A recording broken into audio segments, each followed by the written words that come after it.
Get on to rock, get up to burn. Stand with the pride and burn for your desire.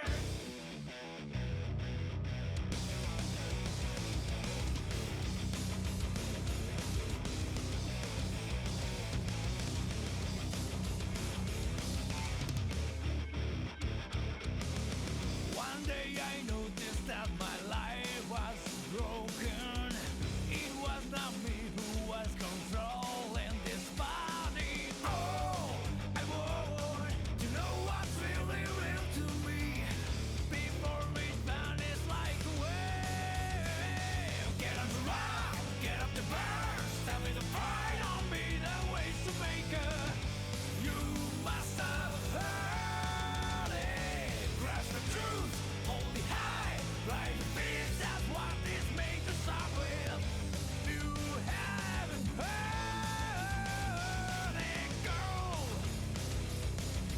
Don't be afraid to listen to your own heart. Big fast sonic, that's my heart beating you.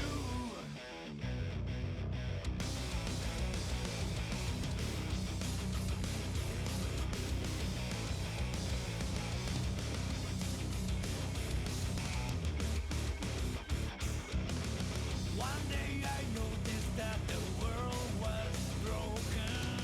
Spoiled as hell, we had our senses down. Oh, I would see this whole world falling blue. Not this space marched in black. Hey, get up to rock, get up to burn. Stand with the pride on me, the ways to make her. You must have heard it. Grasp the truth, hold it high. Raise your voice, that's how you start a new thing. You must have heard it now. Don't be afraid to listen to your own heart. Big blast sonic, that's my heart beating you.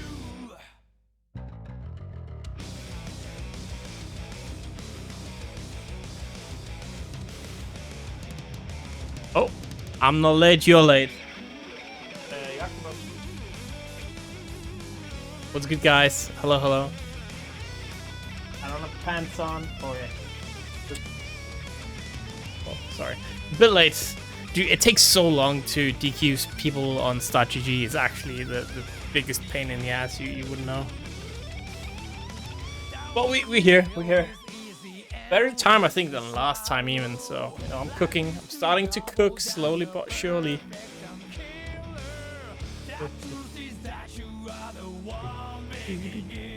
Wait, it's the wrong.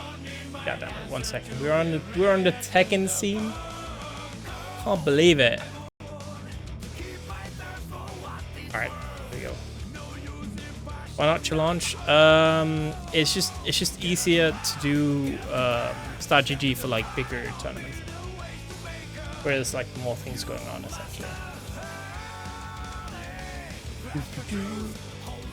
So just because it's a league, we're gonna move back to challenge very soon. Once we are done running the solely Runback. And honestly, it's gonna be very nice. I can't wait. I can't wait.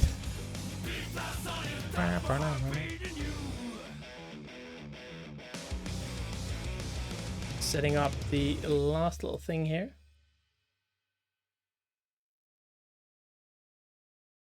which is ironically my own camera that I haven't set up. Yeah, what's good, guys? I guess I can set that up later. Don't have to look at my face right now. That's unimportant. What's important is that we get going, I guess. So let me go to this little bracket.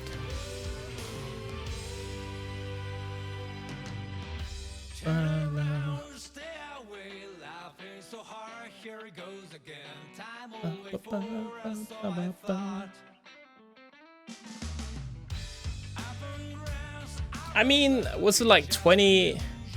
I did not make a graphic, okay?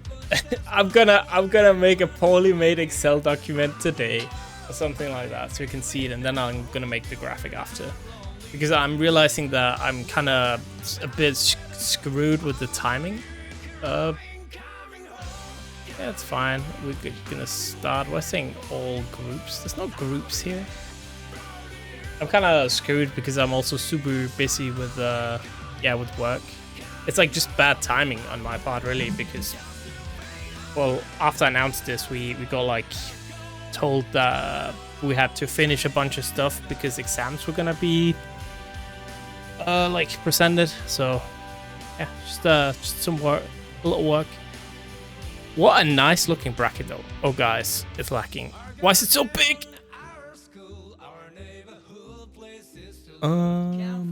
Let's do Singing Dragon up against GGST. Yeah. I mean, I was correcting grades, which is because we have the deadline essentially. LearnedGO. Oh, my bad. LearnedGO against Unholly. Let's do that one. So because I have like a deadline or something else, I had to really like stress getting the let's do Blisske maybe. Getting like the assignments graded because of something else. It's like a whole ordeal of things that I need to do because we always get told stuff last second. Shropshire. I do like the world where I said Shropshire. Well, I never said Shropshire, I said Shropshire. Because Shroop is much more fun to say than Shrub. You know what I mean? Nothing fun about saying Shrub. It sounds like fucking... It's like Shrekshire, you know? I can say, you know, fast learner. But no. There we go. Oh my god, please. You don't know the headache it is, like, every week working with this. Like, it's nice, right? But it really does take a long time. For everything. I have to spend like at least 1 hour extra prepping each bracket per week than I normally would, which is not especially optimal for me. But you know, it's how it be. Well, Luca, I'm so sorry you got DQ'd a little late there. Whoop. We are now officially good to go, ladies and gentlemen. We're going to have LearnedGO against Unholly. First match, and Singing Dragon against GGST. And yeah.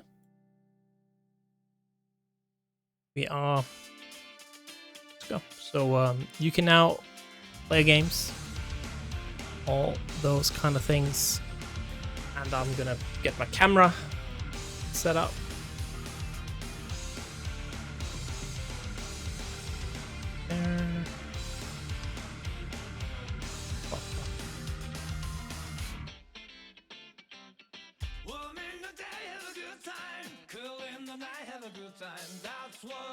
Oh, see?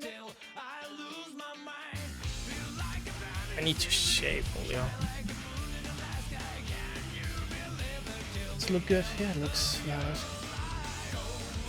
Alright, chat. Hello. Need to start the game. Also, it's gonna be me and Napso. Gonna get this image here instead. We also have, obviously, if you missed it, we have a bunch of donation goals. We reached a ton of them last time.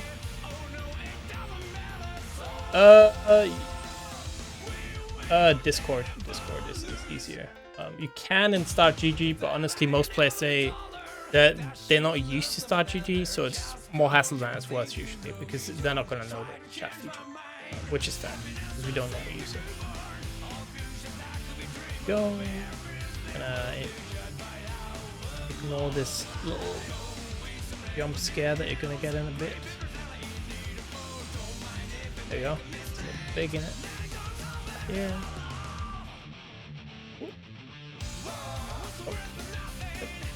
Oh. Professional streamer, you can see how focused I am.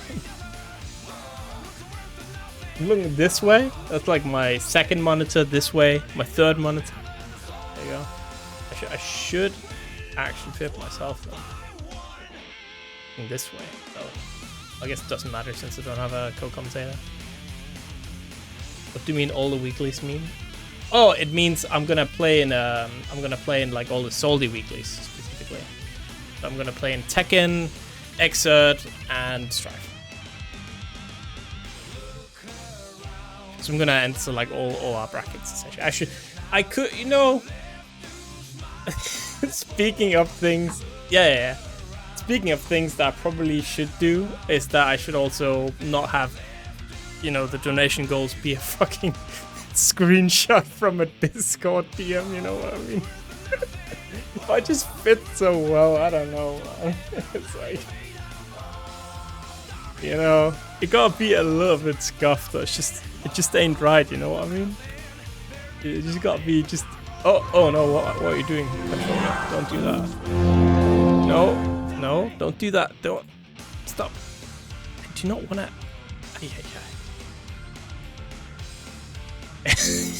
Yeah, I did. True. Bro, exit Steam big picture mode, please. How do I do it? Break. I didn't want to do that. No, it's like PlayStation. What are you doing, bro? What is going on? Turn off system? No, I don't. Exit Steam big picture mode. Jesus. Scary. All right. Let me launch the game. It's peak. It is peak solely, right? So I felt like it was kind of, you know, keeping it there was kind of funny. Didn't mind it too much, but obviously, I also have a co-commentator. What's good, Napso? How are you doing tonight? Hello. How's everybody? All good. Kind of got stranded last time. My bad, but now I'm here. Yep. It has happened before. It's not the first time. By the way, this kind of looks perfect, like the image and the donation goals. I was like, man, that fits kind of well up there. So, and peak that I could put the donation goals up there as well, right? So, yes, a little bit of scuff gives it its charm. Exactly. So right now, obviously, we have a lot of fun things in the raffle. Like, if you to enter the raffle, if you donate anything at all, you'll be entered into the raffle. You'll get tickets depending on the amount you donate. And right now the prizes are, you know, you get to pick a tournament game. So one of our weeks we host a game of the raffle winner's choosing. We have also a Guilty Gear Strive code and that's a Daredevil edition code even up for grabs. We also have a replay review that could either be a replay of your gameplay, but it could also be what? That's such a funny message, bro. But please you can't write that, please. Just be a little bit more civil in the chat, please. Yeah. just a little. Oh, it's funny, but please don't write stuff like that. But yeah, you can get a replay review where either like I replay your I commentate on your commentating, like review maybe with some other commentators, like you're commentating if you need that, or we find a player to review your gameplay if it's a player that wins it. Then $250, the raffle price there. All of these prices are unlocked, by the way. And there is only one left, right? We got the big money one. Yeah, we got more left, obviously. Next one is the winner of that will get a PowerPoint presentation by me, where I have to unfortunately present a subject of any like FGC related thing for PowerPoint. So, you know, if you want to say that Zato is in fact bottom one, well, I have to make a PowerPoint presentation where I actually try and find evidence and you know, talk about that. So if you want something you know, downplayed, I'll have to do it. And the $300 raffle prize that we also unlocked is Michelle will draw you a custom chibi of like anything you want, also preferably fighting game related. So, you know, free chibi. And of course, there is the free shirt raffle. I have to make shirts now. The winner of that one will win a free shirt. So there we go. So kind of a lot of things. And we got some good ones left. Obviously, next one is that we finished the Soldi leak. That's something that only like really OG people will know. That's something that, you know, got lost 4 years ago. 500, I really like that goal. That's funny that if you have like a grudge on either like me or Raj, you can demand a Soldi run back in any game where we have beaten you, like tournament or elsewhere, and we will have to fight you. So I guess we'll have like a stream where if there's enough people, we'll just do like a queue and we'll play different games and different run backs against us. Yeah, it's kind of a lot of fun things. I think that's going on. Again, all donations from all games add towards the pool. So if somebody donates an Xrd, it's going to make the pool go up. If somebody donates Drive, it's going to make the pool go up. Somebody donates Tekken, it's going to make the pool go up. So that's also kind of neat, I think. Yeah, that's a cool Salty Runback. Also, will there be more goals if it goes beyond the 1,000? Yes, I'll have to, you know, find some goals. Sure. Cool. I hope not, because I don't really want to do the final goal. So. I mean, you know what that means, right? it's gonna reach. It's gonna come to it. No way. That's a lot of money, so I doubt it. That's why I put it that high. But I was kind of sweating, you know, when we reached like 400. I was like, oh no, that's only week. It's only week 2, please. Have mercy, but I think it's good.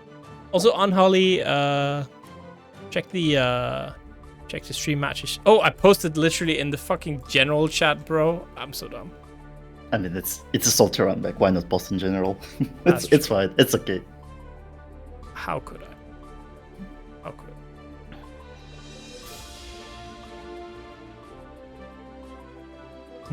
So, and yeah, by the way, people, don't forget to just simply join Discord as well to join the community. Also cool. 100%.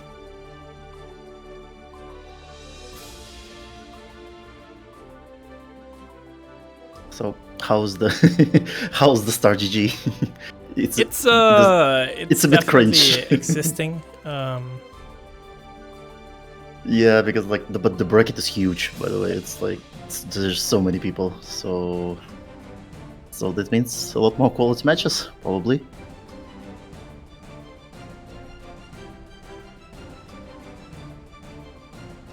So who's the first match of the day? Is it Unholy or? It's Unholly and LearnedGO.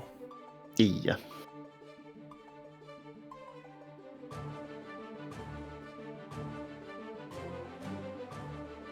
I kind of missed it. How was the last week, the first week of the Salty Runback?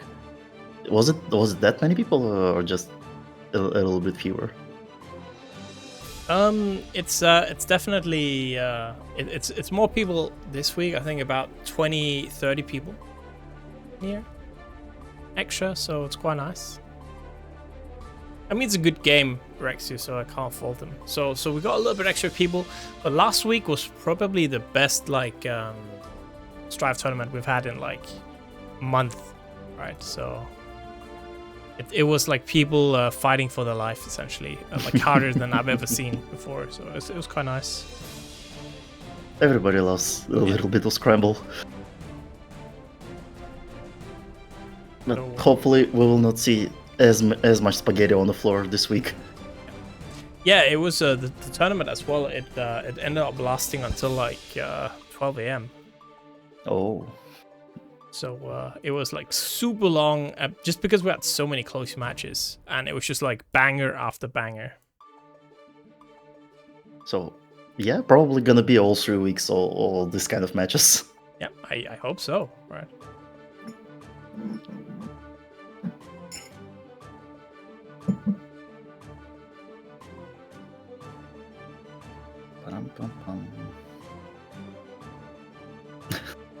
By the way, the commentator tournament talent show, is it like, is it just gonna be a random game like Beast Gangs, or what's it gonna be? I don't know.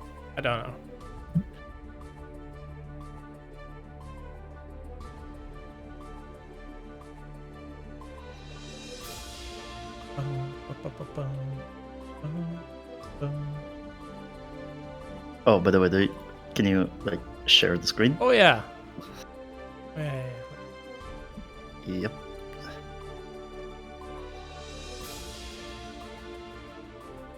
So we already have both players in the lobby. We have Baiken versus Shin. Yeah. Pretty explosive matchup. Let's see how it's gonna play out.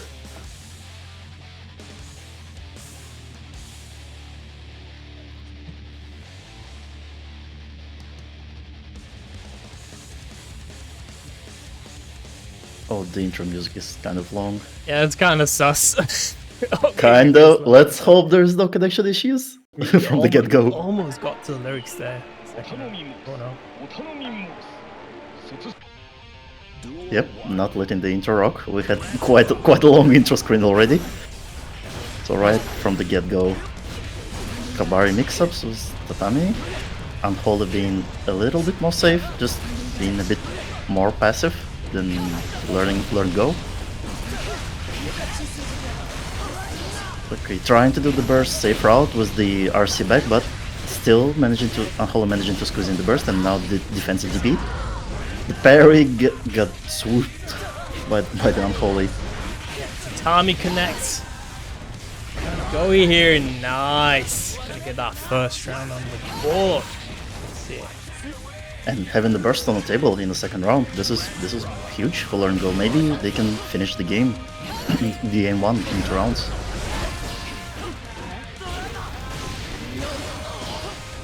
Deciding to spend the burst, not wanting to deal with the Oki from Unholly. Oh, counter hit. That's about equal life now, getting that tether going. Okay. It's a lot of damage. This is huge, and also 100 meter on the table. RC got, and it baits the burst. So game 1 goes to Baiken. Pretty fast game 1. Yeah, absolutely. Looking strong right there already. Love to see it. Oh. Both players got off the station. Maybe some difficulties with the connection. Hopefully not. Oh no, I think it's correct. It's correct. Just be. All right now. Oh, yeah, there's no issues right now, so all good. Duel 1. So let's see the game 2. Unholly was kind of passive in game 1. Maybe to their own detriment. Shin needs to be a little bit more proactive, like right now you see on the screen, going for the full combo to wall carry. I mean, Shin is right. He is the mid dispenser of the game. So you just wanna be, make sure you can dispense all those mids. Get that pressure going, and because if you can't, obviously, well, it's a strive. You're gonna get blown up. Yeah, the risk mechanic is still huge in this game. And again, falling victim of the parry. So one-touch situation right now for both players. Let's see the mix-up from Unholly. And the grab. Very nice. Let's see, round start. Kind of sending it with the Elphelt round start, but it's working out for Unholly. Baiken desperately trying to get out of the corner, just pressuring with Tatami. And now carrying to the other side of the map with the RC combo. Still not gonna break the wall right now, but doing it with the wild assault. There's not much that Unholly can do, but it's still doable with DPs like this. But TKO's not gonna take it. Okay, kind of careful round start from both players this time around. Elphelt into the dash, spending a lot of meter, but and right now there is no meter for Unholly. Maybe LearnedGO can do something about it, but not really. Eating the full combo and going through the glass. Again, Elphelt just sending it. Baiken trying the aerial approach, and it's working out for now. And again, air Tatami into the RC, burst on the table, and immediately spends it. Defensive YRC. Elphelt into the low 2S, immediately spended the burst from the Baiken. Okay, trying to beat the parry, but it's not working because Unholly was a bit more patient. Oh, the overhead connecting and Unholly getting the first game on the board. Relatively fast adaptation. First game was, as we said, kind of passive, but right now the mid dispenser is working. Yep.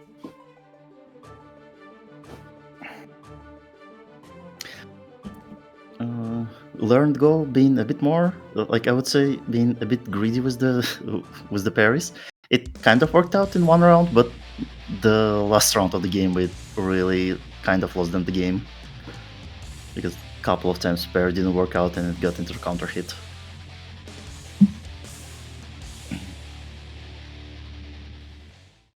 One thing Unholly can maybe do a bit more proactively, just 6p after the first hit tatami, because LearnedGo just goes for it. Sends after the tatami, but let's see. Okay, into the 5D. Both players immediately spending burst relatively fast. Okay, we have a tether and the full combo from the counter hit tatami.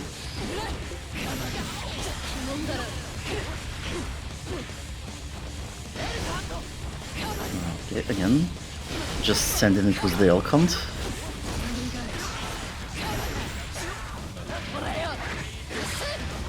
Okay, what's the mix-up? Let's see the blender, and it's side swap to K to D. First round goes. LearnedGo here, the DP round start. Okay. Round start. Okay, we are sending the message right here, and the parry also sends the message. How's this game gonna go from this point on? And water here. Also spend that YRC, right? Both players now spending YRC. Let's see what Unholly gonna do with the burst. Are they gonna spend it right after the jump? Yep, into the gold burst we go. There is a meter for Unholly, and we are not spending it right now, but we can do it right here. Still, Japanese guts not enough to kill, but there is one hit situation. And both players just staring into each other, and LearnedGo just decided to grab it. Yep, absolutely. So that's LearnedGo now in the lead.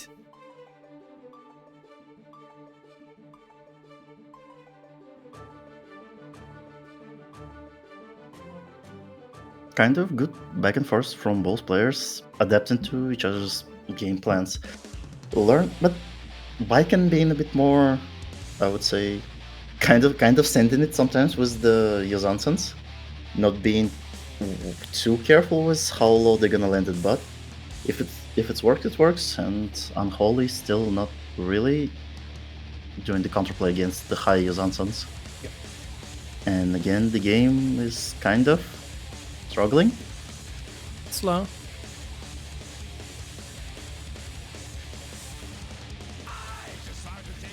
Okay, we hit the lyrics, everybody. That's not good. That's not a good sign. Oh, Eagle is not down. We are in the game.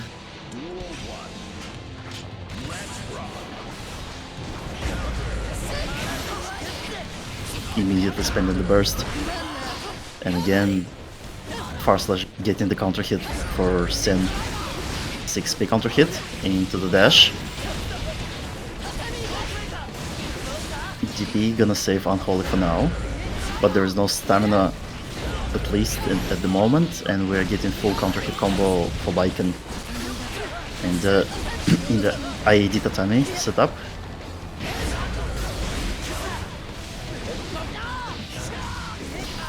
But to the corner, not gonna get much else though. And again, IAD tatami setup gonna yield the round for LearnedGo. 6p round start, pretty brave against Baiken, but and the and the elk gonna get parried. Okay, now we are in the tether world with the mix-ups, and Unholly guessing it wrong, and burst get baited. This is gonna be it probably with the RC specifically. And so the LearnedGo takes the game. Yep. That is LearnedGo 3-1 there, taking it over Unholly.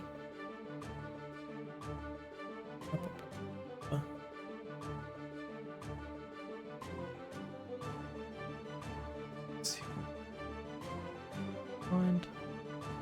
Where the game to... Man, there is no dark mode for Star GG, right? It's just pure white. Yes, I think so. That's why it's on my third monitor all the way over there. I was like, I want to look at that, you know, like, oh.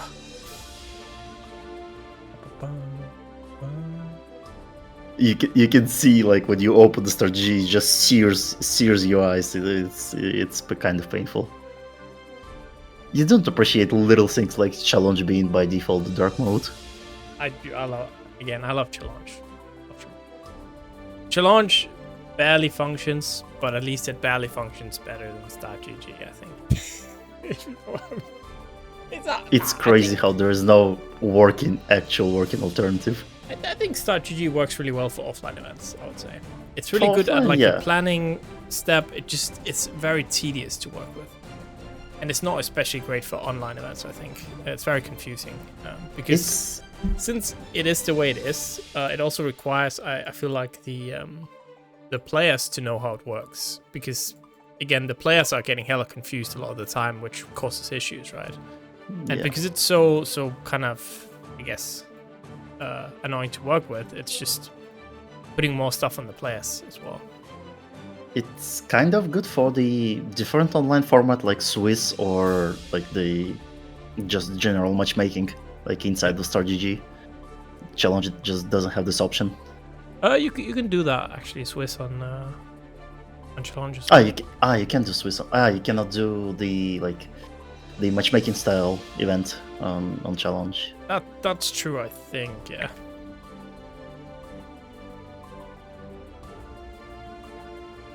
Alright, we've got both players in here. It's going to be Sing up against the Gypsy. Ireland against the UK, so you know that is a banger. Match here, so Sing from the UK.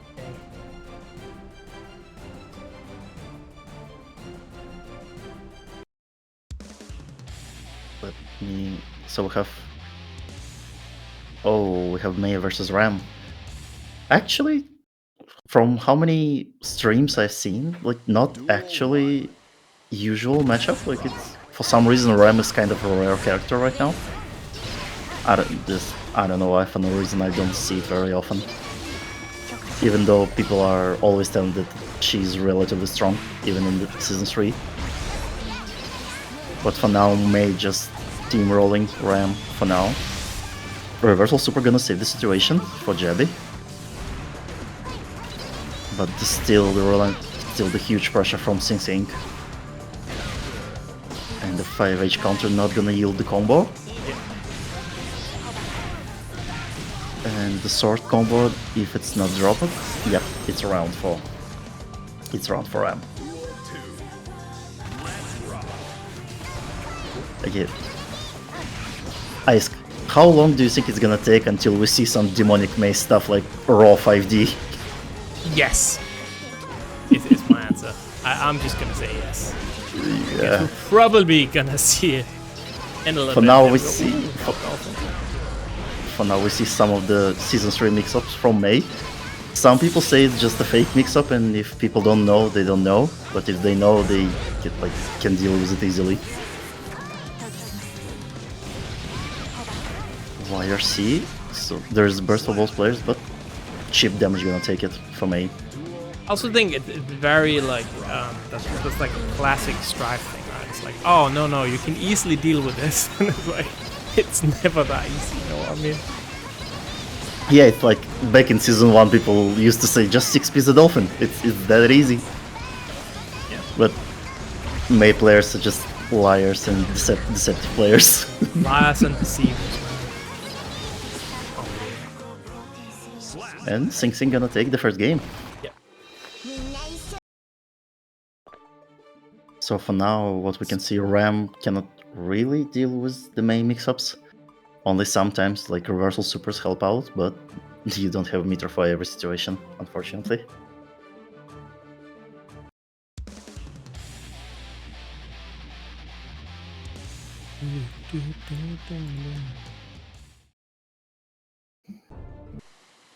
Duel 1.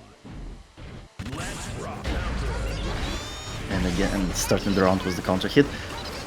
SingSing using Wild Assault a lot just in neutral pressure, just to carry to the wall through the block. And the full combo into the super, oh, it's gonna hurt. Even though there is a burst on the table for Jebs, I don't think you're gonna spend it this round. Better solution would be to save it. Because this one is kind of done. And here we go, breaks the wall. SingSing looking very strong here. Oh, that Tatsukeki round start even. We got those. Another one. And the Tatsugeki going against the Wild Assault. Up Dolphin, and almost the full combo. Okay, now we're gonna full combo with the breaking the glass. Yeah, Wild Assault, and that is... Oh, motor battle block! Yeah, classic safe jump, right? It's so scary going for your super there in those situations nowadays, right? Because it feels like you're gonna get safe jumped every time. Like, there's just no way out of that. Yeah, and this far into the season 3, like, you kind of need to get used to your supers or reversals being baited after breaking the glass, especially after the Wild Assault finish. Do you mean in regards to the goal lapses? In the goal we're like at $419, I believe. Duel 1. So that means you're gonna have to you're gonna have to do the talent show. There is like only one goal left for now, big money one. No, we have a couple goals. So 450 is Soldi League is finished. 500 is you get a Soldi Runback against Mirage. 550 I enter all the brackets, and 1000 is the ace. Oh wait, we didn't reach those goals, or am I a bit... No, we didn't. Oh, right. So those are Martabata again. Meanwhile, in the game, again, reversal super, Martabata gonna get baited by the SingSing. Yep. Break the wall here. Jepsy still has burst. Ooh, the little cross up was cheeky. Now suddenly you're stuck in the corner here, right? Nice. And the back throw gonna finish the round for SingSing.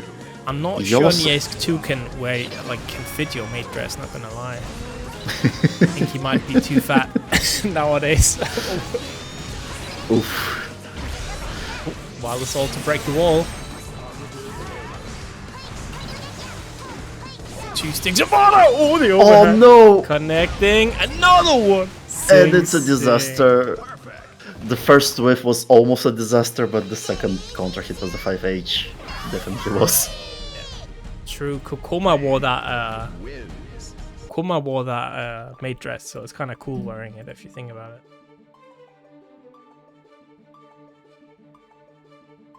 Also, I don't know today, like a thing that's been changed is that suddenly players can update their own scores, and I'm sure that I pressed the wrong button when starting the bracket, and now it's like pandemonium. That's why I'm a little bit quiet. It's pandemonium in the help desk channel.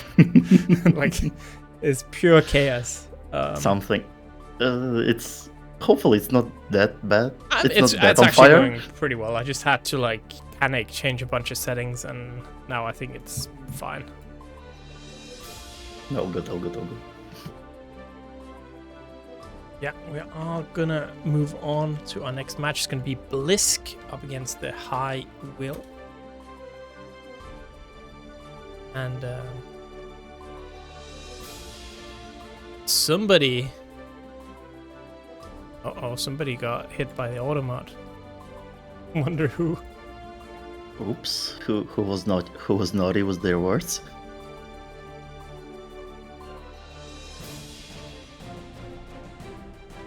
So okay, like I get confused. Like I see the whole money pot, but there was the baseline was which was the baseline for the prize pool. So basically, there are a couple of goals.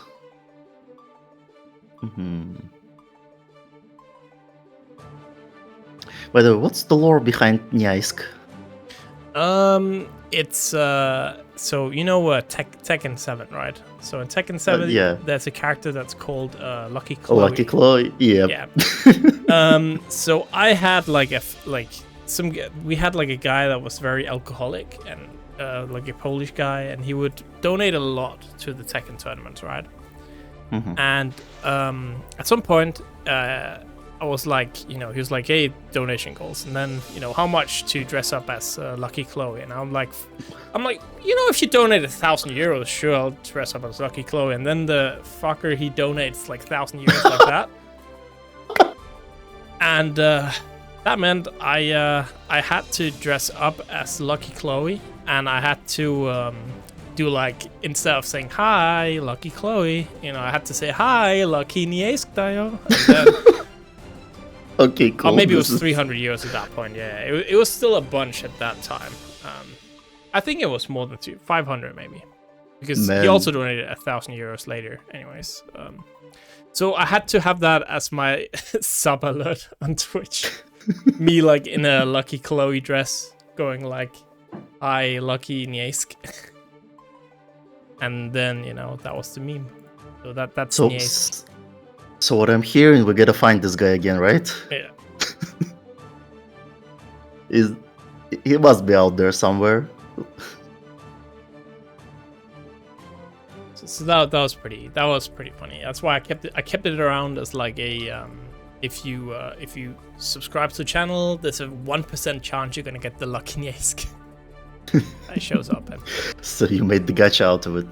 Nice. Yeah.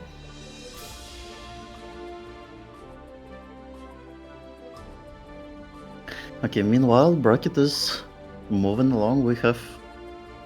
Who do we have in the bracket still alive? Oh, Nagleton is still alive. Cool.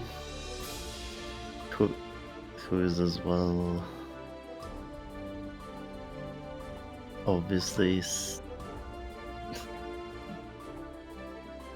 It's a very large bracket. Man, the bracket is just huge. Oh, yeah. We have Neo Jester versus Carrot. Interesting. Who is gonna come out on top? Carrot. Yeah, oh, as you can see, even we have the little goal there, 419, right? So.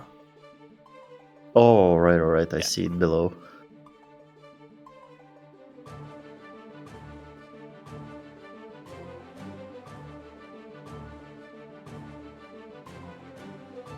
Oh, yep, all good.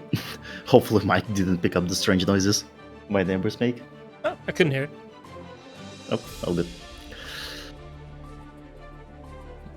So...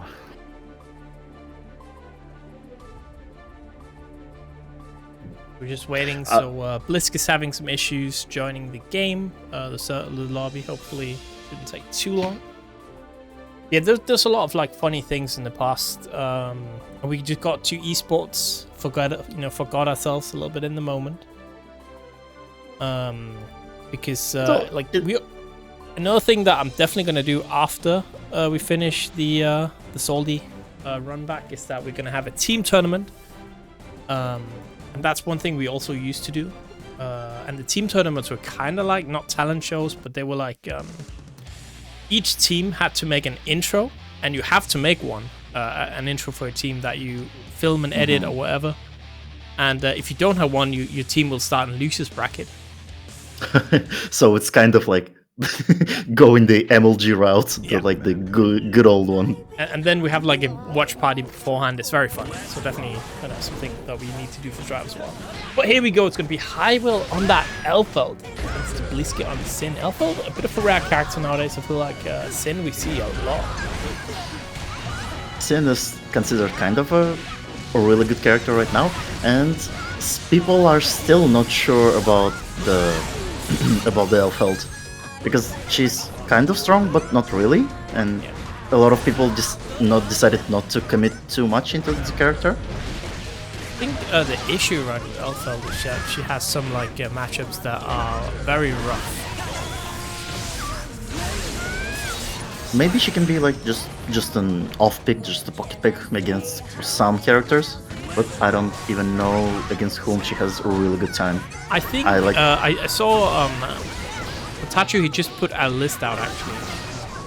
I think he said a good matchup was Potemkin. There was like only 2 or 3 matchups that were like good. Well, who Potemkin doesn't have a bad time against?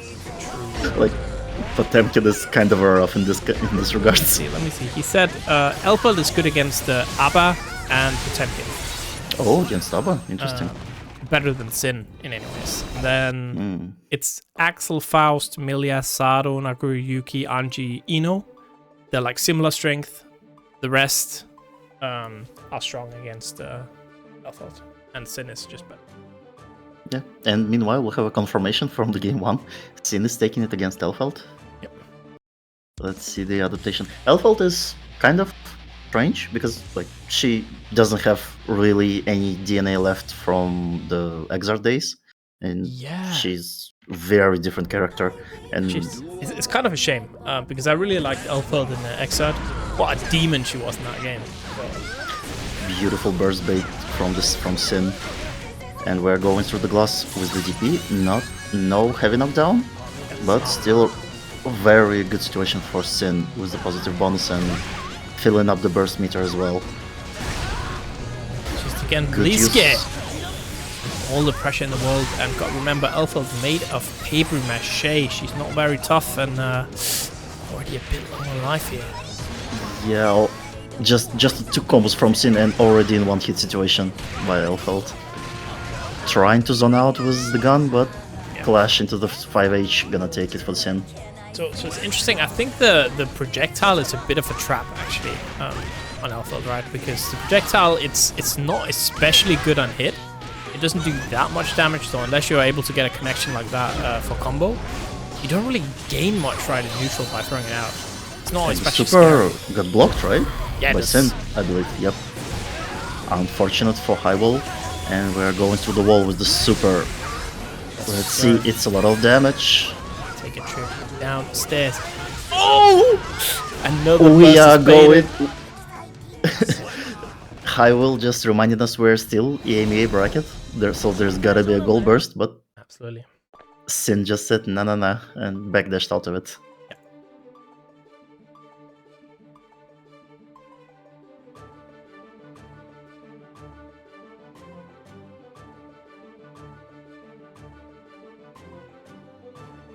Yeah, I also think like it's again you definitely can feel tempted to use the projectile a little bit, but I think maybe it takes away a little bit from her game plan, right? Because she wanna be in your face, she wanna use that Rekka, but if you full screen away and you're throwing out projectiles, it's not really gonna get you anywhere.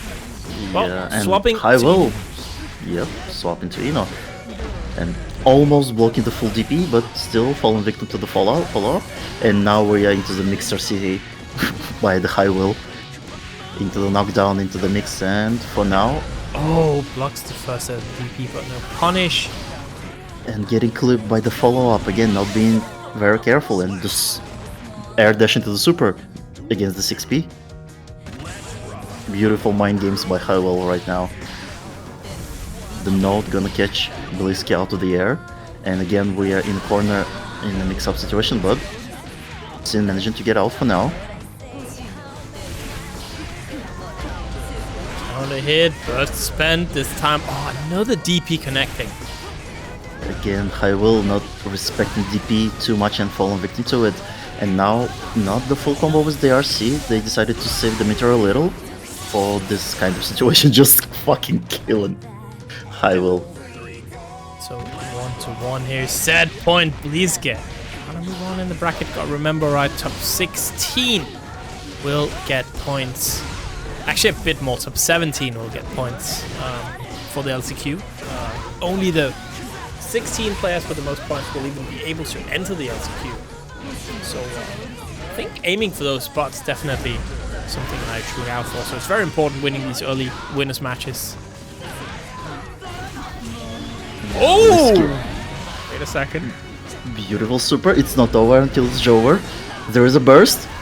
Let's see the mix. RC into the overhead. And mix is not getting blocked by HiWill. Yep. That is Blisske now with the 3OW, and that means HiWill. Wait, is it 3-0? releases. Wait, yeah, right, it's 3-0. Yeah. Very clean there. That means, yep, we're gonna move down to Lucius side of things, where we're gonna have round 3 side of things, where we're gonna have Shinky up against Rush. Interesting. Shinky is still on Zato-1, right? She's got loyal to the character. Yes. Through the dark times, through the void. This is a guy, right, with a backbone. They don't build guys like him anymore, you know? I respect it. Our first top 64 match as well. So when I feel like season 4 there is so much complaining from Zato players that I feel like season 4 gonna above and beyond. Even like not to the state of season 2, but if Zato got buffed right now, those who stuck with the character through season 3, it's gonna pay off so much dividends. I think actually not, because Zato players have been complaining all the time, right? Since season 1 it feels like, so where did that lead him?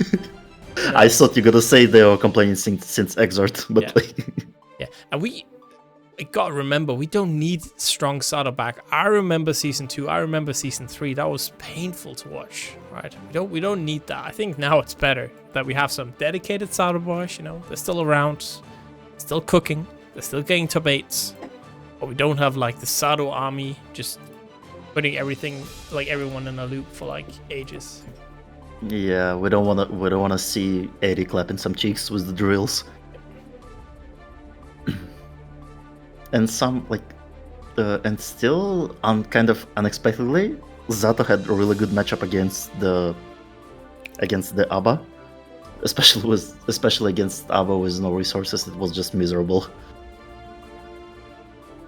But we have we have Zato versus the Soul player. Yep, so Rush, fellow commentator. It's been playing Soul for quite a bit. I think if we have like commentators in EMEA, probably the strongest EMEA player and commentator. Has some decent results. Sure.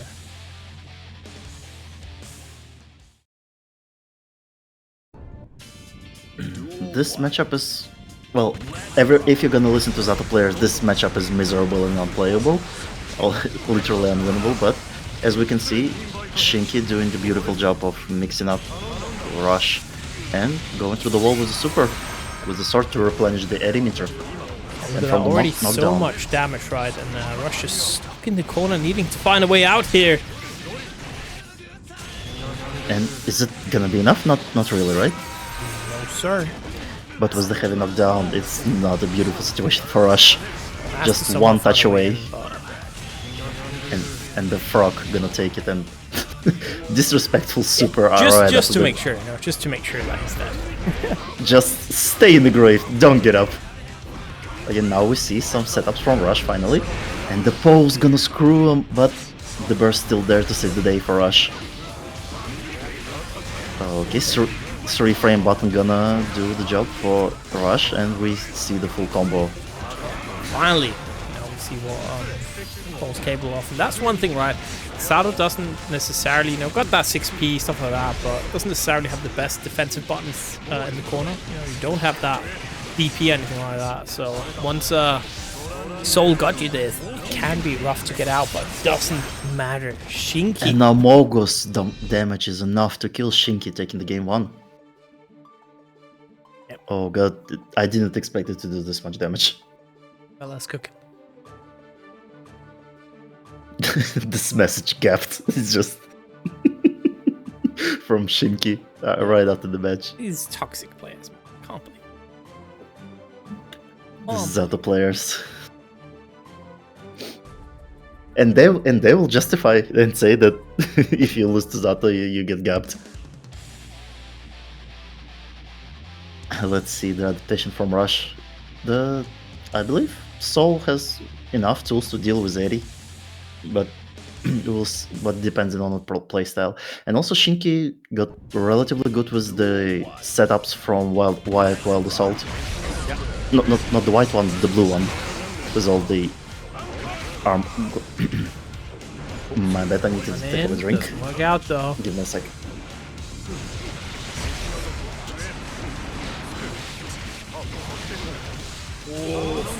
That's low life already lost, breaking the wall. Rush now. Needs to eat this mix-up. Push to the corner. Extension on the combo. Will that kill? No! The 5k. Man is still alive, but not for long. 6p. The That 6p. one is so good. Man, this demonic setups from Shinki with the RC. Okay, the round start Bandit just sending it. Ooh, nice, good Kind of anti-air. working out for now. Beautiful dust loop combo. Unfortunately, Rush drops it. So Eddie is out and we swap in the corner and the burst got kind of baited by Shinki. Again with the demonic RC setups. Rush desperately trying to get out and Eddie is back. But DP, SDP gonna do the job. Oh, 3-frame button didn't work this time around, blocking the mix, but Right here. not the overhead.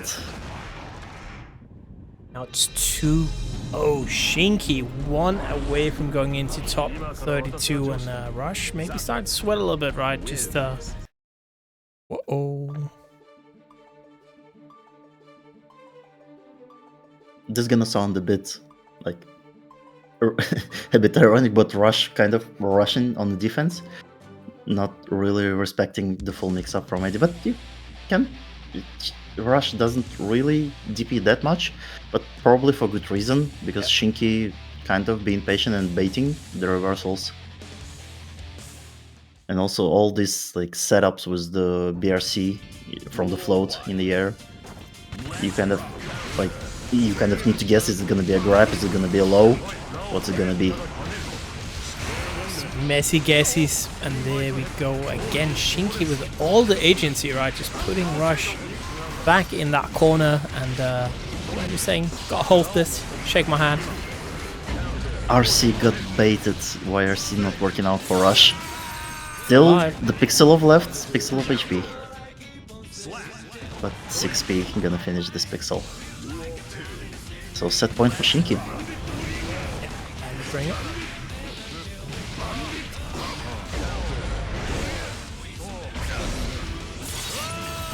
Okay, we have a chance. A lot of damage from Sol, especially with the heavy knockdown right now. We are cranking up that risk with the far slash, shaking the hands of Shinki. Oh no, he just stuck between a rock and a hard place there. Where are you going, Eddie? So missing! Oh my god. It's a chance for Rush right now and dropping, but still. 2k gonna finish the job. Man, this looks scary. Okay, the messy guessy. But the DP gonna disperse the whole mix. And right now Shinki forced to block, but the back throw. Oh no. And Right again the back back throw at from you. Rush. Okay, the relatively strange interaction from both players. Yeah, just two grapplers, normal grapplers going against each other there in the corner. Trading throws. And it's gonna be the game for Rush, I believe so. Yeah, Rush getting one on the board there, very nice. 2 more, right? Now suddenly feeling like, okay, maybe I can do it. Yeah, and especially you can see in this game Rush being a bit more precise with the DPs, with the reversals, and just dealing with Eddie and Shinki. And also Zato is also kind of made of paper. If the risk got cranked and you can catch one counter hit and it's over. Like it can be over into combos for Zato, 100%. especially from Sol. Yeah, and again, scary game, right? Scary prospect that you started up 2-0. If you suddenly goes to 2-2, then you're starting to think, oh no, where did all my momentum go? So close. But And it all came down to that combo dropping as well, right, with the Eddie Super. Yes. The sword just flying into the Narnia. Shinky But this time around, yep, the sword is not failing Shinky. And Rush in a very bad spot, and YRC not getting baited. This is a chance, but not really. Shinky again on the set point. And also having the full burst meter right now. And the counter hit round start. Very, very bad start from the Rush. All half-life, here we go. A lot of tension building up for Shinky. Okay, Revolver gonna get catch by this roll. Okay, roll Among Us, is it? No, it's not gonna hit, it's gonna get blocked, and the burst just to get Shinky off the Rush. But now suddenly Rush, you know, has a bit of pressure, but still cannot afford to get hit. Back to neutral we go. That's good for Shinky here. Oh boy. He's out of there. Wait a second. Ah, throw. Beautiful air throw from Shinky. Gonna finish the game. And Shinky moving on further into the bracket. There is still the lower half of the bracket for everybody who was on stream, just to get back into the game. But you need to get through the rut of lower half of the bracket. So Shinky taking out Rush there. Very nice. Still have a little bit of a wait on our next winner's side match, I can see. So we got a bit delayed. Like, obviously, I always pick the best matches. Don't worry about it. And by that, I mean I always pick the matches that somehow are not ready. So we are currently waiting. It's Skarfelt and Antonio. The winner of that is going to go against Maria. Yeah, good. This is falling off my head.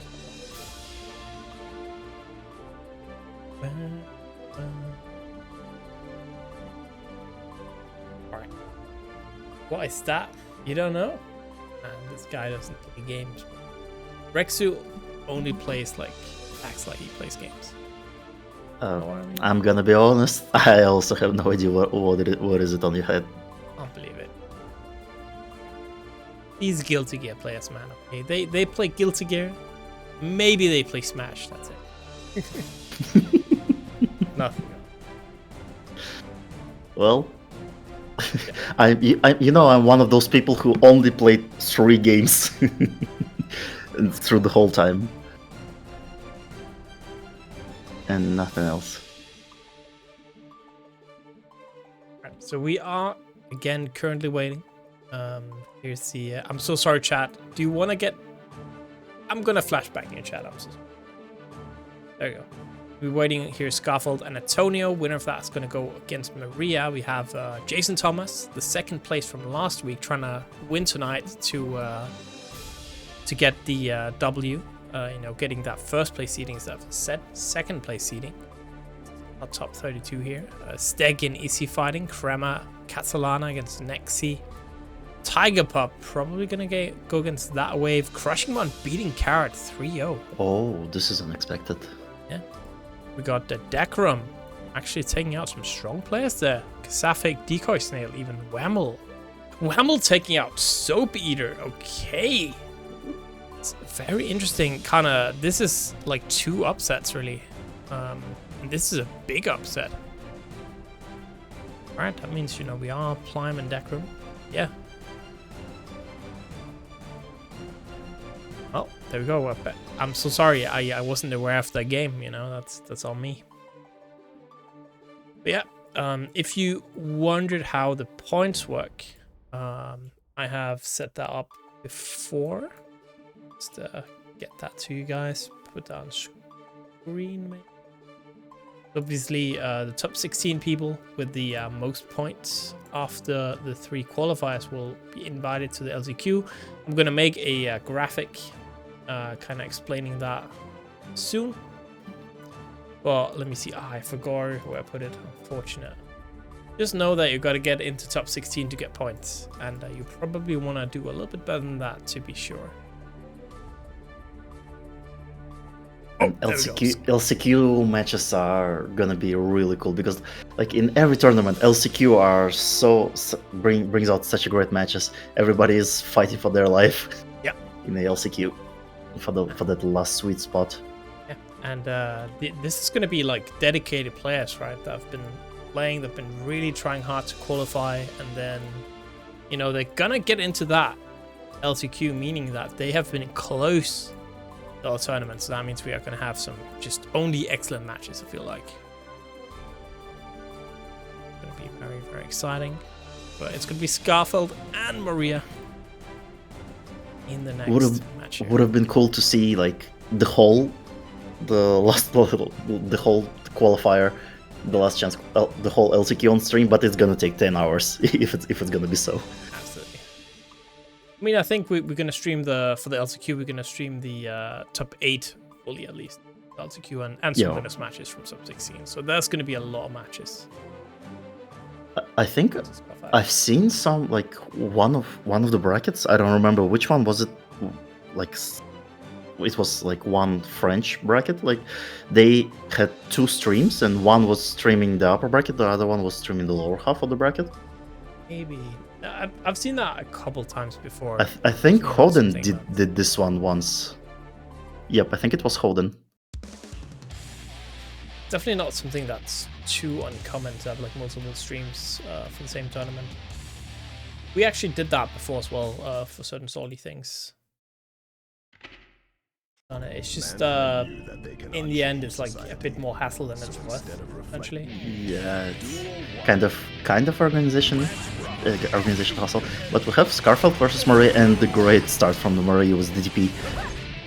Already like 1/4 of the life, and nice air-to-air game from Maria as well. Yeah, so now remember, right, this character Nagoriyuki, that is a character that's like definitely dish out a lot of damage. And if you're made of paper mache, or maybe even not paper mache, maybe even something that's weaker than paper mache, like Millia, how do you get hit here? But on the opposite side of the coin, if you play Millia against Nago, it doesn't really matter how much health you have. If you're alive, and you can do the mix-ups.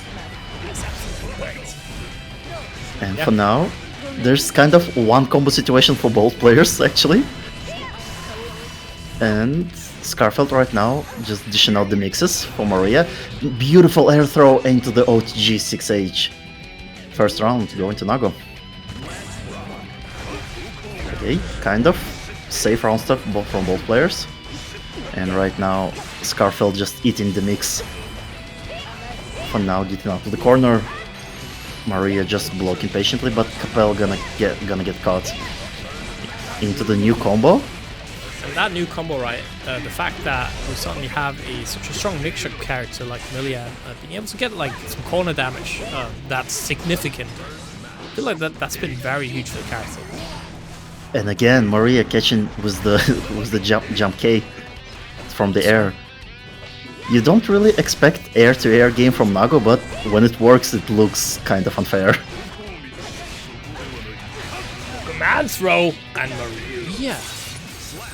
The first game on the board. Maria been traveling a little bit, I know. Was at the install with a bunch of Norwegian players.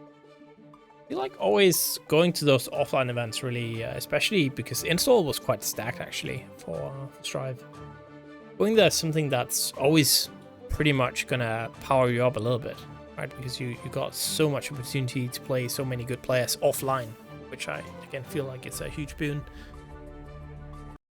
And also mentally, it prepares you. Like after the offline event, online events kind of seem not that scary. Like, you know, the jitters when for online only players when they go to the bracket, especially when they go further into the top 16, top 8, they kind of have jitters. You can see the nervousness in their play. But compared to the players who went to offline events, it's just not there. Nice air throw, really good defensive play there. Skarfelt forced to burst, didn't want to take all that damage. And again, Skarfelt, okay, nice catch from the aerial combo, but unfortunately gonna get cleared by jump H. Oh no, the bite. Now we're gonna get the mix-up. Maria right now doing beautiful job of blocking the disc setup into the burst just to take the corner, and now it's a very hard situation with the full meter by Maria. And again, the air throw. Yeah, really good read there. Skarfelt in a bit of trouble in this matchup. Maria just playing it very well. Right, redefending all these things. Unfortunately, the bite not gonna connect because of the IB. Bedman not connecting there for no good reason, but still it's not gonna stop Skarfelt into the break in the wall. Maria from the heavy knockdown, just staying on defense and also being almost the full blood, only meter for one move. And it's gonna kill, right? Yeah, it's enough damage. It's a lot of damage.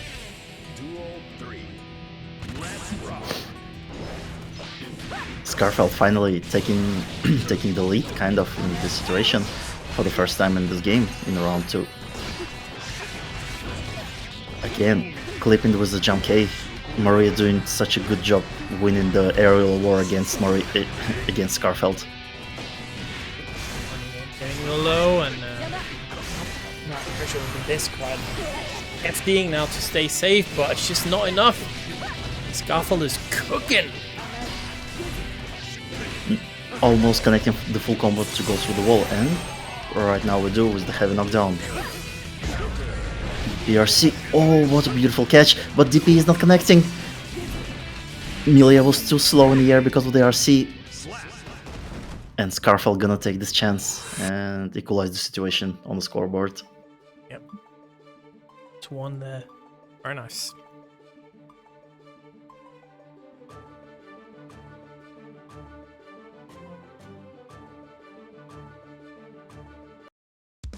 Okay, we can see the beautiful the beautiful adaptation by both players, but sometimes Bedman not connecting probably because of the FD or IBFD from Maria, but it doesn't really come out that often. Usually it's just Maria just FDs and spending the meter just to get the Skarfelt out of the way. Just this again, it felt like something had shifted right in that game too. That now Skarfelt is just all that Skarfelt pressure. Skarfelt is kind of on a roll right now. And Maria in a tough situation with the FD, but it's not helping out with the mix. And it's gonna be enough damage to kill for the round 1. Finish it with the super. First round. This time not pressing any fancy buttons on the startup, just both players sitting in crouch like, okay, you know. It's so scary round start of this game. And we are into the Shizo mix, and Skarfelt for now managing to block everything. And being way too fast on a bite by Maria. But second bite's gonna connect into the mix-up. And we have equalized situation on the rounds. Hold even. And Skarfelt being a bit more advantageous, having the full burst meter on the table for the last round of the game. Using it for the wild assault, for the heavy knockdown, and let's see the mix. The Bedman gonna connect into the RC. There's a lot of damage. Again into the wild assault. All running in here. Tried to FD, but it didn't work out. And that is gonna be Skarfelt now in the lead 2-1, unless the burst obviously saves Maria there. I'm just so used to everything. Okay, it's still not over. Maria made out of papier mache. And Nago can... Oh no, it's the start of the turnaround. Oh, yeah, that is very, very rough here, because now suddenly Maria got that mix for game. Oh, wait, what are we doing? The extension. Did not want to break the wall. The super wasn't really enough for the kill. And there is a burst for Skarfelt. Okay, no! One patch situation. Oh no, it's explosion. Unfortunate for Maria. I can't believe it. I'm just gonna shut up the rest of the game, man. What was that? What happened? Because I feel like Maria tried to do the extension from the super because it wasn't really enough damage. Yeah. But I still kind of disagree with this because she would have still had the heavy knockdown and kind of have the upper hand on the mix-up from the heavy knockdown. But yeah, she tried to go for the fancy stuff and it didn't work out, unfortunately. Yeah, unfortunate, right? I mean, Skarfelt did have burst, but you know, you win some, you lose some, right? And 2 games before we go here. And again, throw into the disc setup. Not really attacking the throws.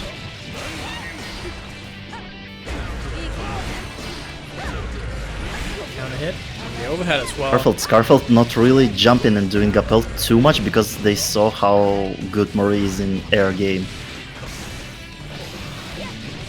And now we're just mixing from knockdowns by Skarfelt.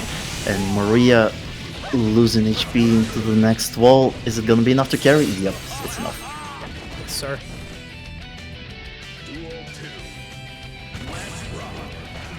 Right now, Skarfelt being on the set point.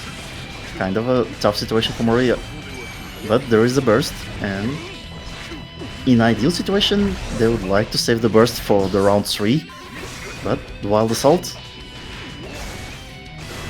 the bite gonna get covered and the disc mix-up. Oh, this was scary. If the shield was a bit earlier, it would have been a disaster for Maria. But all good, all worked out, and we're moving into the round 3. Yep. So let's see here, will it be all equal, or will Skarfelt end it right here, right now? Keep the leg. Let's start pressure. We've got a lot of resources as well for Skarfelt. I got that whole meat Stinger burst there, and now we're gonna spend half of it on that Wild Assault. Unfortunately, Maria not having a lot of resources, only 50 meter and no burst, and this combo gonna be it. I mean, Skarfelt will take it 3-1 over Maria. Still very well played by Maria, right? I think, you know, Skarfelt was the heavy favorite here, but definitely made very, very close there. But Skarfelt was favored for a reason. They saw from the first game that it's better not to jump around too much because Maria was ready for the air-to-air war. Yeah. And they just stopped doing the whole Capel setups and just did the regular setups from the grab with the disc, and it worked out perfectly for Skarfelt. Yeah, they're having a discussion now in the stream chat about the tragic game, the PLC that side switched.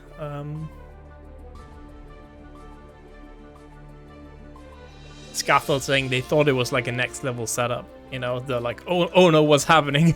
No, this is 2 giga brain. This is always what, you know, when stuff like that happens. I'm also usually like, oh, maybe a setup. But rarely is.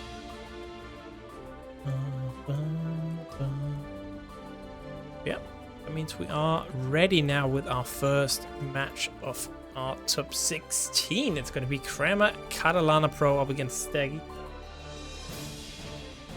sstegy winning over Easy for the top 16 slot. Yeah. And it was a tough game. Easy managing to squeeze out two games. And who do we have next? We have, man, there is a lot of 3-2s in the bracket. Yeah, that's what I'm saying. Like, there's so many matches here that just goes down to the wire. It's you know, got $620 in the prize pool. You bet they have to fight for their life, right? So because especially with the, you know, Arc World Tour starting, you wanna, you know, get some money to travel, and for some people, you know, getting a hand in that prize pool could mean a bunch, right? Could mean the difference between traveling and not traveling. So it can be a huge difference, right? Because like even every like, as we say, every dollar helps for the travel. And especially if you really want to go for the offline event, this prize pool gonna contribute a lot to it. And that was the whole point as well. So I'm definitely happy to see we got so many gamers turning up, so many top players turning up, and that just means that we're gonna get banger after banger after banger. That's true, Rexu. Well, Rexu, with all your money, maybe you could donate so we could finish Soldi League, yeah? Okay, feel we'll that rich. see Crema versus sstegy. Sstegy will be on Millia and Crema on Chipp, and this good old classic of pixie characters. Yeah. And a rare match nowadays, right? We don't have that many Chipp players, at least showing up online. Oh, the pixel of HP left for sstegy. There is a chance, as we said, with this kind of character, if you have HP, you can do the mixes. But the 2K gonna finish the first round. I also think it's interesting because Chipp is quite a good character, honestly, right, in this game. It's not bad by any means, but we just rarely see him. Yeah, it's like this whole phenomenon of a lot of Chipp mains switching to different characters. Yeah. Like just disappearing into the void, you know? Yeah, this too. Subaru. You know, Ratch becoming a Xrd and Tekken player.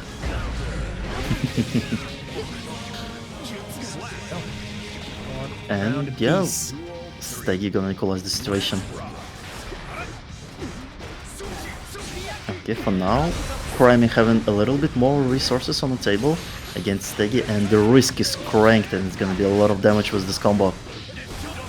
Okay, dropping it a little. That's a lot of meter. Level 1 here. I would say level 1 with super. It's like a... This super has like level 1 super energy. Yeah, level 1 energy, you know, right? It's like... There we go, the 5k. It's like work injury, I guess, from doing a lot of commentating for DBFC.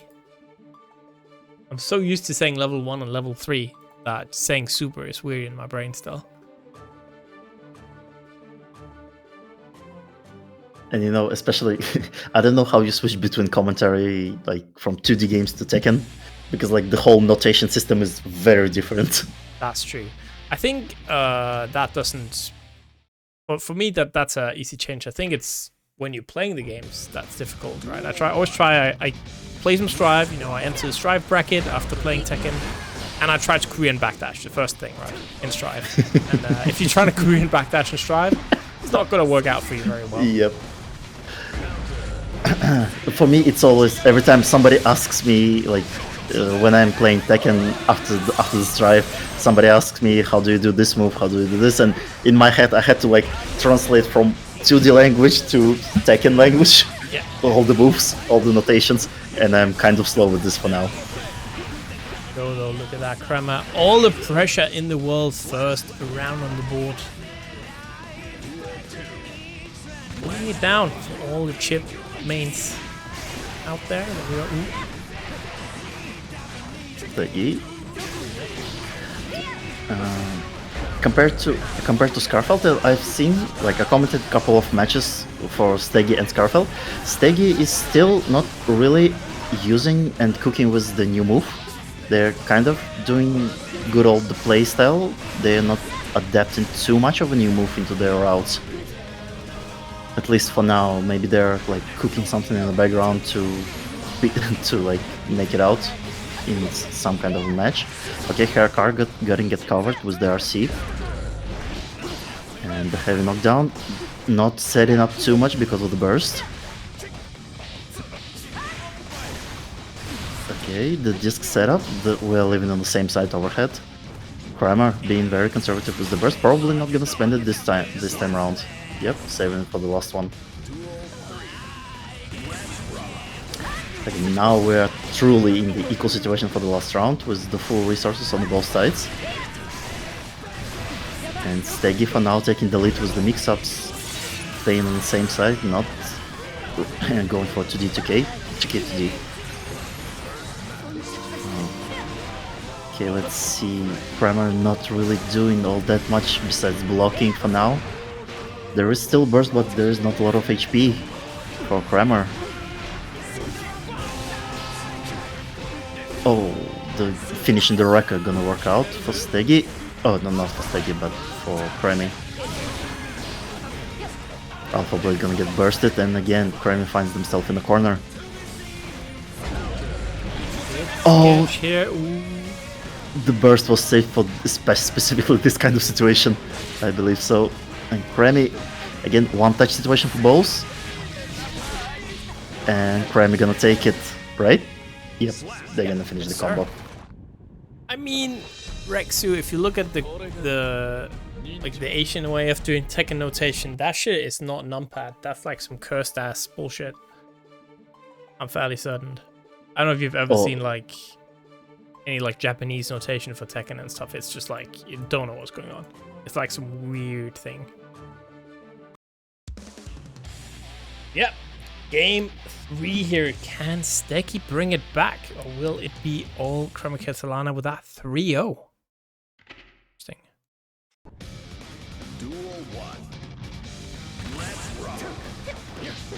Okay, relatively safe round start, but being aggressive with the burst, just immediately spending it to send Creme into the corner.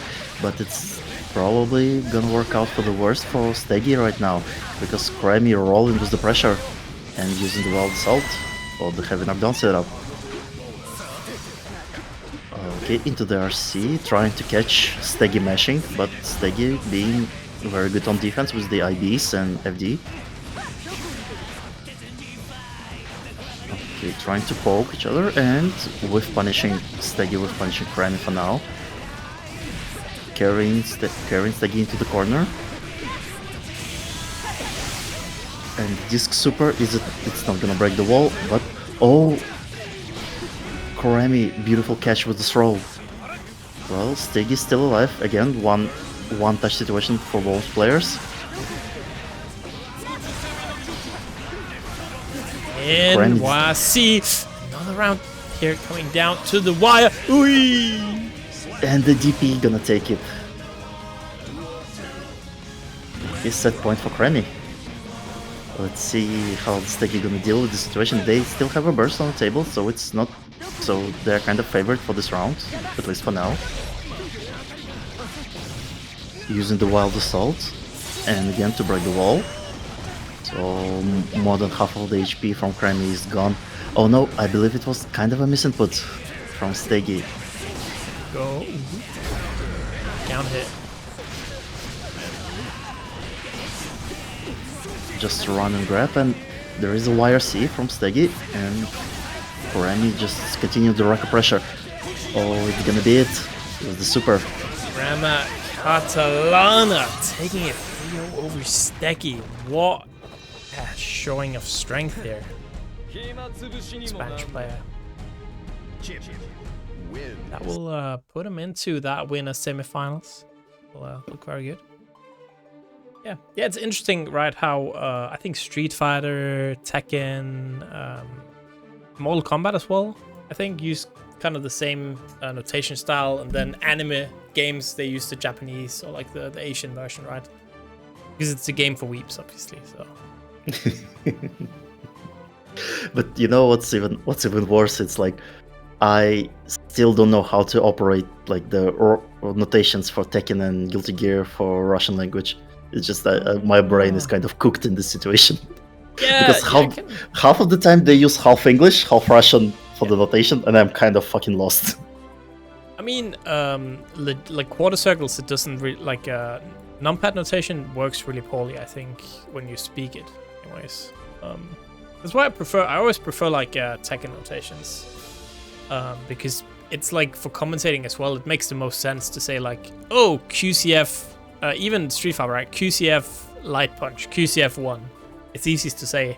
You know, you're not gonna catch me saying 236 LP. You know. Yeah, it sounds kind of insane when you speak it out loud. The whole notation. Like just say QCF, right? It's like. And this is one of the reasons why every like 6-3 move becomes the DP in the commentary. Yeah. Even though if it's not a true DP, it's a DP motion, it just, in commentary, it becomes a DP. Yeah, exactly. You have to find those other shortcuts. But see, that's the funny thing, because that's actually the Street Fighter notation, right? Because in Street Fighter, just say DP, that's the motion name. You say QCF, you say DP, right? And you write it in notations as well, like you write QCF light punch, you write DP heavy punch, stuff like that. Yeah, and people...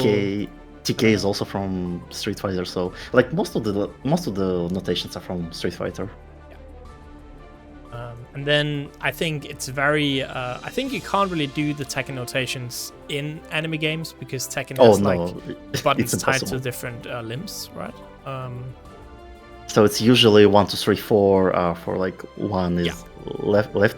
Yeah, left 1 is left punch, punch, 2 is right punch, 3 is left kick, 4 is right kick, right? It's easy because there's only 4 buttons, and no matter how they're binded, you can always say like it's very easy in that way.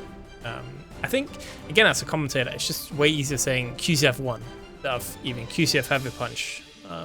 In Tekken, you would say the notations out loud way more often on commentary than you do for other games.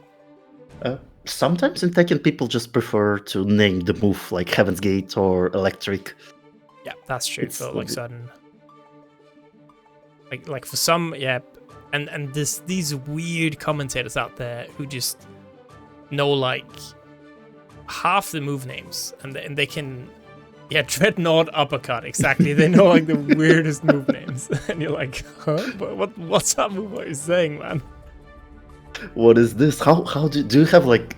Do they have like it printed out on the wall?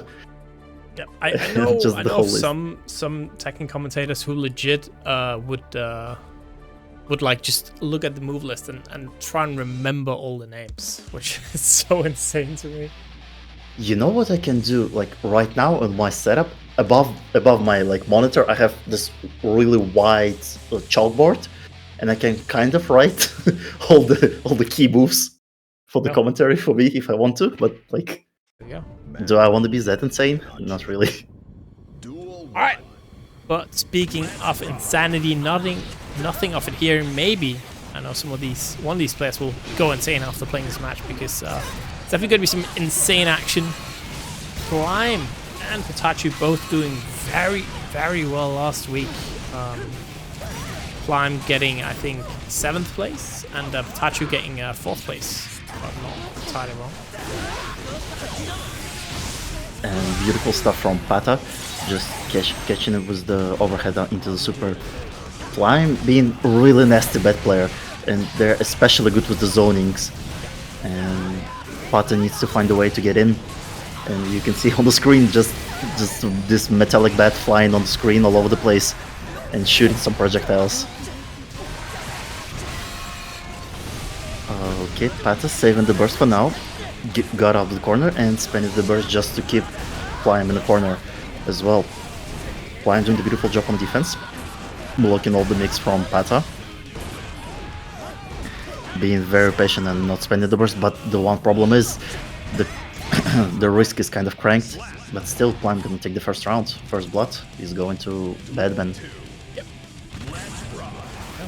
Plyme looking strong again. We've seen Plyme and Wrestle really carry this character, right? Doing a lot of damage. We always recently I had a comment in one of our YouTube bots saying EMEA is cooked, like with the character representation we have. Yeah. Yes, one of the causes of that. Look at the damage though. Oh my days. This combo gonna hurt so much. Pata just relentlessly beating the bat just to take the second round. But Plyme still mixing up, fallen victim of the reversal DP. There is a 100 meter and a burst on the table for Pata, and it's probably gonna do it, right? Good 1-1 here. PataChu tying it all up.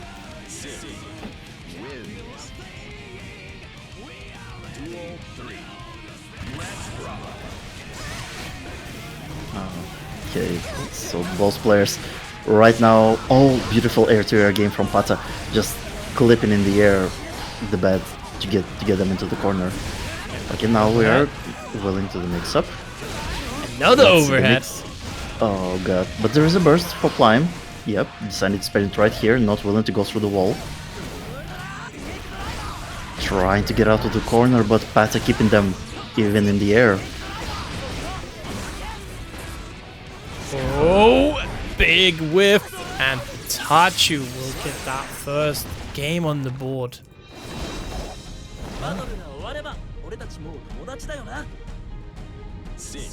Yeah, Pata, like, actually, Pata is one of those Chipp players that just disappeared into the different characters, switched to full-time committed to Shin, and it's actually paying off quite a lot with the results lately.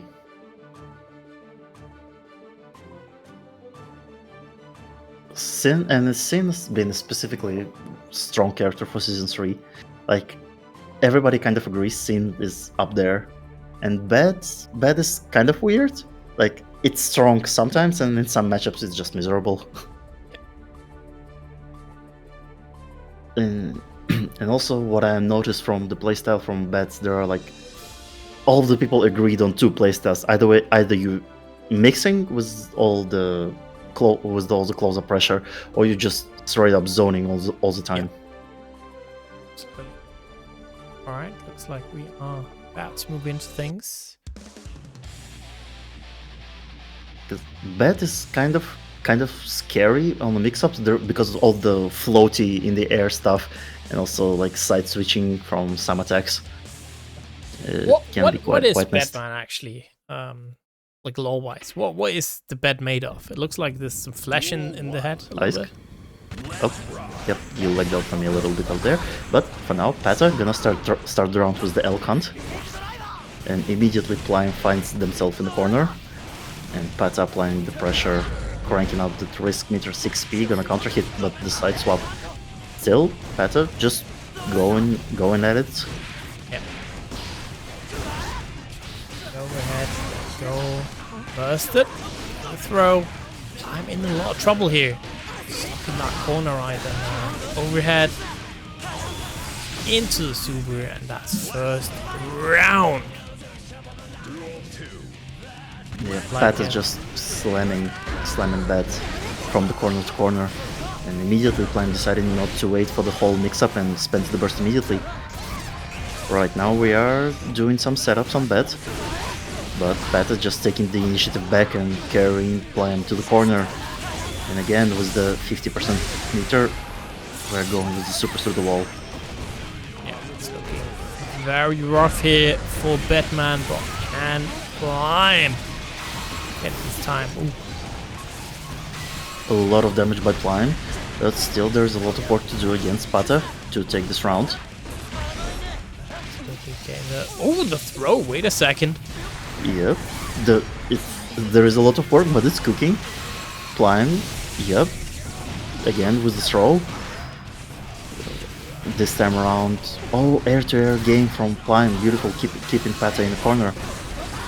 Elphelt's gonna connect. The chance here. Oh, what a scramble, and it is PataChu now in the lead 2-0, and Plyme having to fight a hard match here.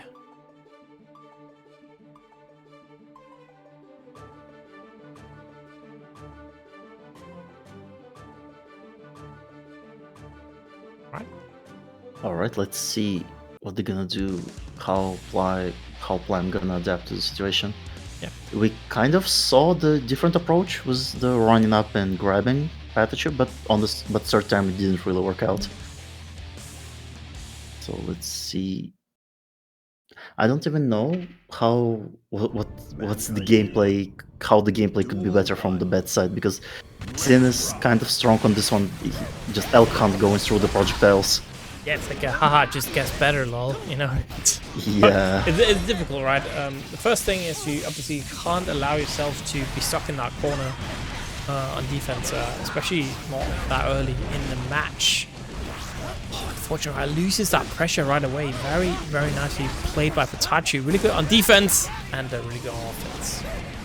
Really, like Plyme demonstrating really good defense against PataChu, but one problem is they still kind of getting stuck in the corner with a lot of risk, and when one of those mixes connects, it hurts so much. Straight up die, right? And that is a lot of meter here for PataChu.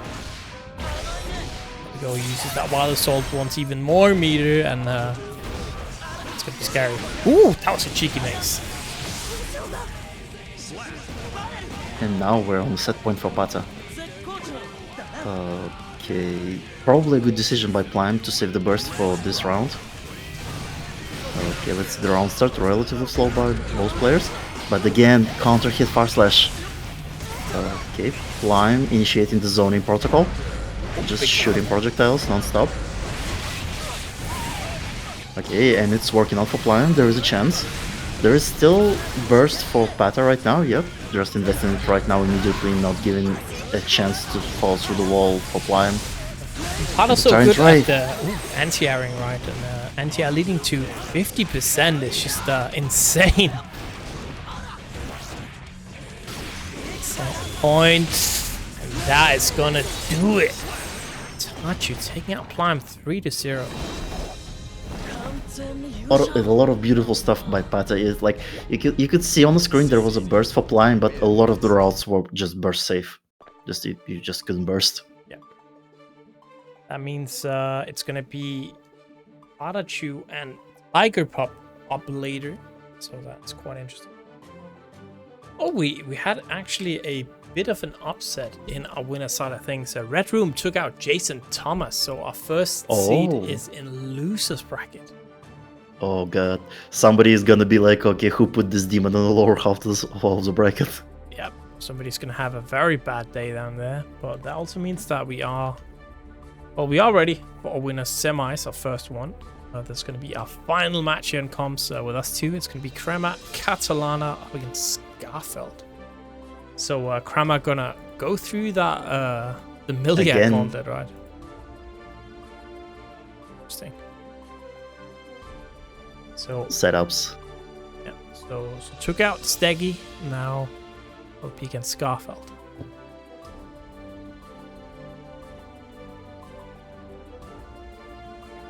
And also we have Tiger Pop already.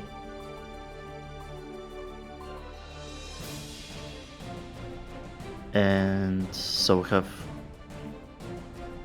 Skarfelt, Crema, Tiger, and Pata in the top 8 for the lower upper half of the bracket. Yeah. And what's going on in the lower half? Who's still alive? Carrot is still alive now, fighting it out against Xander. Yeah, I mean, the bracket tonight is so stacked. I was like, damn, last week was so stacked. Right now, today we got about 100 players, and I feel like the top 30, you know, of the 100 players were like, holy hell. Yeah. It's just extremely. Just everybody, kind of everybody showed up, almost everybody. And you know, makes sense. You want to get that spot in the finals. And I can already say that LCQ is gonna be, it's gonna be good. Because, it's gonna be spicy. Of really interesting players in there. All right, but that is still far away. We're gonna have Skarfelt on one side here, player one, CremaCatalana on the other.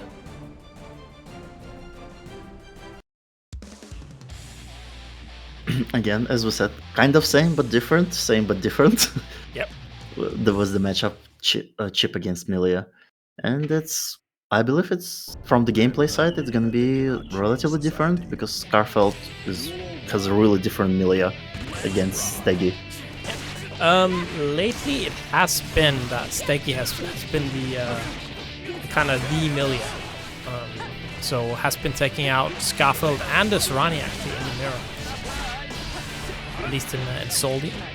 So I would consider sstegy like the top dog for the Millions right now. For now. But from what I've seen from Skarfelt, like Skarfelt is practically from those three players is the only one who's trying to cook with the new move. But Skarfelt may be the innovator of the bunch, right? Yeah, and maybe in the future it can pay off big when they find the nasty setup with the move or like some nasty combo. Yeah, here we go. Half life already lost from Crema. Running in, then we got the Bedman. Bedman into the RC to K2D, and it's gonna yield the round for Skarfelt. Yep, so 1-1. And that's how this matchup goes, right? Two characters very fast, a lot of mix-ups, and not a lot of HP. Yeah, it's just every knockdown you gotta guess what's going to happen. And for now, Crema just taking the advantage. So much damage going on into the Skarfelt, into the heavy knockdown. But there is a burst on the table for Skarfelt. Oh no, the defensive shield got baited and it's over for the game one. So that is Crema. 4 now games in a row against Millia. So again, showing that this matchup, not something he's too scared of.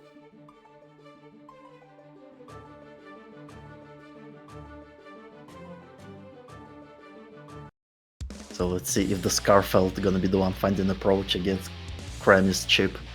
But for now, Cremy is just crushing Millias on their way to the top. Let's see how the Skarfelt...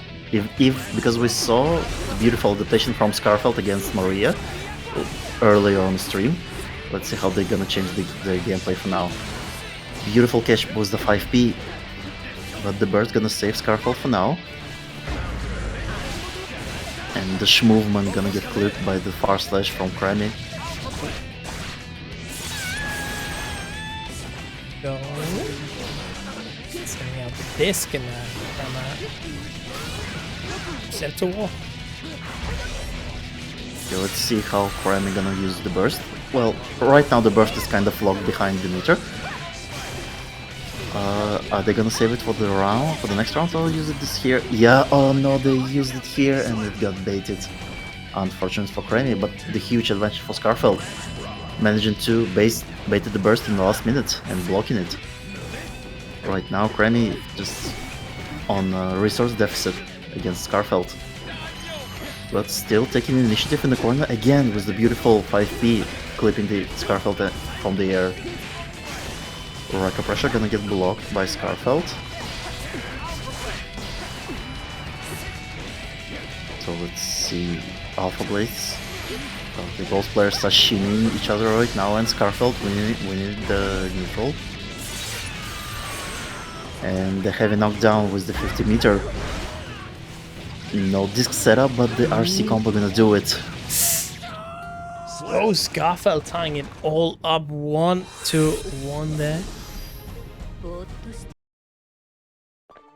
Kind of mirroring the last game on stream from Skarfelt, like losing the first game and then adapting into the further games. Let's see if Cremy gonna find a different approach on the offense. That burst was kind of unfortunate by Cremy. Let's see if they're gonna change it somehow. But also Skarfelt doing a beautiful job of being burst safe most of the time. Yep.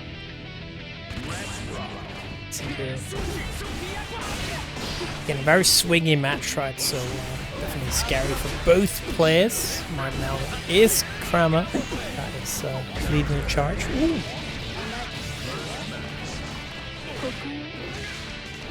Okay, into the grab. Oh, we are not second on the disc, but we are making the mix up from the knockdown.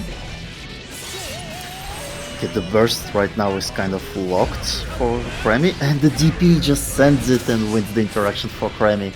Yeah, very nice. And the Capel. First round, Skarfelt.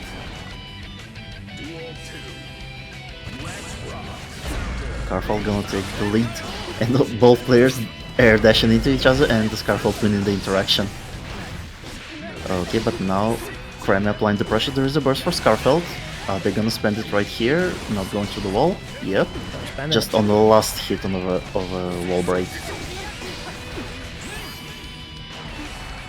Well, there is some BRC setups by Cremy. So Skarfelt again approaching with 2K2D. Bedman into 2K2D again.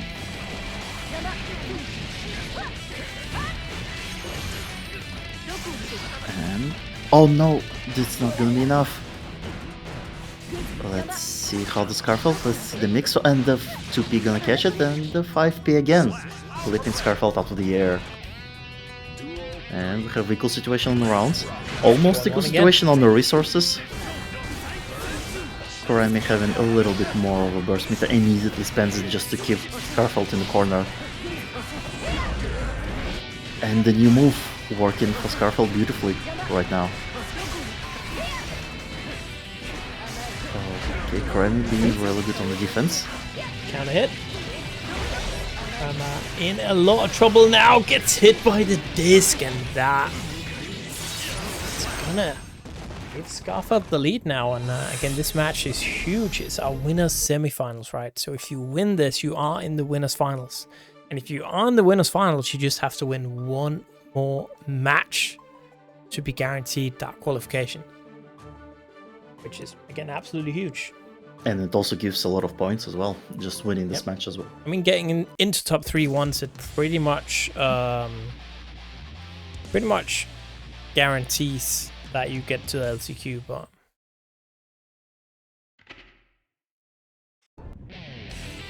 probably both players wanted more than just a slot in LCQ. Yeah. They're fighting for the direct slot right now. And let's see, Skarfelt. like a weird thing, right? Everyone wanna go to the LCQ, but nobody wanna be in the LCQ. You know what I mean? Like Yes. Like if you got into the LCQ, it's okay. Like it's good, but you don't really want to be in LCQ. It's just way easier to go directly into the tournament. Alright, Crema in the lead. Wait a second, Skarfelt turning it around here. The whiff and the throw. Hey, very nice. And it's gonna do. Oh no, the dropped combo, but again picking up with the far slash. We take those. We take those. We take those. Okay, a beautiful AB from Crema. And again, the scramble with the counters, and Crema winning it for now. There is no burst for Skarfelt, so they're gonna take the full damage.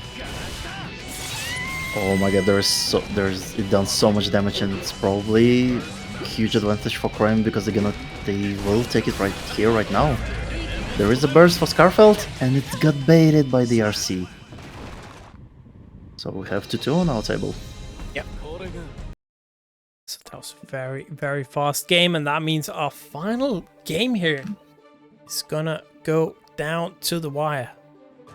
This is one of those games that's like 90% gonna be double Luigi, probably.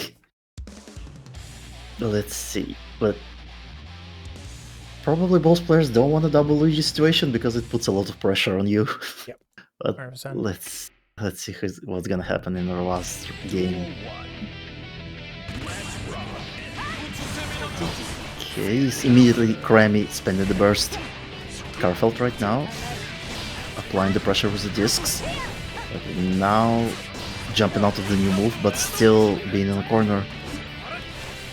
The meows in chat showing up, the whole Spanish crowd there. But it is Skarfelt, undeterred. Doesn't matter, you know. Who's rooting for me? I don't need anybody to root for me because I can cook by myself. Thank you very much. Set point for Skarfelt, and Crema needs the energy right now. Spam a bit more because they are in a tough spot right now, and the 6P gonna catch Millia in the air. Okay. Next. Okay, we have a pressure out by Crema. There is a burst for Skarfelt, but not spending it probably this round and saving it for the last one. The counter hit. Yeah, spending the burst. And now you were absolutely correct. We are gonna have that double Luigi, ladies and gentlemen. One round here separating one of these players from the winners final. Yeah, Skarfelt having a little bit of an advantage from the resource side with the burst, and Crema's meter just being empty. But it's not deterring them from being offensive.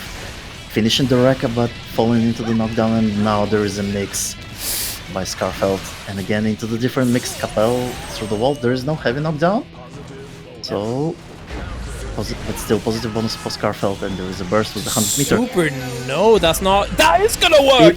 It's gonna work, and it's gonna kill! Because of a counter hit. Oh my god. Skarfelt taking out CremaCatalana. 3-2. That means Crema is gonna have to run it back from the loser's side of things, and that is gonna be very, very tough here in this bracket tonight. And Crema need a little bit more energy to go through the lower half of the bracket. And Skarfelt right now, like probably breathing out because they have a little bit more time to recover. They are just patiently waiting for their opponent. Yeah, let me just read out some of the names who have in losers bracket still alive. That Wave, Decoy Snail, CarrotOfWisdom, Redroom, Sstegy, Revill, Shinky, Strelitzia, Antonio, Riley Anoski, Maria, Crushingman, Easy Flood, Raging Hunter, and a NSxC Plyme. That is, that's a doozy. That is a lot of very interesting matches. I can't see the losers bracket though. It's a bit behind, so we're probably gonna have to stream some of those matches. That just means more good matches for you guys, obviously. So I think maybe we could do. Well, I guess I'm gonna let that be up to the next opponent, or the next opponent. I was about to say next commentators. I mean, there is the commentator tournament on the table, so who knows? True, commentator tournament, and remember, and talent show. How that's gonna work out, I don't exactly know, but I just know it's gonna be very fun. And something I've been like this year, I've been saying that I want to do more silly things a little bit. This again, that makes it fun, I think. And talent show tournament, one of them. But yeah, I'm just stalling a little bit here. Obviously, Napso, I know that you know, you can't be found anywhere. You're just a faceless voice. Yeah, I just exist in the Discord. Next week, probably gonna have a camera on. Probably. Yo, let's go. just not to be the cat on the screen. Face reveal. Yep, yeah. Probably gonna happen. But yeah, for now, welcome everybody. We have next commentators who is gonna guide you through the top 8. Yeah, and that means hopping out of here. So it's gonna be Jones, it's gonna be Rexu, and I have a question for you guys because obviously the bracket on the loser side is a bit behind. Is there any of the losers top 8 qualifiers matches that you would be interested in commentating? For me, I would say maybe the redroom match. Someone we don't really see much on stream, but they're one match away from top 8.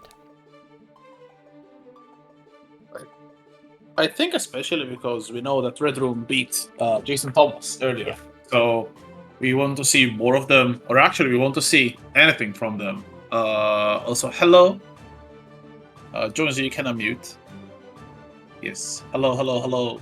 I hope you are all having a good Monday evening. It is Monday, unfortunately, start of the work week, but we are here to bring you some banging Guilty Gear Strive action. And as is said, we are a little bit behind with the losers bracket, so we're going to be having a couple of matches from there. And it's still, yeah, a very juicy selection, honestly. Just get the bracket up there. Let's have a little peep of it. So I do want to see. Oh, it is quite far in. Oh, so yeah. Carrot is still alive in the loser side, knocking out Zandish out to the Ram. Strelitsa and Antonio, and then the winner of that plays Shanky, and then the winner of that plays Revill. Damn, and the winner of that plays Steggy. Damn. And the winner of that gets into top 8. It's it's that's a the very loser side. Yeah, rugged path, yeah. Yeah, anyone who loses there, that's rough. I honestly do want to see that wave and CarrotOfWisdom, but if we are going to have Red Room set, I don't want to have like two matches from that branch. So maybe we should have something else. Maybe the winner of NSxC set against Izzy could be cool. I haven't seen either of Izzy or NSxC, or I think Raging Hunter or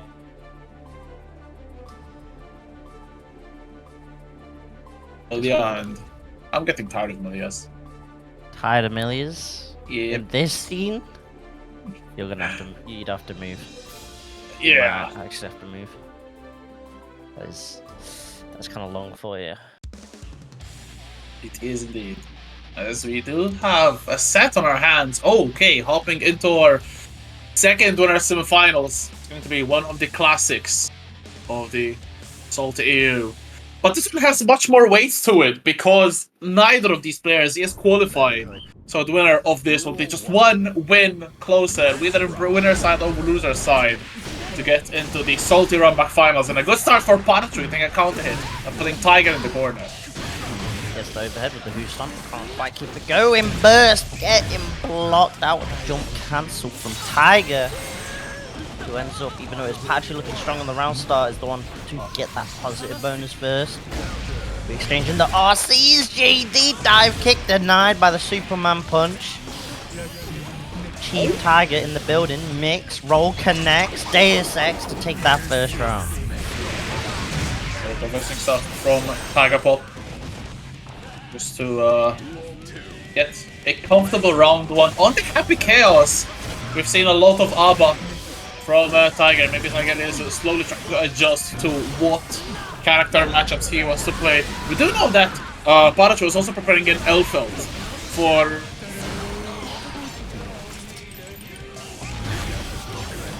It'll be interesting to see maybe the characters switching sides, but switching sides is also Tiger Pop. 1 second, oh my god, that was so grimy as well at the last second with the backdash. There's a DP though from PataChu. Trying to put Tiger in the corner. Tiger still with the life lead. Not anymore. Good conversion from PataChu. Is he going to be able to kill? Oh, Magic Pixel for Tiger, and that's probably one of the worst characters. Get those free scapegoats, but doesn't matter. Run up close S. Bonk with the flag.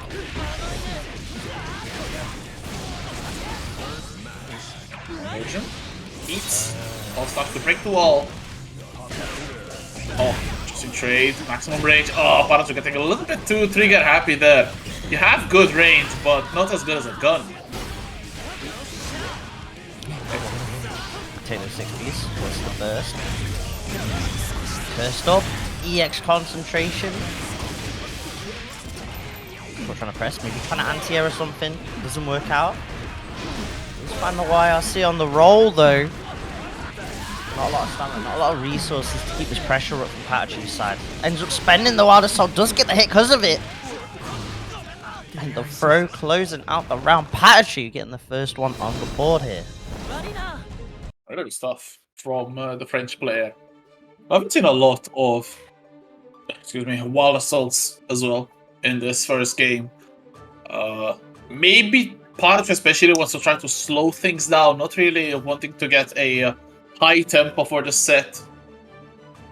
Tiger has stepped out of the platform. Is the A.B.A coming? Is she the key to win this matchup? No. It's going to be still the Happy Chaos. Nice one.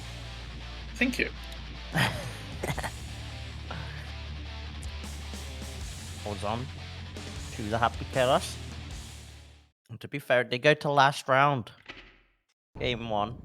Duel 1. Let's rock. Change of color, I think. Wasn't oh!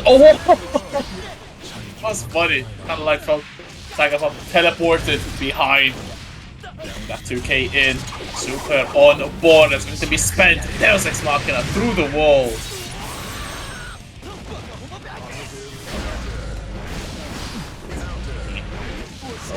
That's another counter hit. Big life deficit for the Frenchman, but he can't definitely bring it back. And there's one step to fix this. That's all confirmed. Small life lead for PataChu. There's a deflect shield. PataChu doesn't care and goes in 5D for the kill. Damn. PataChu on a mission. Sick. Alright, Tiger trying to just calm things down. Not on his standard skin like you'd expect. Dyed the hair, now he's a redhead. I do like some redheads, but not Happy Chaos. Oh.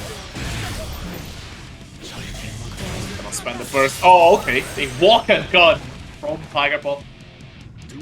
Smart to not have spent the burst there from PataChu. He will be using it now. Yep, there it is. And also a lucky one, putting Tiger Pop in the corner, but perfect use of the clone, enabling the success to connect. Good roll as well, breaking PataChu's legs. Deus Ex Machina once again. This should be breaking the wall. No, a little bit too far. Yeah, Recurse is up though. Oh my god, finds the Hawk Baker. Spends that stamina for the pressure. RC to keep going. There's a Wild Assault available. Spend another stamina. Takes the clash just to keep Tiger in the corner. Overhead, the hoof stomp connects. Ooh, confirms the Tyrant Barrel, and now just like that, it's very close. Yeah, again, Rexu. Eagle block on the overhead though. It's still Tiger up in the corner, the chicken block. Still locked in. Oh, the gunshot. Is this going to be enough damage? No. Kaling the frizz. Oh, no. It's Tiger Pop. Losing sight of the holster. The balance of bullets. Acting against the Englishman, the Welshman, the Libyan. And it's 2-0 for PataChu. A very, very rare moment of Tiger Pop getting caught with his pants down like that. That was very weird, honestly. Maybe all the playtime on A.B.A is having some side effects on the resource management. Maybe he ran out of concentration at the worst time. Looking like a Subway Surfer kind of gamer with that kind of concentration levels. Hate to see it. PataChu now, 2-0 up here. Tiger sticking with the chaos. Wants those guns blazing. Yeah, I do feel that Tiger Pop is a very hard-headed individual. So if he decides that he wants to win this matchup with Happy Chaos, then so be it. But this might be the last game of this set if PataChu can keep on this impressive performance. Has been playing really well. Isn't letting the life deficit affect him at all, and this is how you have to play, honestly. It's really, really well, but very good 2P there from Tiger. Getting the meter just in time. There's Ex Machina. Breaking the wall, trying to take the lead, trying to take his turn. Oh, the YLC, speaking of taking the turns. Oh my god, we take those. If the first throw doesn't exceed, throw it again, why not? Oh. It's not gonna get again. First is back up for both players. Oh, DP against the claw. Tiger getting a little bit too close though. Playing a little bit with fire. Getting overconfident. Oh, Tiger to get the defensive. Oh my god, beautiful. Counter poking there. Spending the lightning. The wall might be enough to kill. No, it's just the pixel saving Tiger Pop. So, yeah, that was just such a rough situation to deal with. The RC, that tension available in the pocket for PataChu. Such a rough situation for Tiger to be in. Oh, to recompose himself though, this is, yeah, like you're about to say, set point. It's a rough situation to be in. Tiger not very affected, still playing his usual self. Defense though from PataChu so far, there's a 5D though opening PataChu up. No resources available, so will drop the combo early. Very smart from Tiger. PataChu fights back, bites back, and puts Tiger in the corner, getting tagged once. And one is not confirmed. Very, very good stuff. And now it could be final interaction. PataChu. That one bot of tension got confirmed, but there's the person in Tiger Pop. Alright, finds the momentum run up. Oh my god, that second hit of Hawk Baker! What? Anti-airs right on the landing. And PataChu taking it 3-0 in the winner's semi, sending Tiger Pop to lose the side of that top 8.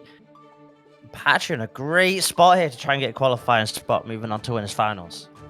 Yes, 100%. It was a very, very amazing display from PataChu.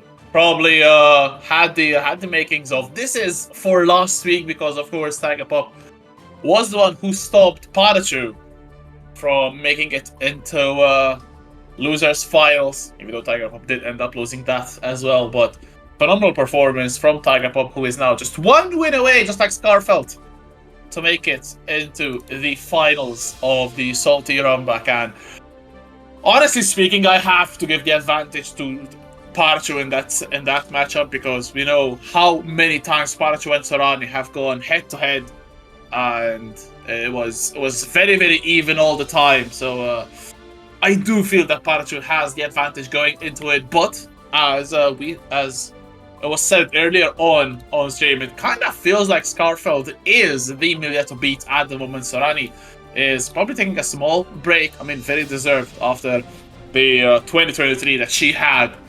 And Skarfelt looking to take up the mantle of the best Millia in Europe. Skarfelt will also be at Brussels Challenge this upcoming weekend, so maybe we will see Skarfelt rise up to the occasion and take a very important first place.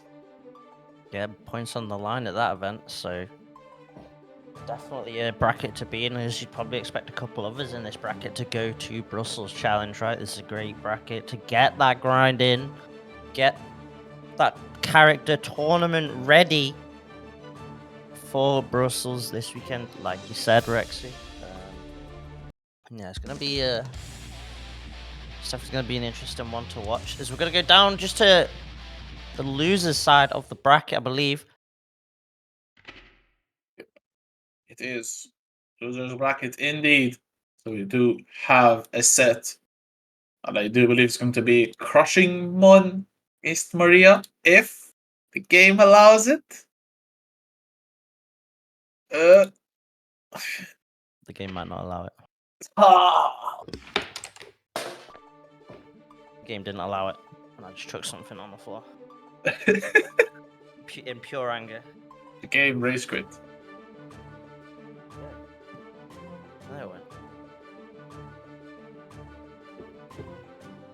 Fingers crossed it works this time. Uh-oh. Spectator... I don't know if it's a spectator desync or not, because you do see, like, one player actually fighting, but the other is not, so the game couldn't have gone past it. Oh, okay. Nah, That's... Looking at... Yeah, Funny something weird bug. happened. Something definitely strange happened there. So yeah, let's look at this little path. Maria taking out Noski, who Noski went on a crazy run in that loser's side, actually beating the likes of Whammo and Jason Thomas. Oh, okay. I didn't notice that. All right, that's a huge result, as you said. And I do believe, though, that Maria actually took out 2 Eno players in a row in the form of Herba Selentia and Rillianoski. So the Eno knowledge on deck, but is the Giovanna knowledge on deck as well. We're about to find out this next set, and we are actually in the game finally. I'd like to think that Crushamon does have at least some Nago matchup in the form of Nagoriyuki. Of course, he is a more eccentric Nago. Let's see how he deals against Maria's Nago. Her style with the samurai. Block. Beyblade is blocked as well. Good 5-piece. And Mon able to get the confirm. First round goes to the Giovanna. This purple Giovanna throws me back to like the first couple of months where everyone was using this color. Literally everyone using purple Giovanna. It is the best color. Like, at least in my opinion anyway. I'm not sure about yourself, but it's definitely one of my favorite gear colors. I think the default is nice, especially with the green dog, but this one is not bad either. Keep up the pressure. Oh, super block just in time, but it's Blast Mon still keeps their turn and is able to get that 2S. Such a tricky move. 2 hits. I mean, and you still see people getting tagged by the second hit even today. Like 3 years, pretty much, since Strive released, minus a month. But that Giovanna to West, man, is so tricky. Yeah, it feels like it's the underrated button because most of the time you're so focused with the lows being 2D or just like a dash 2K. So you'll be like, oh, I'm fine at this kind of range, and then suddenly you're getting like, you stand up, try and just backwalk or something, and then the 2S will just hit you right on the nose. Alright, try to Revill, beef that up. First. Patience from Maria. Oh, spoke too soon. Another good bait from Mon. It's already a huge life lead for the Giovanna player. They're trying to take their turn. Okay. What's in universe? Full Rekka. PRC was again. Big counter hit. And we might be getting the life situation even. Might be getting the life lead as well. Maria has tension as well. PRC spent 2 pages, blocked 5. These backdash. PRC forward from 1. Oh, yeah, again, that 2S comes in clutch. I thought maybe he could just RC confirmed. Does block the wake up overdrive. Mon. Patient play there, blocking. Waiting out both the burst and the wake up supers.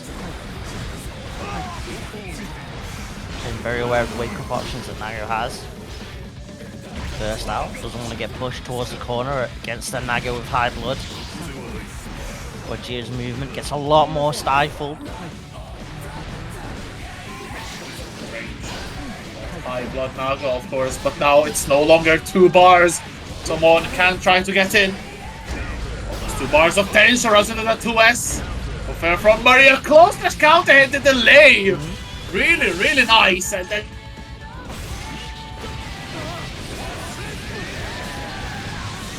that's the 3rd round in the 2nd game, and a vital one for Maria's hopes. We cannot get 2-0 against Mon.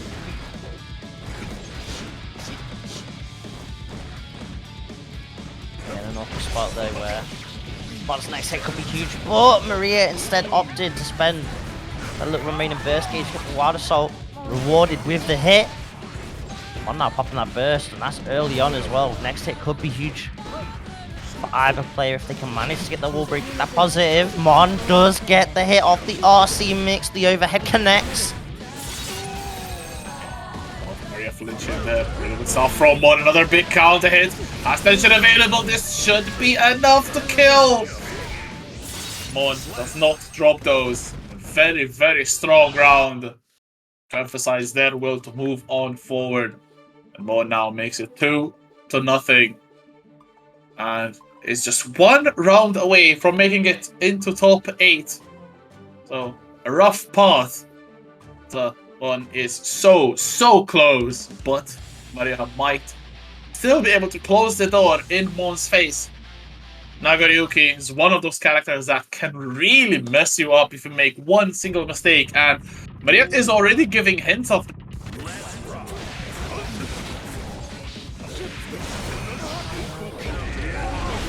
Ooh, Shizu forced the burst. But the 2 dog connects right on the landing.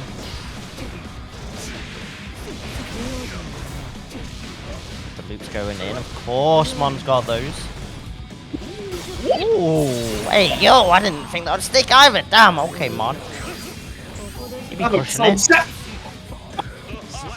Go!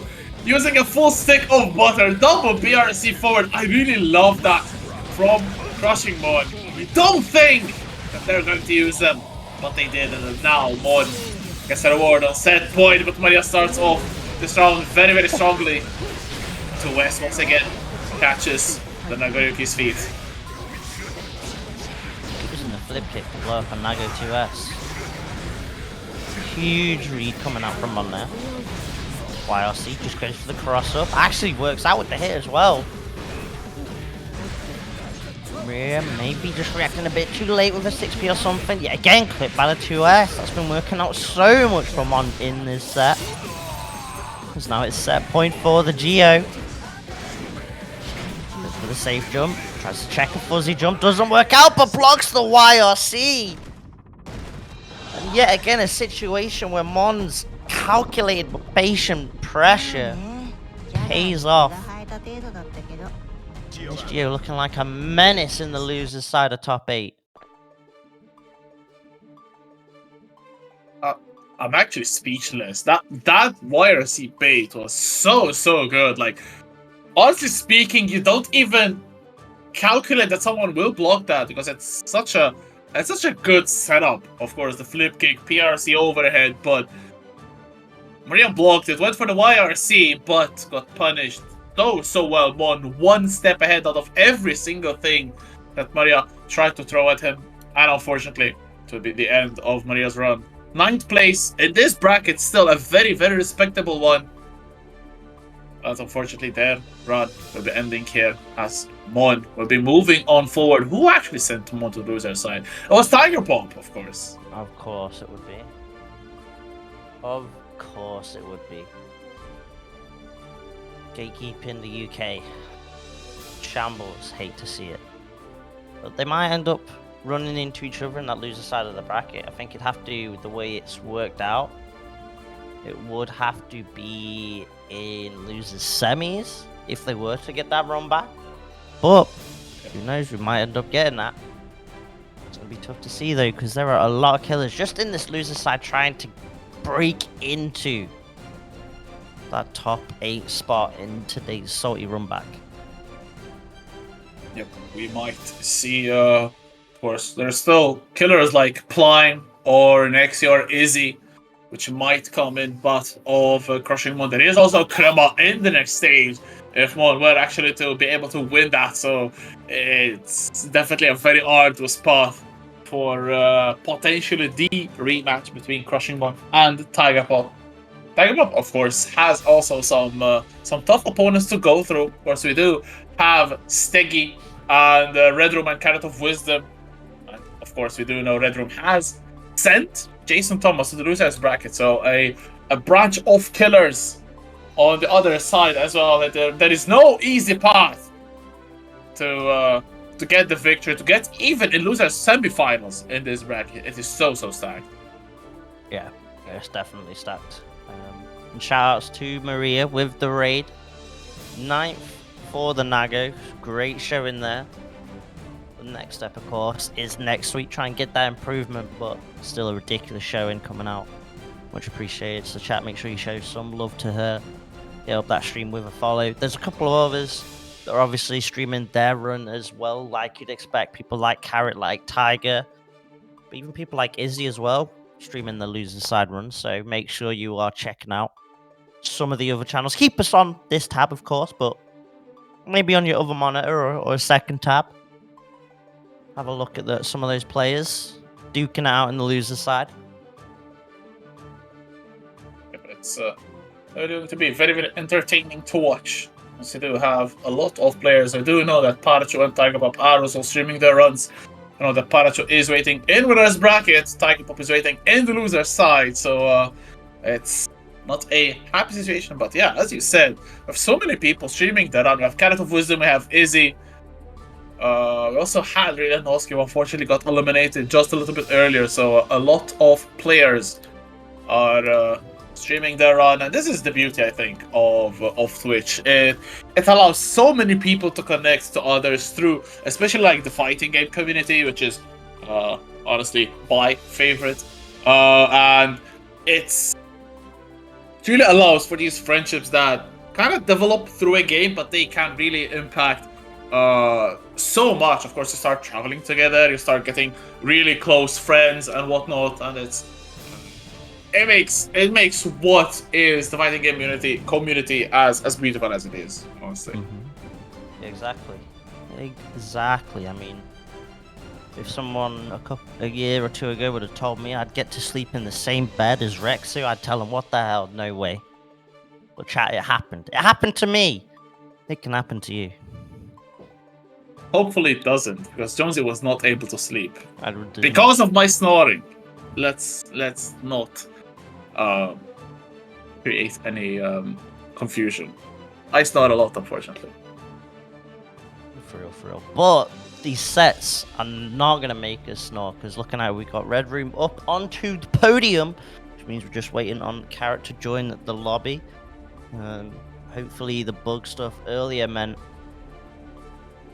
they had difficulties connecting, but looks like they're both in. And Redroom, I saw in the little lobby chat, put up a funny message. What if it, instead of Tiger Pop, it was called Freaky Pop?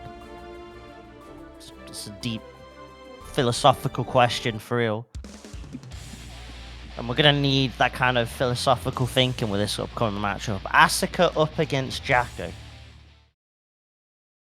As Asuka, of course, with the tome, the book, Going to be reading us some stories. Let's see if they are of success or of defeat. As mentioned, a good start with the cubes. Good 5v though from Carrot. As a sneaky hand now. There's also loader, of course, but there's only one big cube for redroom to keep Jacko at bay. But Carrot, the hard knockdown. BRC forward to deploy the minion. I really like that from Carrot. Do not lose the upper hand, because then this can happen. And this is not looking good already. Oh, blue cube though didn't actually carry on the juggle. That gives Carrot the opportunity now to put the pressure back onto redroom. As long as it's not too big of a gap, redroom can't really TP out. Elysian driver. Yep, you are dead. That is a good round from both, actually. As you said, Jonesy, that cube not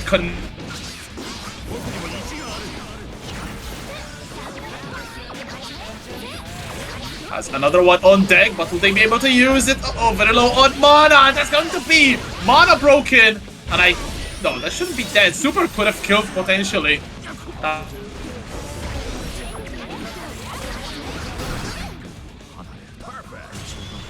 Perfect. Okay.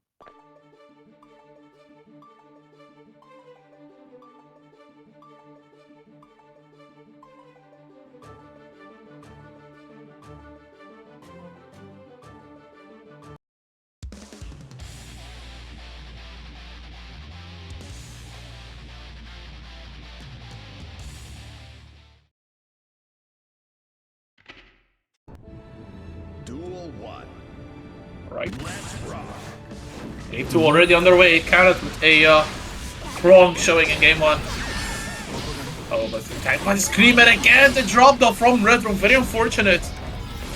That's in the cubes, and then the Arpeggio comes out, giving you some breathing space. Also, loader is in. But so is Carrot trying to break down the defenses. See that 5D work out very nicely. Good minion toss.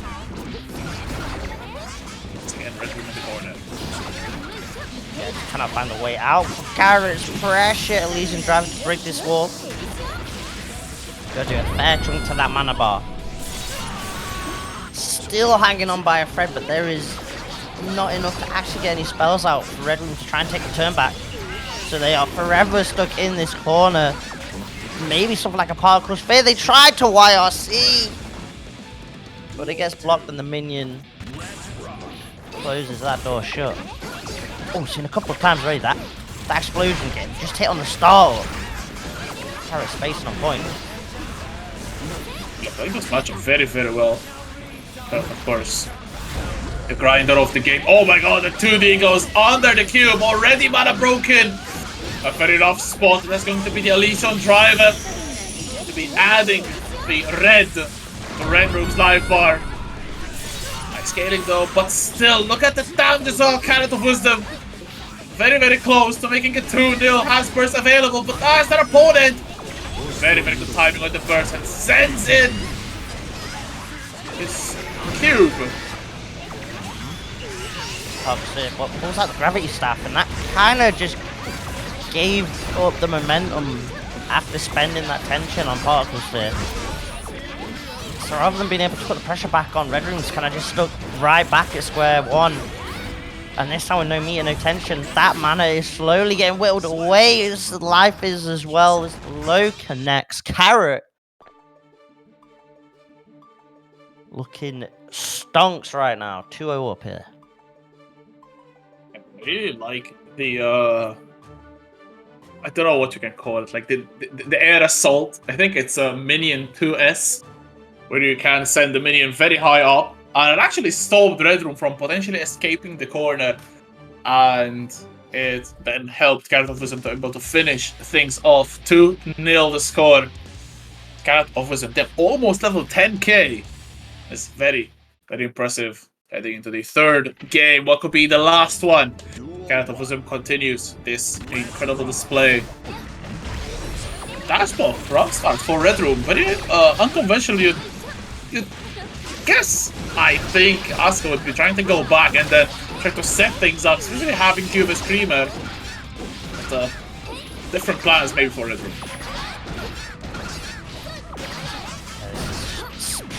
It's rough for Asuka right now.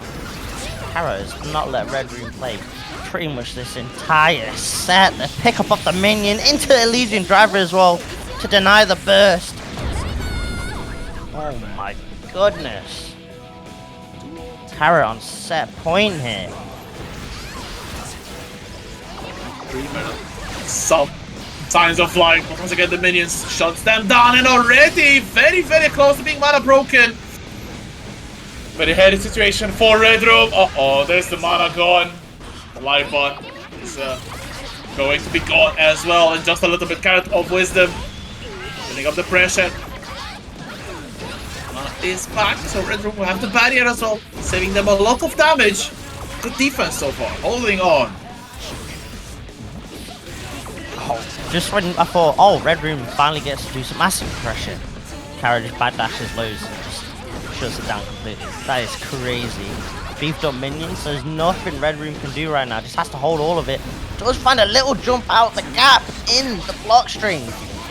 The whip I'm gonna get punished by the minion, and then Chipp was always gonna be a factor there. Carrot taking it 3-0. That's another killer. In this lower side of the bracket, going on to top 8. Definitely gonna be these losers sets in top 8 alone are going to be ridiculous. Some of the players that we've seen are on fire, honestly, and it's going to be an insane watch, I believe, to just watch them duke it out. Of course, from losers bracket there is only one spot, but there is still one spot from losers bracket, but it will be joined by one of Skarfelt or PataChu once they finish off their set in winners finals. Still waiting for that losers bracket to catch up a little bit, so we can chill a little bit.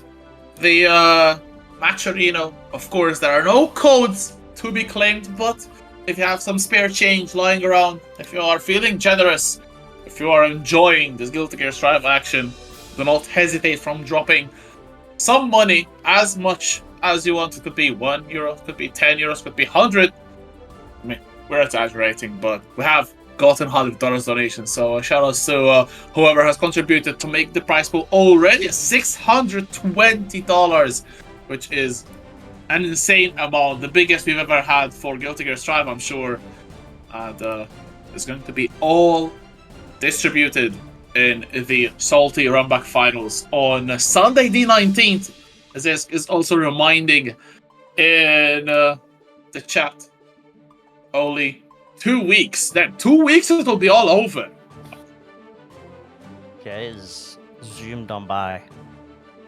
Definitely, but that's how it kind of works out, right? When 2 people qualifying from these rather than just one, like maybe other sort of similar things might do it, where they do just the top person qualifies and then do points throughout. With this, it's 2 people and then a points one. So yeah, all to play for still for a lot of these players in this bracket. No one guaranteed at this point.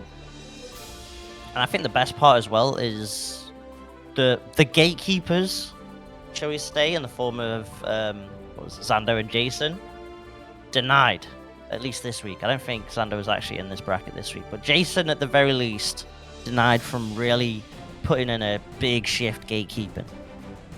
Yep, indeed.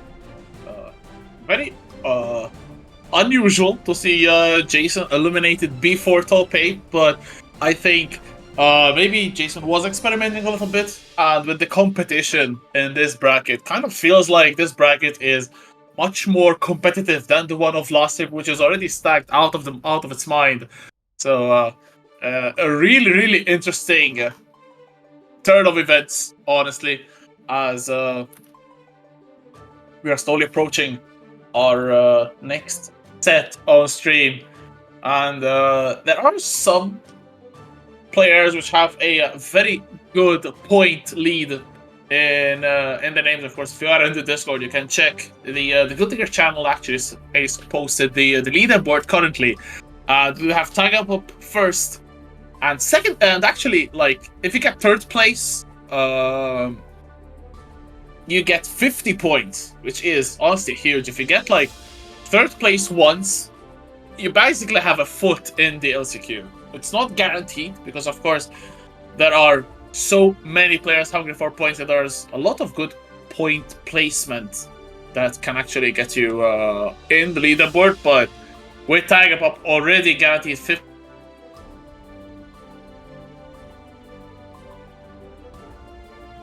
Interesting. I think Tigerpop and PataChu will basically be in the LCQ by this point. So this is for the LCQ, by the way, not for the main event. So it's probably going to be interesting. Yeah, every placement in these brackets matters.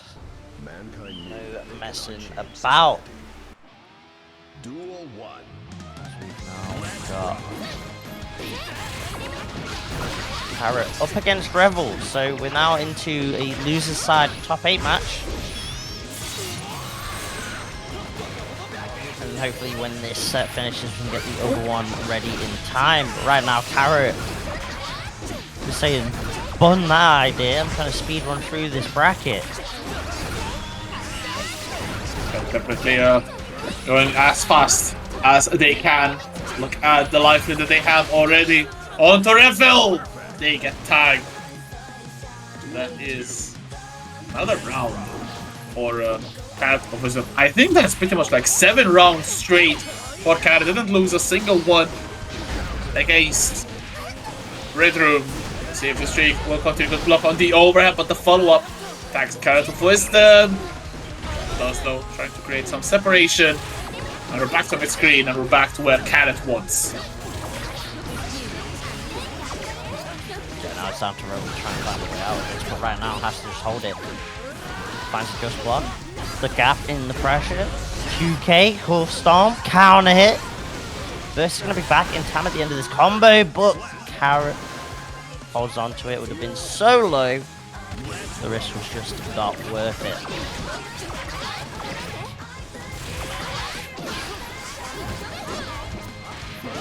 He's on the throw with. No. Pressure. Oh, okay. Very risky minion call, I think, from Carrot. PRC, oh my god. That was so grimy. 2D with PRC 2D. CarrotOfWisdom taking game 1.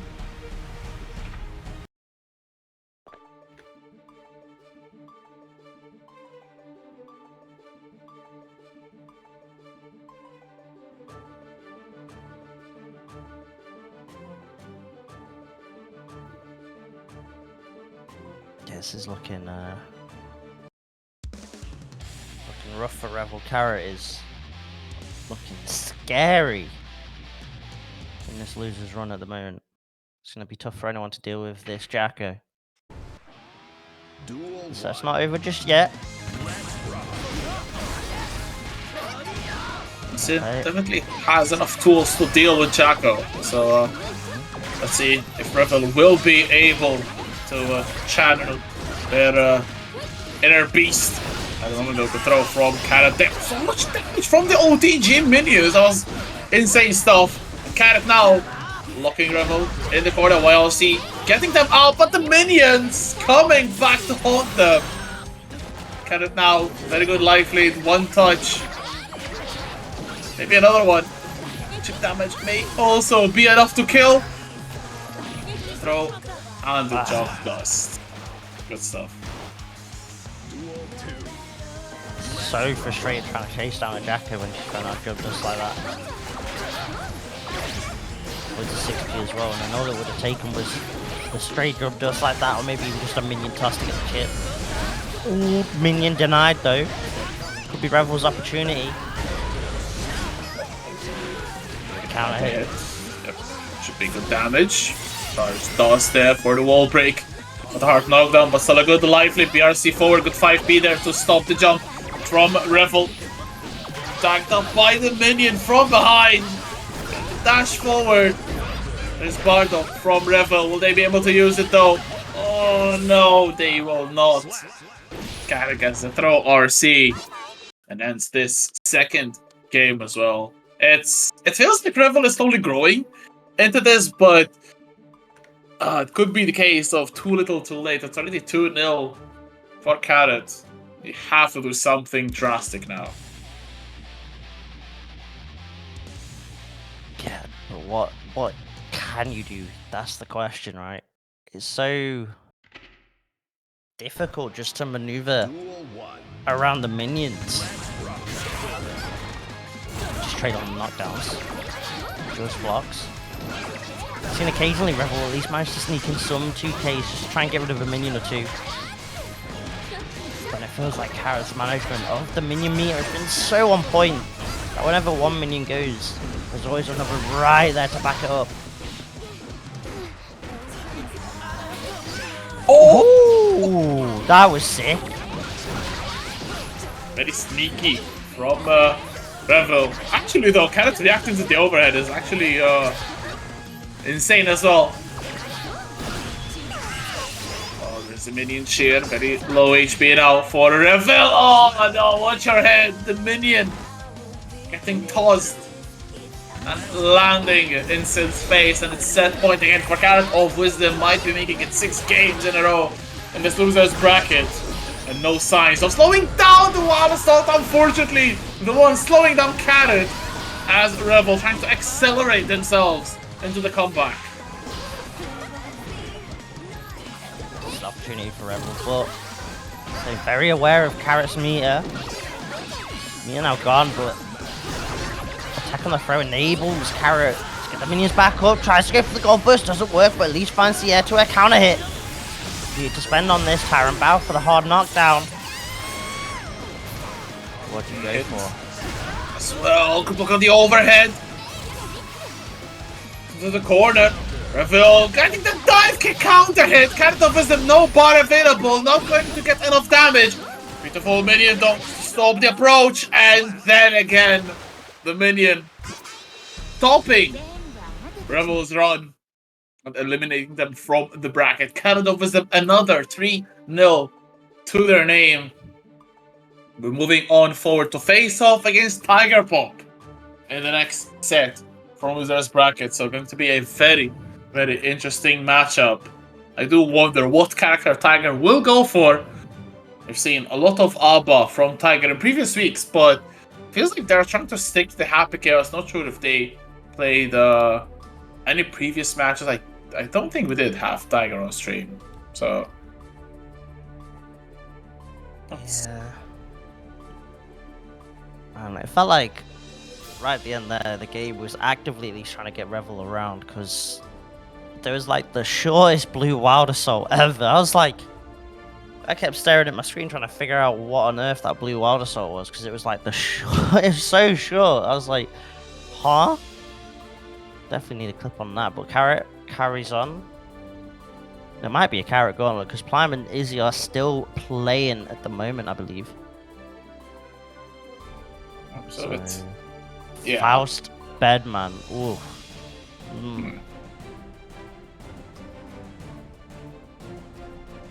The rarer character. I actually think Bedman is more common than Faust. In the EMEA scene, yeah, definitely. Probably say that. I'm not gonna make statements I don't know about other scenes, so I'll stick to the lane that I know. But yeah, you are right in at least this one here. Yeah, for sure. Definitely feels like there's a couple more Bedmans than Fausts. As well with Juxtaposer pretty much dropping Strive. Kind of feels like it's only Izzy in brackets. And we do know that there's SQ, although I don't know if they still play anymore. And lots of Time's Up. Shout out to the Italian community. But other than those, I don't think that there's other Faust players, or at least in brackets. To Batman, we do have Revill. We do have Plyme, who every single week make very, very good results. And of course, there's other players like fellow commentator BP Tank. You got We got like a top 5 at weekly earlier. Yeah, I saw the tweets. Let's go. The GOAT. Love to see that. Commentator gang. Yeah, yeah. We aren't as terrible as we try and sell ourselves to be.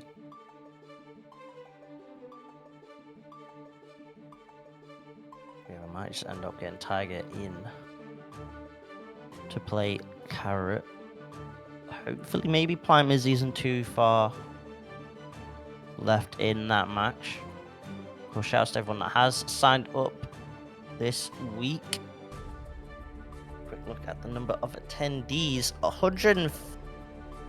Wait, that can't be right. That can't be 150. That's crazy. I think it's because you can sign up to number 3 as well at the same time. Yes.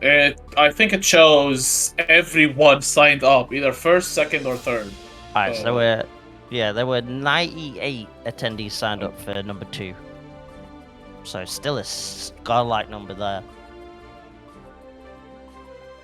And I honestly, I don't know what happened, but after Awkward Tour Finals, the interest in Strive kind of picked up very, very aggressively. Of course, it might have been a little bit with Slayer being teased, so a lot of players who were waiting for Slayer came back in, but I don't think that we can attribute this growth to just Slayer, because it's not just tournaments that have received an increase, but it's viewership all across the board for Strive events. Like Wanted for Strive used to get less than 100, and now it's getting 200-300 once again. So that's really, really sick to see Strive rising back up from maybe a period of a lot of players generally maybe dissatisfied with the game, but now it feels like Strive is in a very good spot, I think, and with hopefully Season 4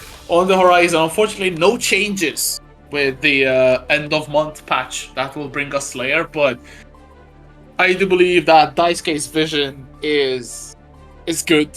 Hopefully he doesn't need an optician, and we might hopefully getting some balance real soon. Fingers crossed, baby. I think maybe just stuff like Wild Assaults, just to tune in to them.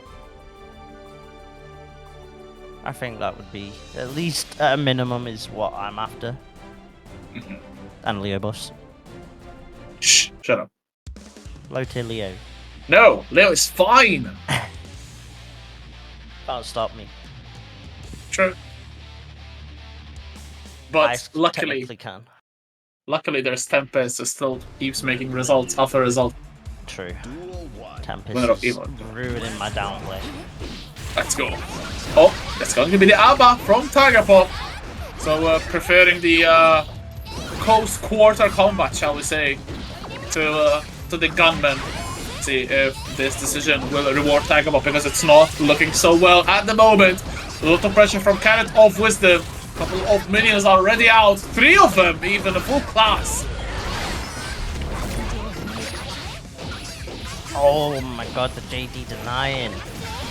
The run up after Jealousy gets popped. Tiger gonna find the hit, maybe just uninstalled just to see if there was gonna be a burst being popped straight away from Carrot. I think just recognized the situation, knew that Tiger couldn't get too much out of the combo because there was so little Jealousy rage when Tiger got the hit, so Carrot with the awareness, and Tiger yet again back against the wall, having to hold the minion pressure, counter hit, and use the blue Wild Assault just to reset and keep that minion pressure going. Another Wild Assault from CarrotOfWisdom to get the hard knockdown. Still has one bot of damage. You're going to be 2 very soon. Spent 1. Trying to keep Tiger in the corner. The burst saving Tiger Pop, but how long will he remain alive? Jealousy rage. Okay, finally got it to work a little bit. Beautiful use of that RC to uninstall, go back in. Some meter back, swatting Carrot down. And it's so scary seeing A.B.A running at you in Jealous Rage, but there's the uninstall. Very unfortunate moment. It might cost Tiger the round. It's still good defense and a very good 2P after the 236k. If that 2P was a couple of frames earlier, might have been Tigerpop's round, but very good patience from Carrot. That is game 1. And Tigerpop going straight into it with the A.B.A. Yeah, I guess maybe just the movement of A.B.A, especially in Jealousy Rage, enough to try and overwhelm the Jacko, but Jacko has great tools to just delay with the right kind of minions out, and with stuff like JD in particular. Yeah, she's definitely a solid character, especially in Jealous Rage, but it felt like CarrotOfWisdom had way too much control in that game 1, so I'm not sure if A.B.A is the way to go, but definitely don't know as much as Tigerpop in that regard. Oh, the cross up. Gonna be able to cancel into Legion Driver. The question is this gonna be enough? Not quite, not quite. All it takes is one more hit, one more throw. For the strikes, BRC. Kind of hit nothing too crazy, and Tiger yet again can't really get the rage built up to start the usual A.B.A snowball that you expect.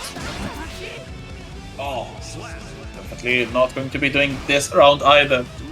As a minion. Ending Tigerpop's hopes, but starting off this round very nicely. Full Jealousy Rage bar though. So far, not doing anything with it. The defense so far from CarrotOfWisdom, the back throw as well. The overhead with the jump K. CarrotOfWisdom experience this match and definitely showing the uninstall going to be happening. Added 2K, catches Tigerpop, not going to be enough damage even with super. So Carrot goes for the wild assault, hard knockdown again. Almost 2 bars of fish, tries to go for a cross-up! CarrotOfWisdom, 2-0!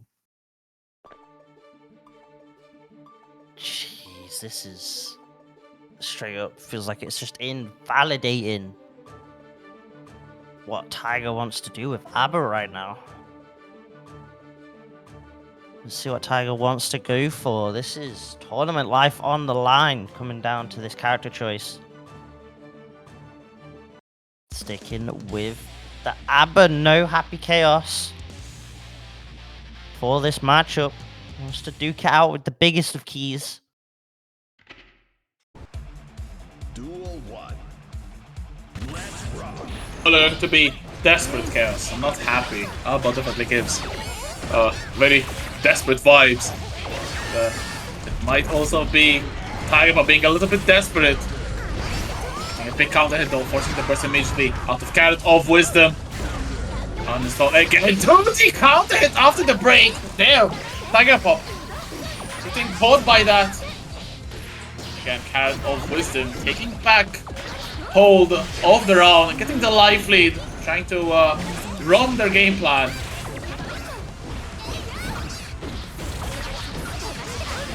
Oh, the 5D RC confirm, and just like that, Carrot now.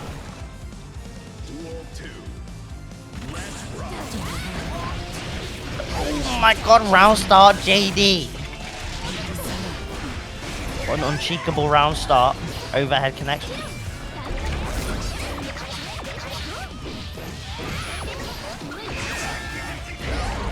High in the run-up. An up number cancelled there after killing off the minion from Tigerpop to keep up the turn. Jealousy Rage though, going to be running out. There it is. Getting caught by the minion as well, trying to move. Spot available for CarrotOfWisdom and Burst as well. Oh, spinning super. I think Tiger went for the throw. Yes, he did. They're going to be eating the maximum damage of the super. And now it's going to be really interesting. CarrotOfWisdom taking a hit. And now one more touch. It's going to be enough. The RC Spark actually denying Carrot, but he's still alive, but only just.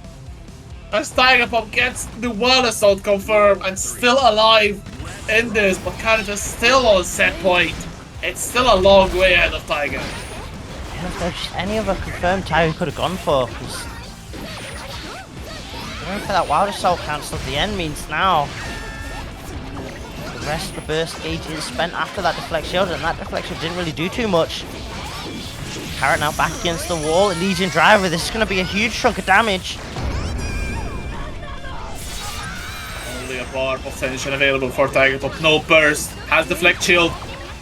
But as Jonesy said, it didn't really work out very nicely when Tiger tried to use it. Spends the RC. No. Rage meter. And there's the minion shit as well. A couple of minions have been deployed. And that might be the last touch versus back though from Tiger Pop. One burst, one dream. And a couple of pixels on the HP bar. There's a burst. Deleting the minions, but it's still a long way ahead of Tiger Pop. Has no meter. And has no life either. Both in the game and in the tournament. CarrotOfWisdom. Another 3-0. That was very, very impressive from the Jacko player. And what was most impressive, I think, is how CarrotOfWisdom was not scared of the jealous rage mode from A.B.A. Of course, they still got tagged a couple of times, but generally you see people freaking out, getting tagged, even by stuff that they shouldn't get hit by. But CarrotOfWisdom was so calm and composed and bossed the matchup completely. Very, very well done. Very impressive from CarrotOfWisdom. 3-0, and they cement their place in losers semifinals, which is quite a good spot to be in. That is guaranteed 40 points. So and CarrotOfWisdom already has 20 from last week, so that will put them at 60, which is already over Tiger Pop's tally. So really good position for CarrotOfWisdom. Yeah, and I think what's scary is Carrot, since getting knocked down to losers, hasn't dropped a single game yet. So, the way Carrot continues to play, to be honest, I think they just end up continuing that run and going on to Grands and getting the spot itself rather than just the points. It feels like it. Carrot is moving crazy at the moment. So we'll have to see how that works out. So I think we might still be waiting on Plyme versus Izzy. So that set has gone on a while. As Carrot's just speed ran the bracket. Shouts to Tiger Pop with the raid. Much love, of course. Make sure you go hit up his channel. Streams a ton. So plenty of content over there. One of EMEA's persons to watch, honestly. And of course, not happy with 5th place, I'm sure. But definitely be gunning for that finals spot. And I'm sure that they will be coming next week to try to secure 1st or 2nd place and get into the finals without the need for the LCQ, because as Ace said earlier as well, everyone wants to win the LCQ, but no one wants to play in the LCQ because it's so much pressure for just a couple of spots. It's your last chance to get in, and it adds to the pressure, and it's maybe a little bit too much for players to handle. Although I don't think that Tiger Pop is a player easily broken by pressure. Has been in a lot of offline events and has really gotten really good results, including a victory at UFA 2022. So I don't think that pressure is going to be affecting Tiger Pop a lot. Damn. How do we let you know, Adamantium? Joining the stream to cheer on Tiger Pop, and they just lost. Yeah, sorry about that. Next week though, Tiger will probably be signed up, knowing the grinder that he is. So you've got that at least. As we are, I think, just kind of stalling just a wee bit in hopes that Plyme Izzy is very close to finishing. Probably just any minute now. Look. I wonder how long they've been going at it. I think Izzy's just won, because I tuned in, I got Twitch ads, but I can see chat, and I can see nothing but caps locks like let's go, my go, go, and things like that. So I think Izzy might have just won that set. I think. Either player will get a really good victory. Of course, two very strong players going at it. Well, let's see.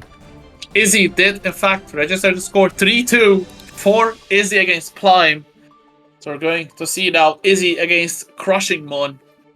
So Faust back at it again.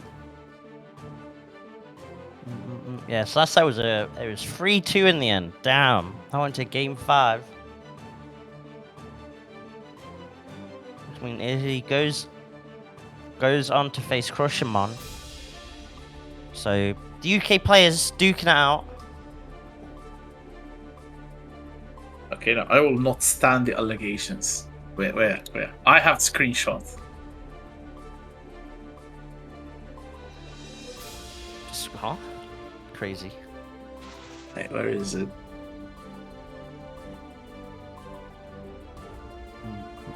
Alright, so we've got Crushimon and we're just gonna wait on Izzy. Just entered the room. So Geo up against Faust.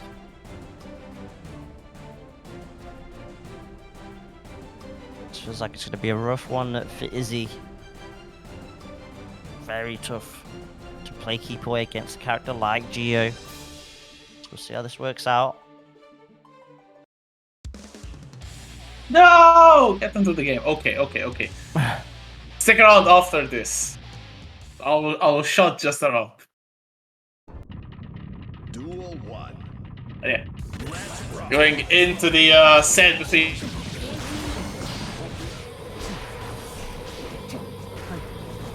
on both names, looking for that one important letter, W. That will enable you to move on in the bracket. Good throw from Mon, putting Izzy in the corner. Defense so far from Izzy. Nice dash up as well, not letting Mon take more than what they're due. Oh my god, 2D, I hate it. Get down. The hate on 2Dog is crazy. That's a fireball, not a...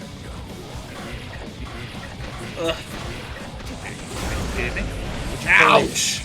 Chidukan? My bad. Meteors! Izzy RNG in effect.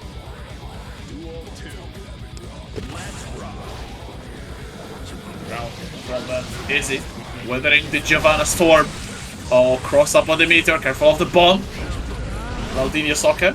Burst from Mon again to 2D, forcing the burst from Izzy as well. Let's counter hit City. As Mini Faust again dropped the pocket launderer into the command grab. Is this dead? It's not enough damage on the throw alone. Throw and cancel will ensure the kill. And Izzy, what a game 1. Very fast stuff. Yeah, fast stuff indeed. Indeed. Izzy may be riding to hide the momentum of making it to top 8. They've at least updated their stream title. Oh, so that's good.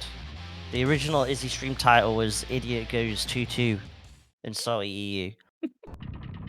Duel 1. Downplay is real. The blatant lies. Shambolic. Trying to get that moment, that big counter hit, either with the 5H or the 2D. Can't quite find it just yet. The bomb. Saving it for later use. Roundhouse tagging Izzy. On the stagger pressure. The Giovanna special. Oh, okay. There's a PRC overhead. So much damage as well. One assault, hard knockdown. Izzy with a rude awakening this time around. Oh, the super PRC, but still got caught. Cancelled when he shouldn't have, maybe.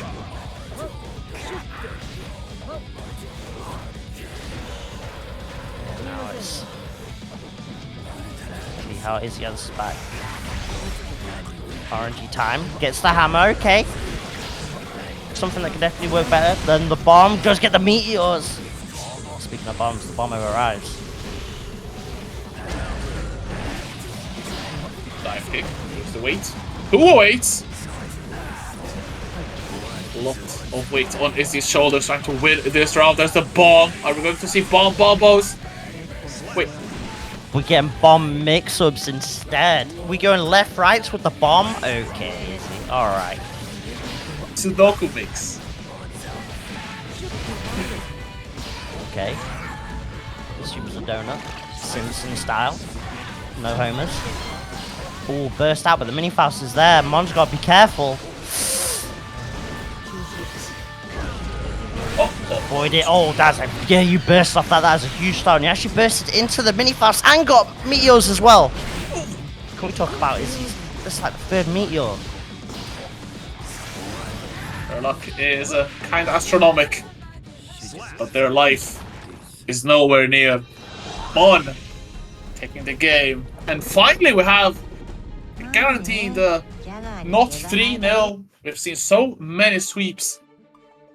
I mean, we're still seeing sweeps by Giovanna, but at least it's one to help out Mon. 1-1, so very, very even between the two.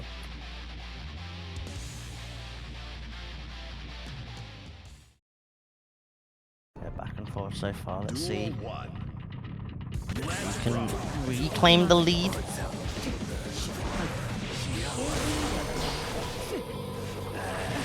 Again, it seems like the game plan stays the same for Mon.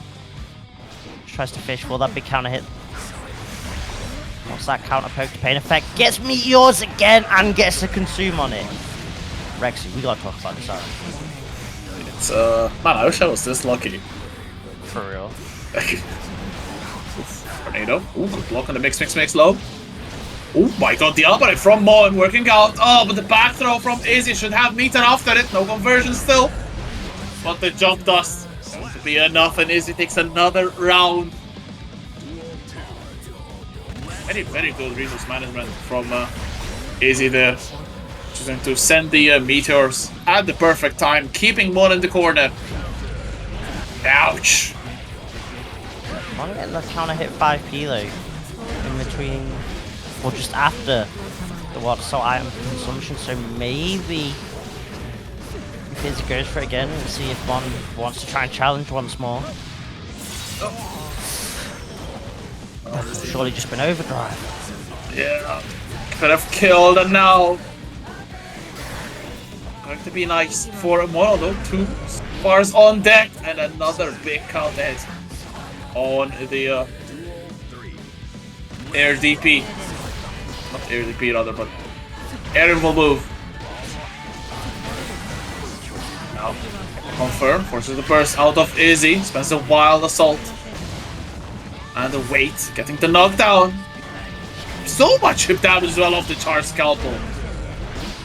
Jimbo's rise up, waits all day. Jesus. The gains! But he's pulled out that jump in. Knew it was fake. Might get rewarded as well. Oh no! The wreckers! Not like this. Not like this. Try to go for a style. Is it going back to haunt Mon? No more resources. Izzy has 1 pixel but still has tension. Oh my god, the crouch on the spiral, the RC to confirm, and Izzy steals around Mon, maybe trying to go for style points. Oh, that's so painful to drop. At least they're not out of the bracket yet, but that might be a very costly mistake, as now it's 2-1 for Izzy. No way is the only way to say that. What? What? This is actual plot armor levels with Izzy right now. What is going on? Yeah, the protagonist luck, protagonist drop. The Izzy manga coming out in stores near you sometime soon. The Faust Isekai is real. Transformation. The transformation from Dr. Baldhead into Faust. The plot armor installed. But right now, Mon not letting Izzy survive this. The onslaught of kicks. And a perfect round, Mon. Looking to leave a dent inside Izzy's armor.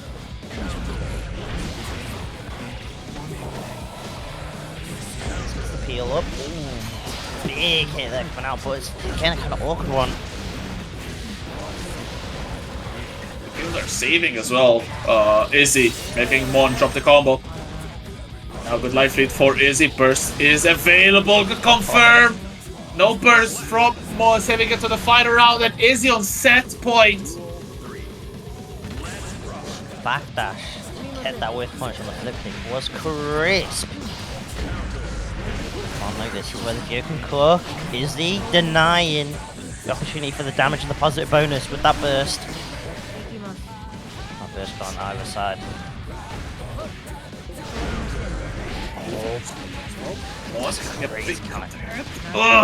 Drops it. There's a throw. One throw RC might be enough damage. 5D instead!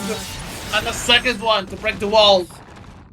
We are even 2 games apiece, heading into the final game of this losers top 8 set. The loser will be eliminated from the bracket in 7th.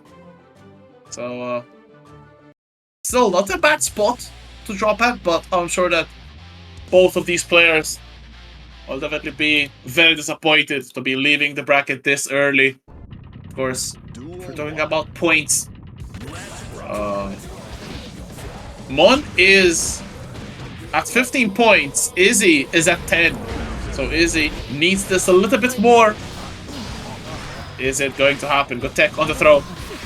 Oh my god, the PRC mix still works, even not on block. Throw from Mon. Izzy in the corner. Oh, the shimmy, the shim-shams. Got Izzy in shambles, and now just like that, it's set point for the Geo. Oh, and every hit just seems to be connecting for Mon. Izzy's in such a rough situation here, has to hold the safe jump. DP. Pressure still mounts up, tried to gold burst, that's gonna be a whiff punish. Oh, Mon! Super the wall! Please! Okay. Mon kinda playing too much with fire, huh? Almost managed to throw it again, but the lead was too big that even one fumble was not going to be enough. And Mon will move on in the bracket. Will be facing off against Crema. I think now. No. Actually, they left the lobby. Where are you going? Damn. Why are you running? We do need him back though, for real. Cameras of me. Okay. We get Mon back. I hope this is clear enough.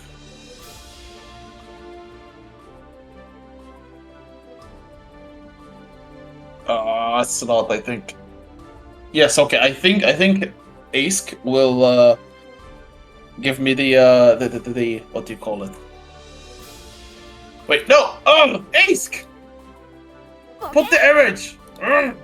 Put the image. Yes, put the image. Shows that Jester is the laziest employee. Oh my goodness. Lazy employees. Bottom text. Shoutouts to Izzy with the raid. With that top 8. Fantastic run by the Faust. Make sure you're following that channel. As we're going to be getting Crushing Mon now. Up against Crema. Geo Chipp. Damn. It's a bit of a...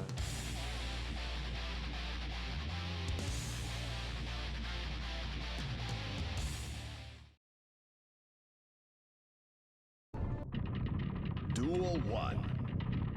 Let's rock. Set is live. I think Discord is acting a little bit up, so if you hear us just fading into the void, you know what's up. Big count in though from Mon. Already having Crema in the corner.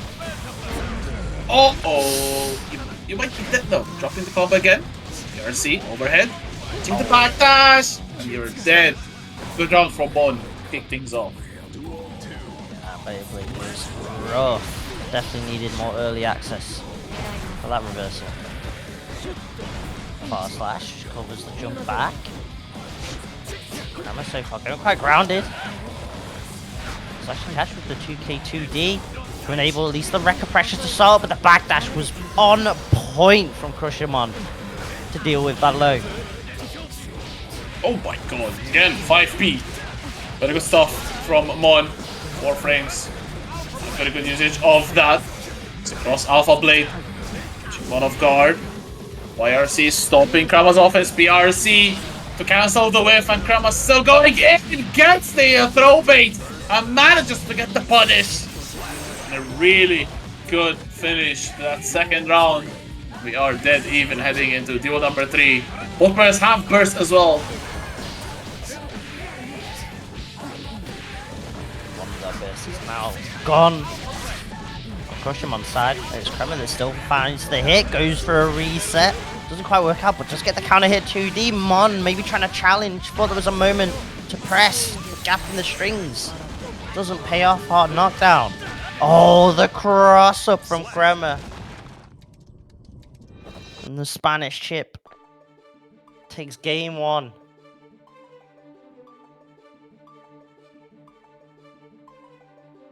Very good stuff from Crema. Mon giving them quite a fight in this first game, and I think that's going to be the narrative of this whole set. We might even get a game 5 between these two. Looking like very balanced. Plus Giovanna's damage and Chipp's life bar can really create some very interesting scenarios. A big count hit from Crema forces the burst from Mon. Mon though, a good hit, very good confirm as well. The burst from Crema is out, but they have already lost pretty much half of their HP.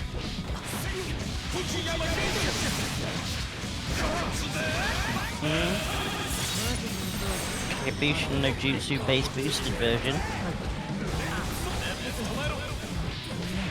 Oh, see, empty low.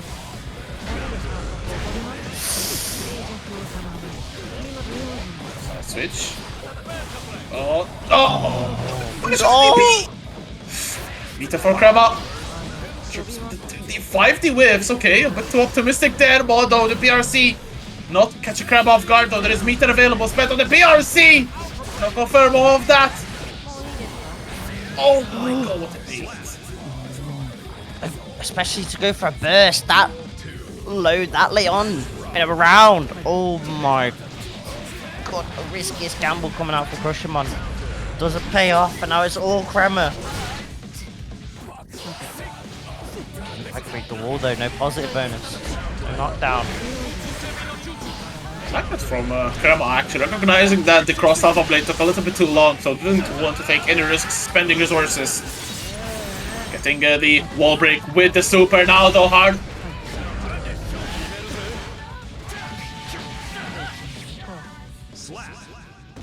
He's on the next hit.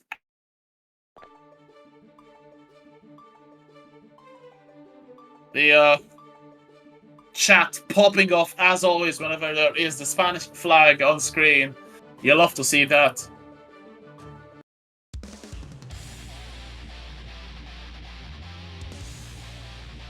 This might be the last game of this set. 2-0 for Crema, looking to end Mon's run in this loser's bracket. Faces Carrot sitting in. Loses semis burst. Gone from Crema. Gotta hold this pressure right now. 2S connects. And this could just be it. Oh no, maybe not. Crushimon continuing to maybe sell some of these games right now. Back is now against the wall. The Banzai bomb connects. Resets. Oh baby. Run it back one.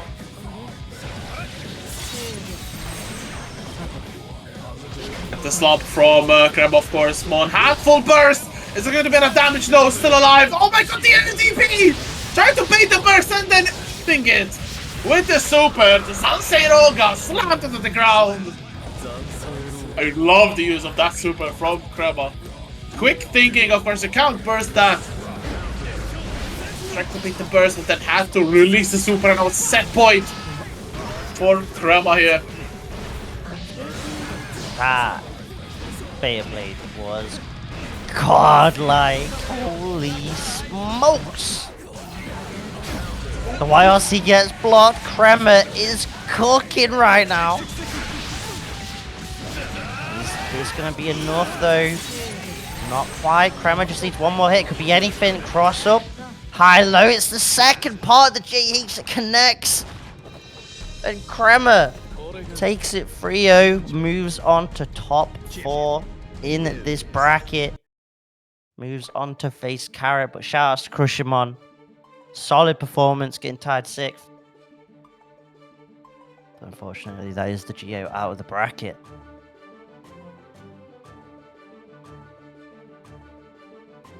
In the losers bracket as well.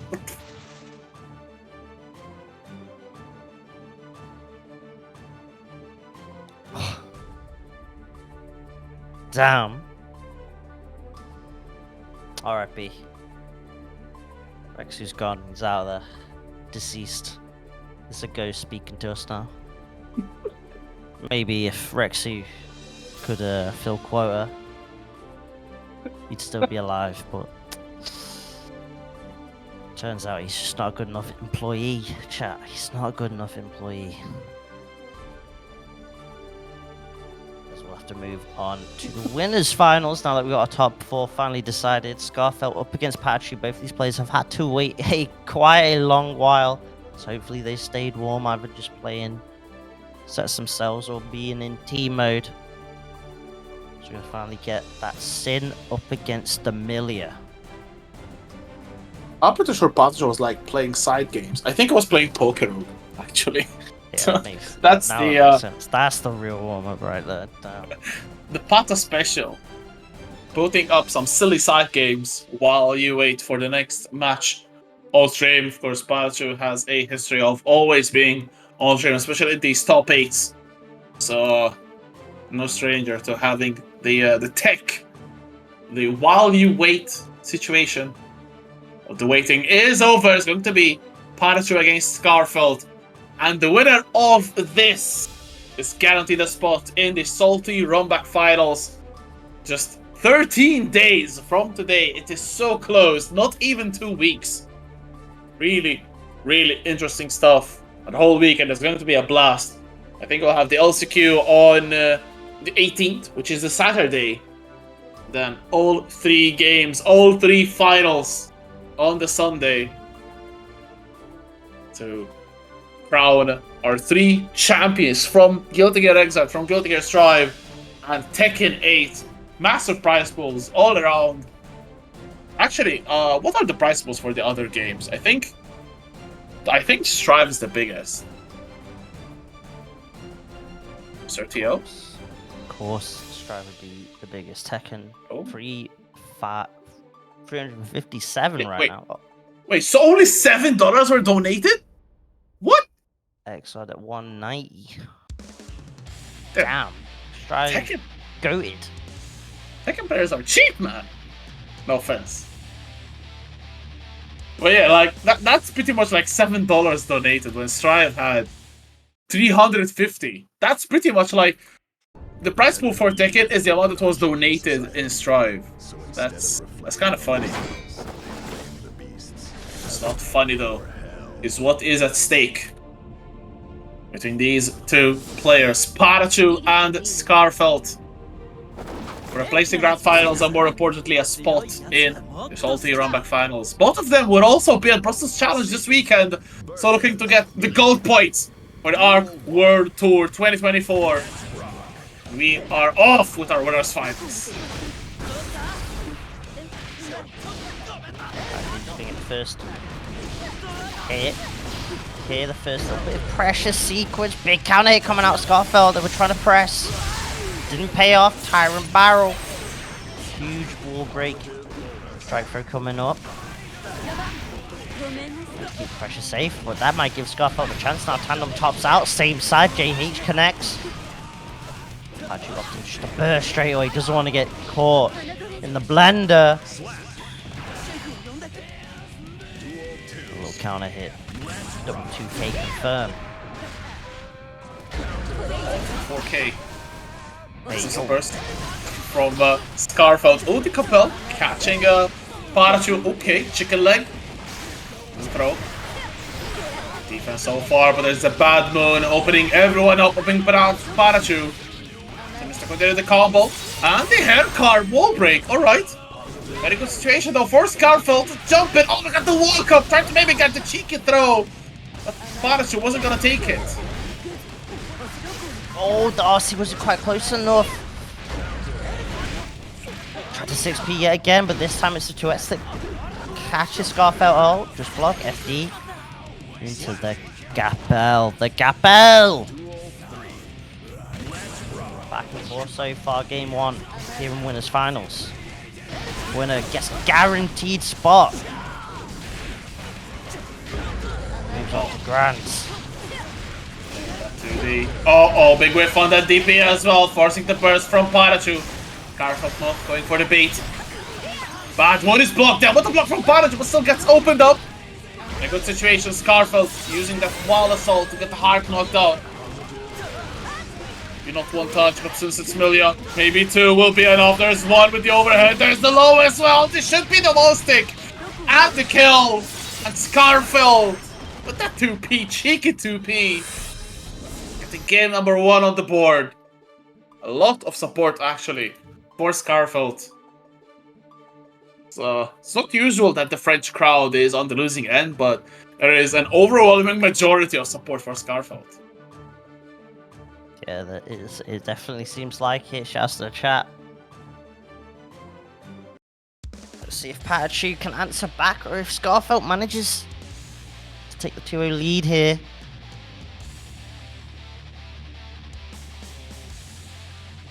Should get that bird once more. The support squad out in full effect. Love to see it. Duel 1. Let's rock. Skarfelt. Nice 2P from Skarfelt, not scared of the Shin pressure. But PataChu is not scared either to release that DP. Like the use of Artemis from Skarfelt there to try to spade something out. Good air throw from PataChu. The overhead immediately spent. There's a burst from Skarfelt, but still runs into the button from PataChu. The FD helping create some separation. Good air dash there, out of trouble, but makes the DP from PataChu. Not phase, will still let it rip. And works out very nicely. PataChu, 1 round up.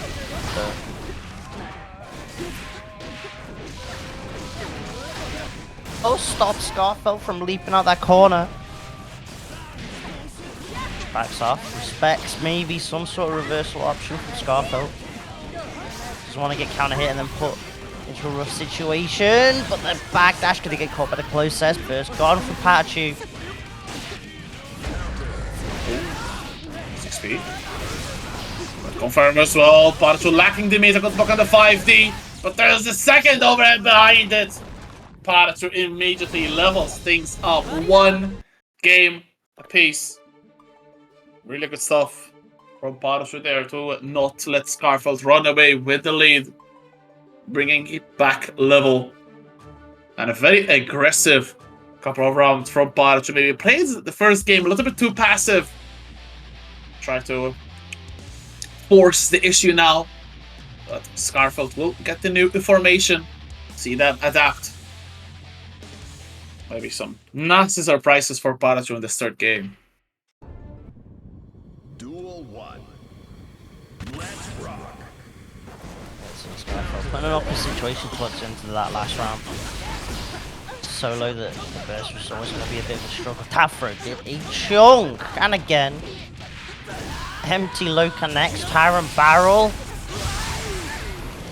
Ooh, not quite enough though, but all it takes is 1 more swing and it's a run up hoof stomp. The overhead. PataChu with the perfect.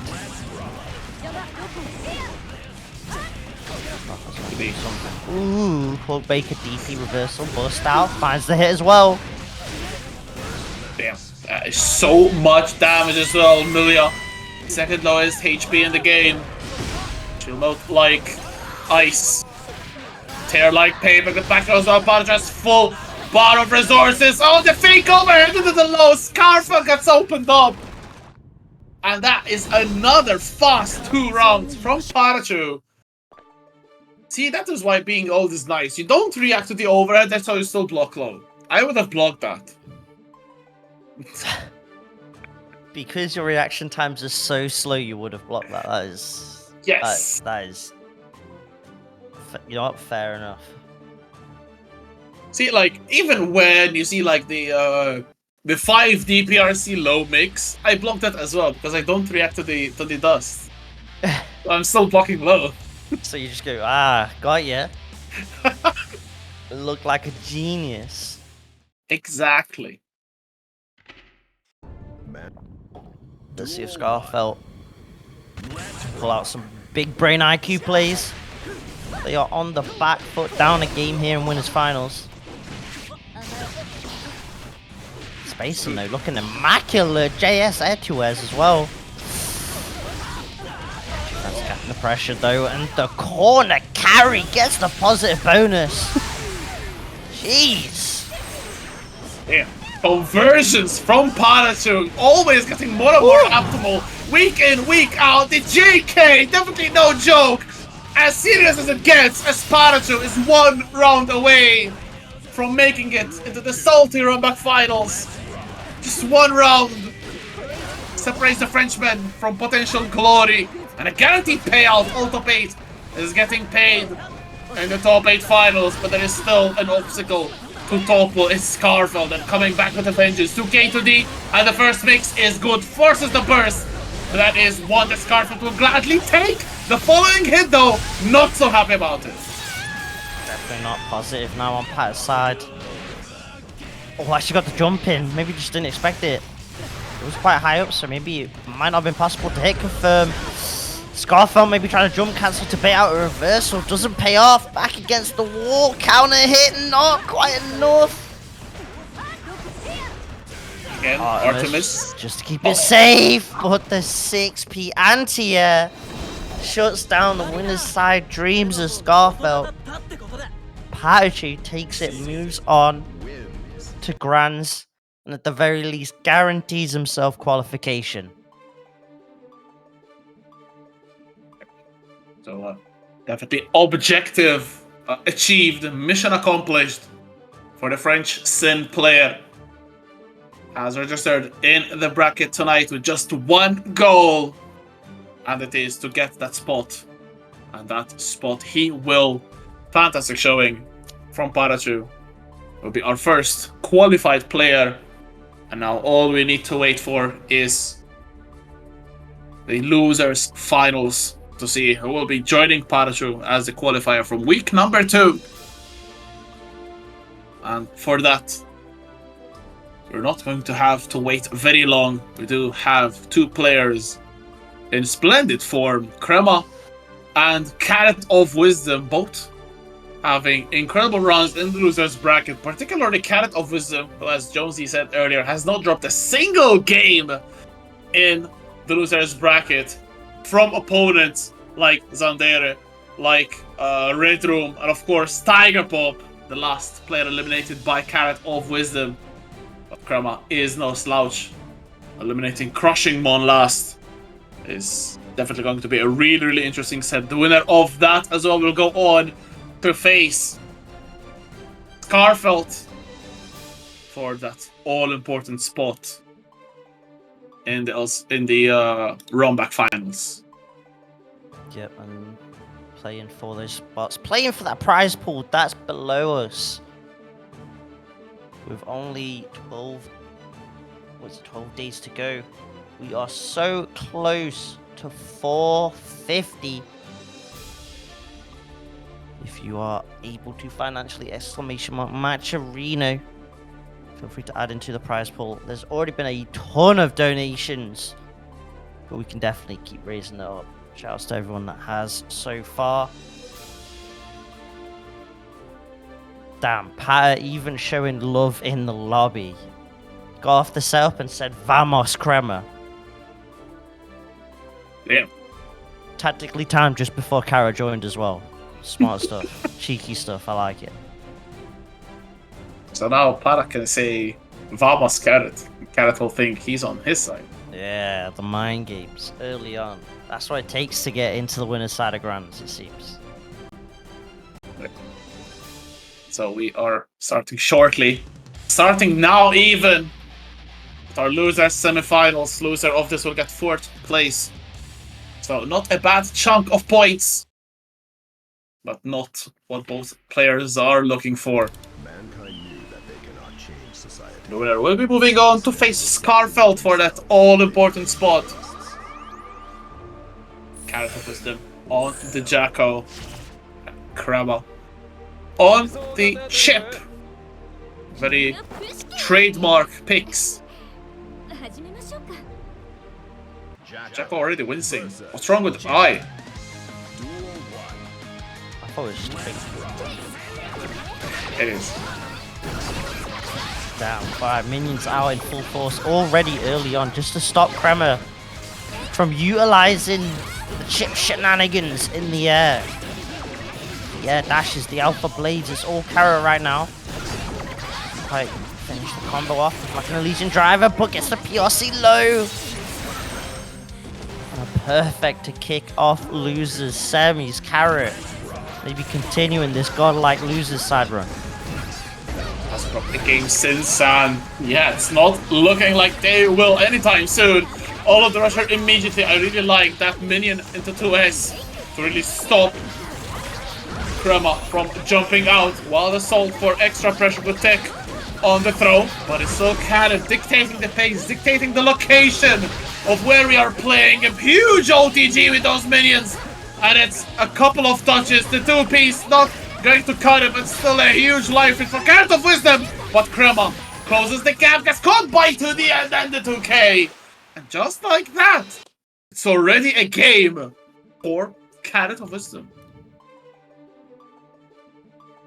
Carrot is just straight up looking scary. Crema just didn't really get to play at all that game 1. So let's see if we get anything changed up, or if it's yet again just Carrot starting off so strong on these round starts that Crema just has to be on the back foot straight away. Maybe the round start can go in the Chipp's favor, and maybe we can see this matchup work out more in Crema's favor. But maybe not with the way Carrot's playing. Early counter hit, early burst gone. So much damage. With the next touch, there is super on deck as well. No, instead goes for the PRC. Oh my god, beautiful minion shield, keeping Crema once again in the corner. This has been the location of all of the sets so far. Crema blocking in the right-hand side corner, and it's still CarrotOfWisdom getting the low, maybe stuffing the jump from Crema. And it's another round for Carrot. Looking unstoppable tonight. Oh my god, when counter hits from 5k. It's looking so tough for Crema at the moment. Does get the 5p anti-air off the cross-up. The same side after the air dash time, sorry, but back against the wall with the improved minions. Carrot catches the jump back, burst gone, minions gone. Soon all the life of Crema will be gone again. A huge catch with those minions. It is looking way too easy. CarrotOfWisdom already 2-0 up. And so good as well to stop every single attempt at a jump out from Crema. Crema maybe a little bit too optimistic. Getting tagged a couple of times, 3 times on a route to escape. When you play Chipp, of course, every single time you get touched, it costs a lot of HP. So it's potentially the last game of the set. CarrotOfWisdom again get kicked. Crema getting really impatient in this matchup. Yeah, maybe just trying to find the 4-frame timer and seeing if Carrot was going to go for delayed kicks, but doesn't quite pay off. And now yet again, forced to just hold all this, trying to FD as much as possible, but FDing it means reversal options start to lack in terms of anything like an RC or maybe a beta blade RC. And now with the red wrist piling up as well, this is the moment where Carrot may decide to go for the mix. Just keeps the pressure going and keeps the pressure going, and this is just pure Chipp damage. Look at this pressure, Rexu. Yeah, 1-5D is going to be ending it all, but the question is when is it going to come? It's still CarrotOfWisdom applying the pressure. It's still Kira blocking in the corner, but there's a big DP. Finally found the window of opportunity, but I don't think that it's coming back from this round. The damage has definitely been done, and the risk is still red, still keeping Crema blocking. And again, those minions coming back from behind. Crema trying to get some breathing room. There's a jump dust connecting. And Carrot now in the corner, but the minions from the back saving CarrotOfWisdom, forcing Crema to block again. And it's set point. Wonderfully played by CarrotOfWisdom. Crema had to block for like 30 seconds or even longer. Jesus. Crema just cannot find the answer to this minion pressure, but maybe the best option is just to go on the attack, keep Jack on the back foot, but the 6p anti-air back thrower now. Gets the cross up, blocks the burst as well. Carrot is crazy. And that's dead! Damn, that super did so much damage! CarrotOfWisdom will skedaddle into losers finals. That is the end of Crema's run. A very good run, but will end in another 3-0. CarrotOfWisdom collecting these sweeps like there's no tomorrow. Looking to repeat the job against Skarfelt. The strategy is wrong, by the way. Exclamation mark stoned in the chat. But that was one of the most dominating performances I've seen in a while. Yeah, that was brutal. Straight up. No other way about it, really. That was absolutely decimating to watch. Shoutouts to Crema, though, at the very least, getting 4 spots. So getting some points, which will come into effect come the LCQ, or trying to sneak in. But there is still also the 3rd week next week to try and get that actual qualification spot for Crema. So maybe we'll see Crema sign up next week. But for now, we are down to a final 3, and we need to decide who else qualifies into the finals and joins PataChu. Will it be Skarfelt on the Millia, or is it going to be Carrot continuing to look for more domination with this Jacko? Honestly speaking, it's looking like a monumental even task to slow down, let alone defeat CarrotOfWisdom. And now the job is on Skarfelt. And they better do this, because they would see their finals spot just vanish into thin air. We are going into our first set. Of course, CarrotOfWisdom used to play Millia for a lot of time in between the Jackal spells. So we'll see if the Millia expertise will help CarrotOfWisdom get the victory. There's the early burst spent. Not a fan of getting mixed by Millia. The minions do so much damage now. I don't remember them hitting this hard. They are swinging. So it's had been locked down. Beefed up as well.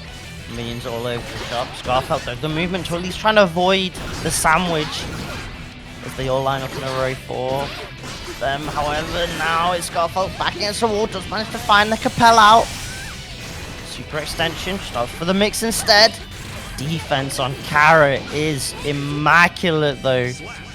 Finds a hit and takes that first round here in losers finals. Carrot, tag though, trying to run away with the minion. Looking to try to implement their game plan, but they did a fatal mistake. They cornered themselves, and we've seen in the previous set how bad that right hand side corner is going to be. There's a 5D opening Skarfelt up. Trying to dash out with the 6p is good. Keeping Skarfelt, excuse me, in the corner, but good escape. Bad mode is blocked, but the follow-up, okay, works out for Skarfelt. Barely no resources, but very good throw there. Waiting for the risk to end. Keeping up the pressure. That 2x is good, but still no follow-up behind it. Carrot with a life deficit. That burst not going to be spent. Skarfelt taking the round. The 6-8 was a little bit too scary there. You thought he dropped the combo, but still in time.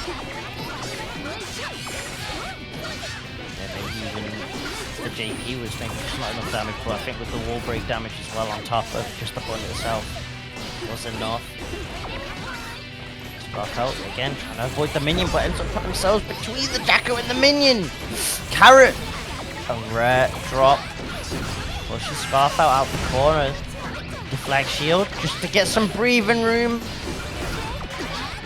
Now Chipp's going to be a factor. Skarfelt just has to FD all of this. The defense though on the JD. But the air to air works out for Carrot. As they take game 1 here. Trying to look to continue this dominating losers run. Keeping the undefeated streak and losers intact. It's 1-0 already for CarrotOfWisdom. So you see this Carrot pressure, right? Today I made the mistake of clicking on the EMEA server. The first thing I read was, I wish buffed minions guard broke. And I just closed Discord immediately. When you see this pressure from CarrotOfWisdom, it's definitely a very scary proposition to burst. Denying the super though. So some signs of life there. What a shield against Skarfelt's offense. Oh my goodness. Into the Elysian drive, and that's going to be enough. Yeah, Carrot is just playing ridiculously at the moment. There's no other way about it. There's something crazy from Skarfelt. With the 2P deletion of the minion into tandem top.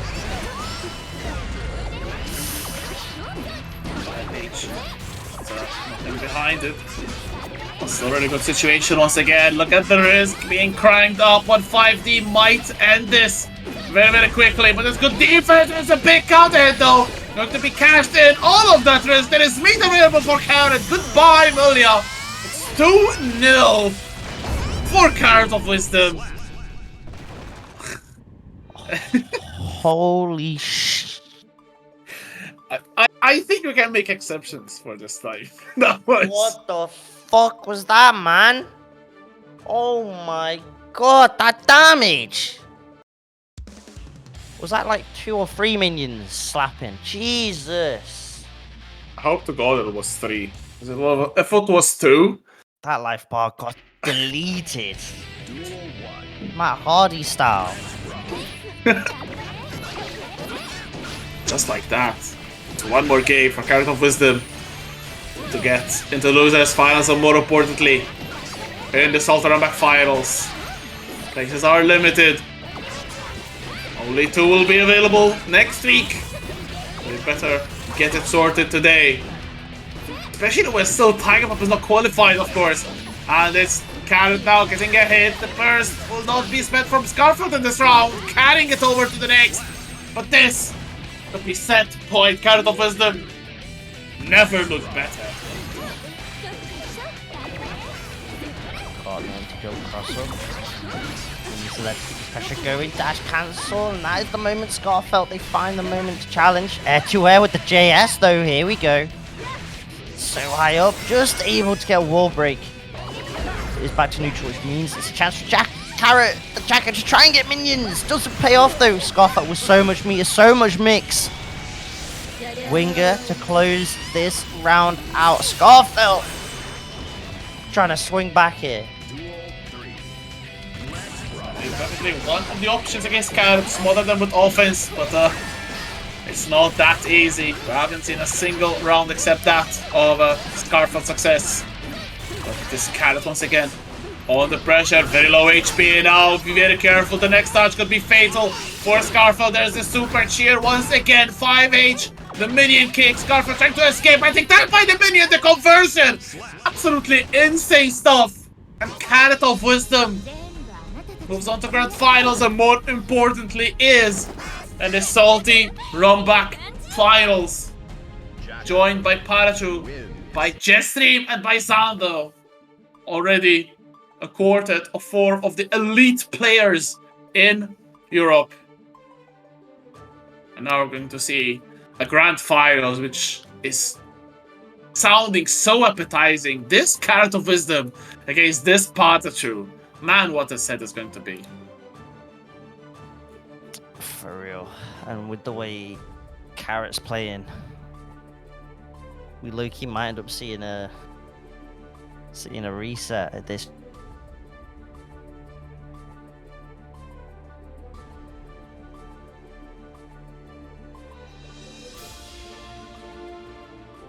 Twitter.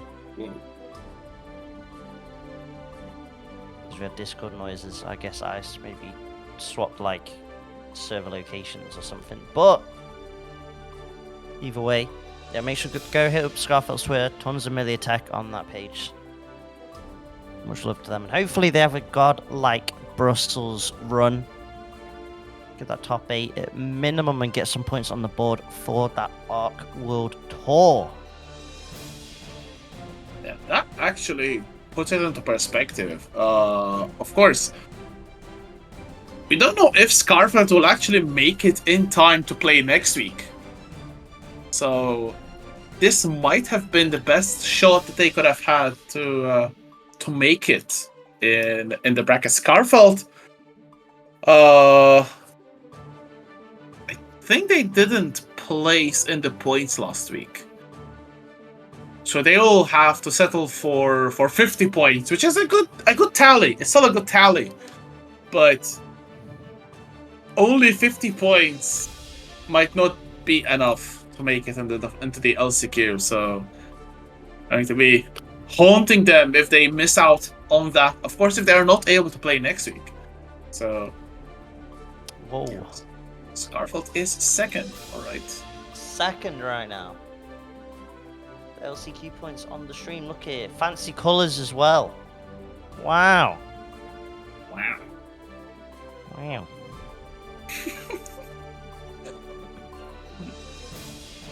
Since this is the second week, I think actually Skarfelt might be qualifying, because I'd say anyone above 45 has a really good chance to make it in.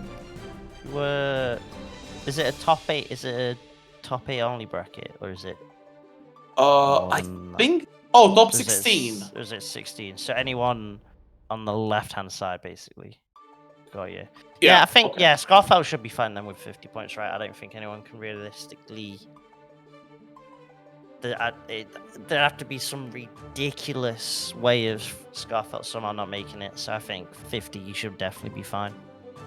But I mean, it depends when they travel back from Brussels. Maybe they get back in the morning and they think they can sign up anyway.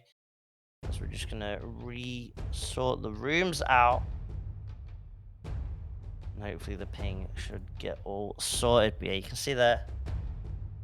Getting in the green is definitely what you want. Tiger's more than fine in terms of getting into the LCQ part, but that does mean it's another bracket, right? To try and just get into the finals with, so maybe Tiger post Brussels could end up challenging next week. Tiger is not going to Brussels as well, so it'll be a little bit fresher than maybe some of the opposition. Seeing the list though on the left, some of the names that might be missing out, at least on the red qualification, is mad. Like you have, of course, Tiger Pop, but you have all of the names, honestly, on the left are class. So having any one of them miss out just on the LCQ is already huge. So, but it's going to be an absolute battle between the players on the right and then the 9th placers, the 13th placers. They will definitely be sweating, trying to secure their spot into the LCQ.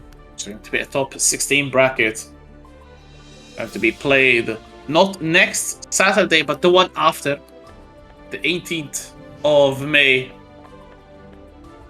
Yeah, what a weekend it's promising to be.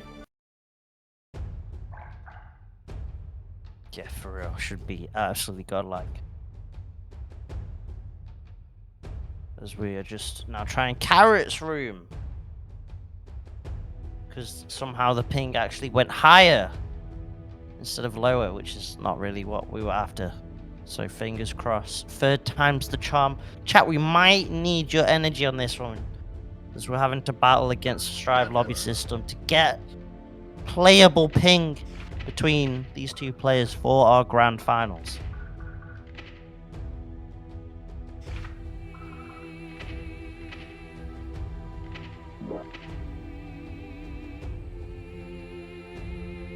So the opium is strong. Seeing the players are good. Ugh. Doesn't look like it. Yeah, PataChu is restarting. Let's see if maybe it might help the situation. Alright, player's going to restart in the meantime, of course. Exclamation mark Mancherino. You can see down below our names. Not only is there the dono goals, there's still a couple more there that you can do, including getting Ice to play in the weekly, so you can point and laugh at your TO as they play in bracket. That's still there that needs to get reached.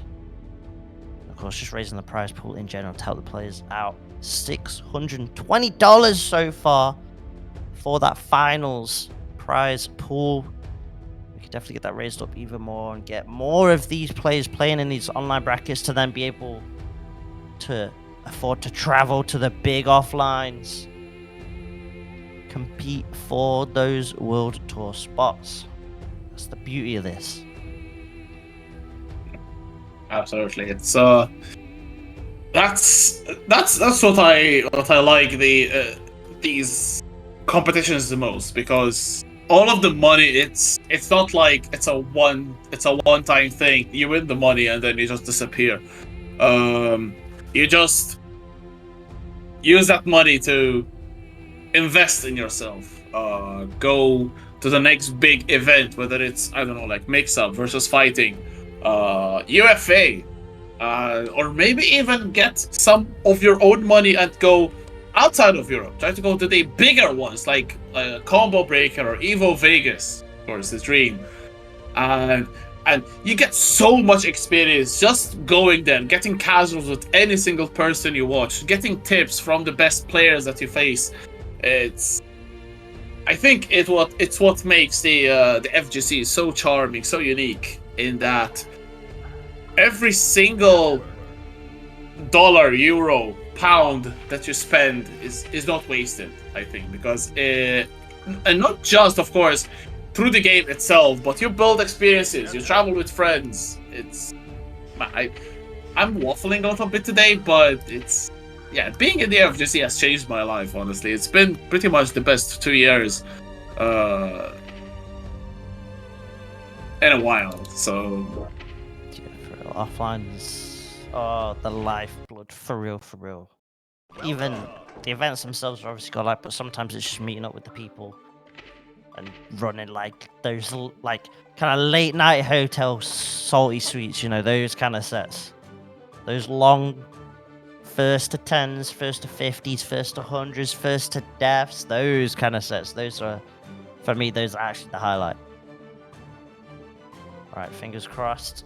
After restarting, the ping is sorted.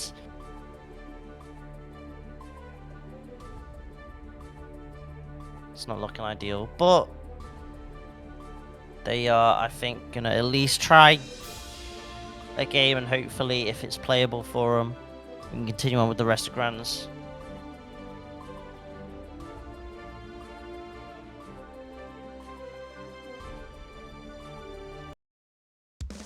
Oh. So, fingers crossed. Oh! The eagle is soaring! We might have a match on our hands. Yeah, so fingers crossed this game one is playable between them. Yep.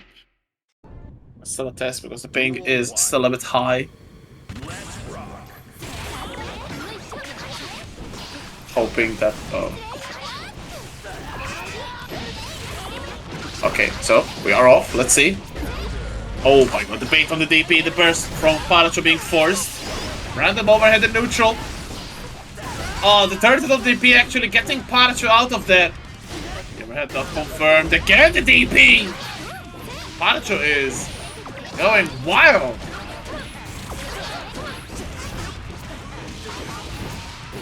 For real. But it's Carrot. He's the one that takes a round instead. Oh, almost got the low push, that's crazy. Minion shield though. Deals with the Hawk Baker completely. Tough that reversal. Damn, Elysian Driver. Huge wall break, positive bonus for Carrot. Oh, never mind. JK lol. Unfortunate death for Carrot. Oh, the overhead whiffs, another one. Oh, another one. And then once more, Parent Barrel. Oh my god, PataChu, this is video gaming. At its best.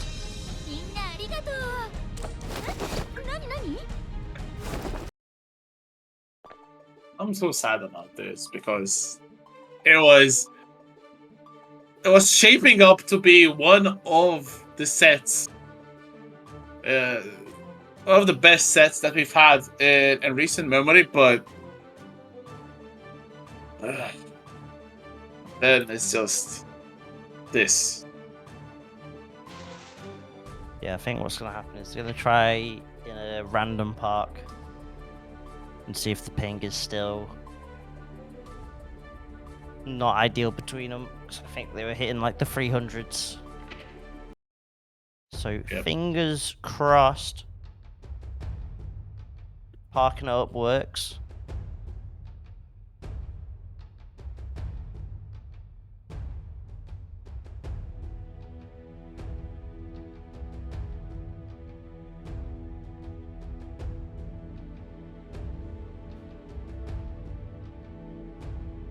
You have to bear with us as Ice gets up some way of doing it.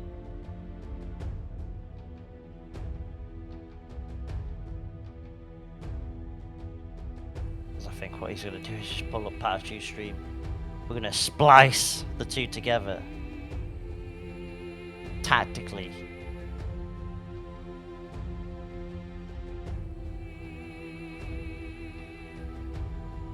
If they can actually meet up in a park. Yeah, because it's not looking good. But we still have faith.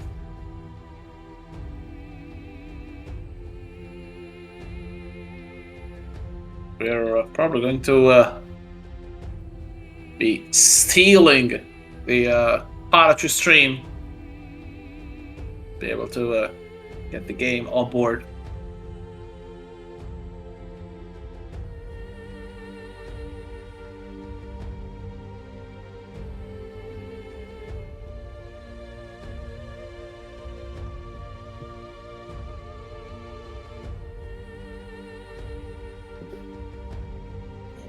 Bear with us, chat, as we just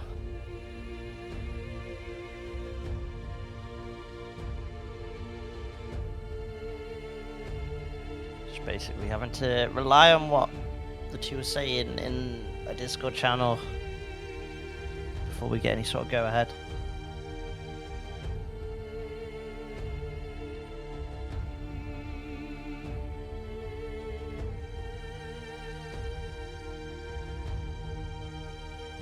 Oh, it's so anticlimactic, man. We had such a good run, only to end with this. 240 MS, let's go! Ugh.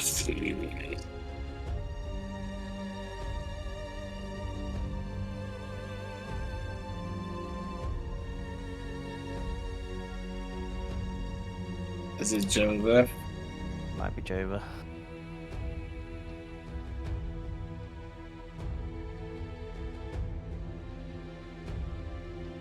One last ditch effort. At least these two players are both qualified. If this set was to choose one player to qualify, it would have been really rough. But Yeah, that could have been.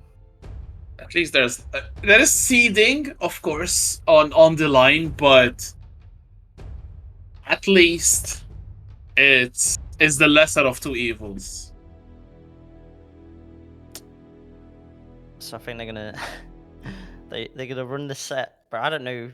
Wait, this is the prize pool is for the finals. For those unaware, so these brackets and next week's bracket is just to get the qualifying spots onto the final, the invitational. So at the very least, there isn't money on the line. They're gonna play Pokemon for the finals, by the way. First of 3. Does anyone know Pokemons? I know Pokemon from Season 1, but I've never seen the game in action. No, I think I played it a couple of times. Should I get Michelle to commentate? She's a Pokemon player. We can get the authentic Pokemon commentary. When is LCQ? I ask, when's LCQ? 18th. 18th. Oh wait, the Carrot doesn't know what it is. Carrot got roped God. into it. Oh no. Well, we can also play it out in rock, paper, scissors. Under Night 2.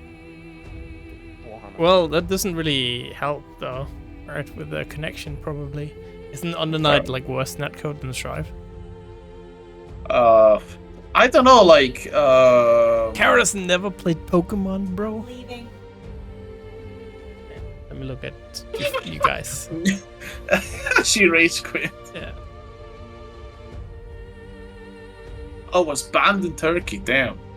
I do remember, like, when I was, like, 7, 8 years old, there was a huge Pokemon controversy. Because there were, like, there was some newspaper that was saying that the cards were very, how do you call it, like, kind of like satanistic? For Pokemon? Yes, I swear. Insane, bro. Do you have any, like, with the Rexu will fight? No way. I mean, we can have Michelle, then we can do it on my stream and Michelle can fight. What is random battle? Explain. I think it's like, if you have 6 Pokemon, they're all random. Yo, Jester will do it! Oh, the goat! Jester will play for Carrot. That's crazy. Yo, Carrot. I feel like Jester might know though. True, I feel like Jester might be good to have on, like the... Jester's definitely a Pokemon kind of grinder. Yeah. 100%. Let's see if they agree.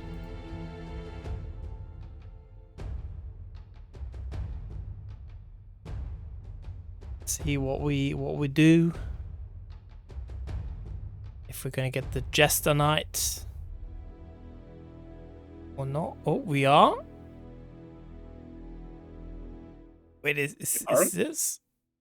Huh? Are they already playing? No, surely not, right?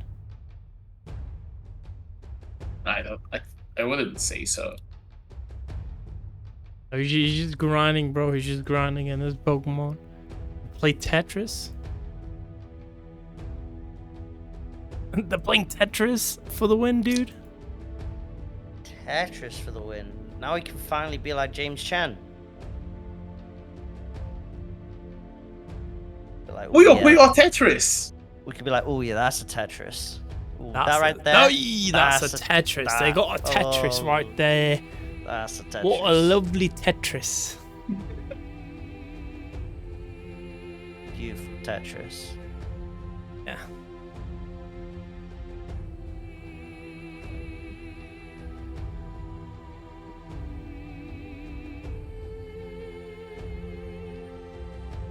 When I was young, I had like one of those handheld video games that could only play one game. And they had Tetris, and I used to hate Tetris. I never understood the concept of it, but now I really like the game for some reason. Yeah, Tetris kind of is- feel that. Tired of all these fancy Tetrises with fancy effects, bro. I'm an OG. My big brick Game Boy, OG Tetris. All day, man, all day. Had the attachments on it, like the light that basically did nothing. Yep. Remember when you were sitting like the screen that just reflect all the light? You couldn't see shit. Just barely any kind of sun. Game Boy, I had like the green Game Boy color. It's good times. They're gonna play Tetris for the finals. Oh. So let's see here. We're just looking at PataChu stream. If you don't want to commentate Tetris, I can take over. If you want to commentate Tetris, I think it's gonna be very fun. I want to actually. Yeah. Hey, that's a Tetris right there. Marvelous. I think I'll have to screen share though. So the thing, I'll have to screen share my monitor of PataChu's stream, because otherwise we might be desynced. Okay, fair enough. So like screen share just my monitor. Wanna do it? Oh, I think. Alright, you can see. I see.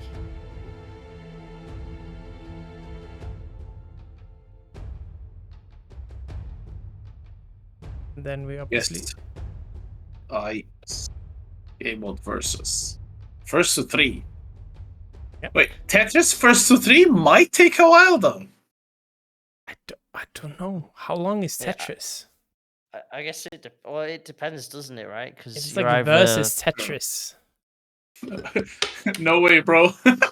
Because if you like, it's one of those where it's like if you suck at Tetris, it's gonna be like the shortest game ever. But if these two are True. actually decent, Or I bet one of these fellas is like the absolute goat at the game, right? And they're just gonna cook. Ow. Whose idea was it? Let me check. Lethal Company? Boombox Song 5. PataChu, what the hell are you listening to? He's listening to Lethal Company soundtrack Boombox 5. Bio Tetris. Oh, the Tetris power up. Oh. This Do we is have crazy. stream sound? No. I'm just playing We're some just chill music in the background. Seconds. We're just reacting to what PataChu's selecting as background OST for a stream, and chat doesn't even know it's the best. Are they gonna? There's a lot of settings, man. Let me tell you, chat. There's a lot of settings they're going through, and I Can don't we- think can they. we- Oh, Iron Carrot's in. Yeah, Carrot 7 Oh! 7U4. The Rexer jump scare. All right. All right. Oh. All right, wait. Who's on? I think. So Paz on the left, Carrot's Okay. on the right. What the? Hey, PataChu's is going full speed, and nah, Carrot is playing very slow. Oh, Okay, there's a Guess big that- one. yeah, gets that line block. That's key. But I like what Carrot's doing here. They started. Well, I liked what they were doing. They were starting to set up on the left-hand side, but did not work out. Yeah, there's not really any time to think in this. I like PataChu's approach. He's trying to bombard Carrot with blocks, because of course it grows from the ground, so you need to be really careful to not get overloaded. But PataChu's trying to rush so much that he is now on the losing end of this. Carrot needs to keep the composure. Should be able What is the attack on the side? What does that mean? What does attack mean? does that mean?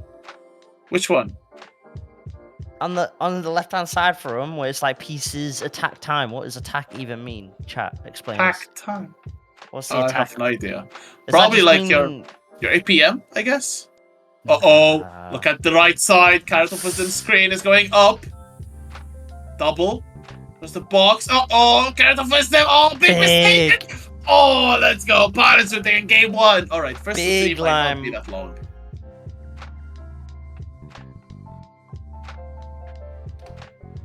Right. Game 2. Oh, my God. Look at PataChu just unloading. PataChu, yeah, PataChu definitely. This is some home field advantage for real. PataChu definitely knows how to play. The way he's setting up the blocks, yeah, he knows. Yeah, that's cheap. Oh, we might see a Tetris in a bit. Tetris! Boom Tetris.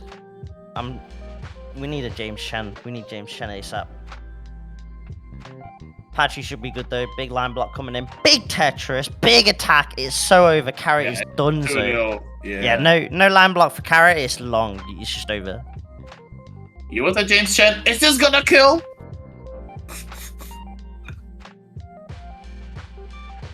Alright. 2-0 for PataChu. And once again, going fast, but CarrotOfWisdom trying to match the speed. Damn, early start, but this is a rough kind of setup for Pata right now. Nice, Might be able to Tetris. cook. Yeah, I guess it. Oh, uh-oh. Going downhill for Carrot. Uh-oh, has to be getting rid of that. Alright. Nah, this Nice, is... This is long. Nah, this is long. Carrot's got a solid setup. No! I'm saying that, it's kind of awkward. Line block. Okay. Puts it down. Alright. Oh, he wants a big line. Big Tetris. Big 4-liner. Setting up once more for another big liner here.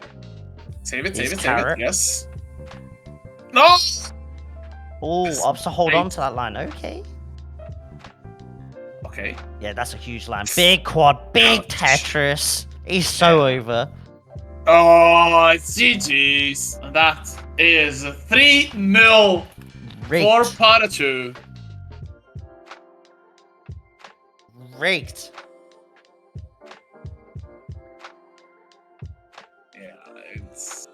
Yeah, it was so over it never even began. Yeah, that's the most Rick thing we've ever done, man. That was so Rick. I like how PataChu introduced it. Or we can just play Tetris. Yeah, I yeah. don't know. Did you notice? The on his- sandbagging. Did you notice? All I'm saying on his tabs as well. He definitely had a Pokemon tab up. Yeah. He definitely had a Pokemon tab up, and he's like, "Yeah, we should do random battles." Wink, wink. Yeah. Yeah. Okay, Honestly, I alright. think the random battles that would have been the good choice here, right? Yeah. I think Maybe. I don't know. I know that PataChu has been playing the Pokemon game for 2 years plus, because I do remember after Evo 22, he challenged me to play that. Whoa, who's that you're following down there? Whoa, let me boot that stream up. So yeah, it's. Don't think that the Pokemon game could have been a different result. It might have only been a little bit quicker, even, because I do know that PataChu is very serious about his Pokemon games. Yeah, should attack definitely Jester, maybe Michelle in for Pokemon. You know, Michelle's an actual Pokemon player. That maybe, would have been, but that's how it goes sometimes. Carrot accepted and took the L graciously, I might add. Yeah, fair enough. I mean, at the very least, there wasn't money on the line, so it's like, well, Yeah. it is just seed-in placement. So Yeah. it's not too bad. And they played that one laggy match that Carrot won, so I'm gonna count this as 3-1. We'll call it a 3-1, yeah. First to 3 in chess. We want to go to sleep before the sun comes up tomorrow. I mean, technically, if they are gonna play first to 3 in chess, we are gonna fall asleep pretty fast. True. It's so weird to me that chess is getting like it's like a fad right now. I don't get it. I wouldn't say right now, but yeah, it's a weird thing where like it's one of those where lockdown definitely helped Yeah. out, I guess. Yeah, like I don't dislike chess or anything. It's just weird that it's so popular. I feel like. Oh. Can you believe that chess is more popular than Guilty Gear Strive? I could never. I would. Can't wait to run the bracket at Brussels. What for chess? Yeah. The chess side bracket. Hey yo. Yeah. I tested the build that Jonesy. He was the alpha tester, and I tested the next build. Oh, damn it. Yeah, that is gonna be it from us, I guess. Yeah. I forgot to make this a bait image because of this whole ordeal at the end. So It'll be, you know where it will be? On the Twitter chat. So go follow the Twitter. My dice. Let's put the dice back on the mic. Nice. Big repping of the orcs. There we go. Wow, as they say. Wog, Mr. Bond. Arr. But yeah, that's gonna be it from us. Twitter's down below. Feel free to hit that up. Rex, you got anything to plug? Not really. Tomorrow multi-blood patch out, so play multi. And if you're at Brussels Challenge, be sure to come say hi. I think Ace will also be there. I know Ace will also be there. So if you see me, if you see Ace, don't be shy. We don't bite. Rexu kind of does bite, so be a little bit careful. If anyone, He'll bite your ankles. He's not very tall, so. I'm not at Brussels, but if anyone plays MVCI sets at Brussels, please stream it. I'll happily take 240p phone streams on Twitter, please. What? Why? I thought you were going to Brussels, and now you saw me going to Brussels. You're not joining? No. What's about that, man? I mean, he's not Jonesy, he's Jonesy. That's true. You know what? We can't be at the same offline together, I think we should actually, by the way, I think we should rate the goat. I think you said it. There was somebody on my follow list, a cheeky little channel that I followed. And they're playing a cheeky little game. That, by the way, I'm the national champion in. It's getting a cool looking mod. Yeah. That's suddenly making the game blow up again. But it's okay because we're hipsters.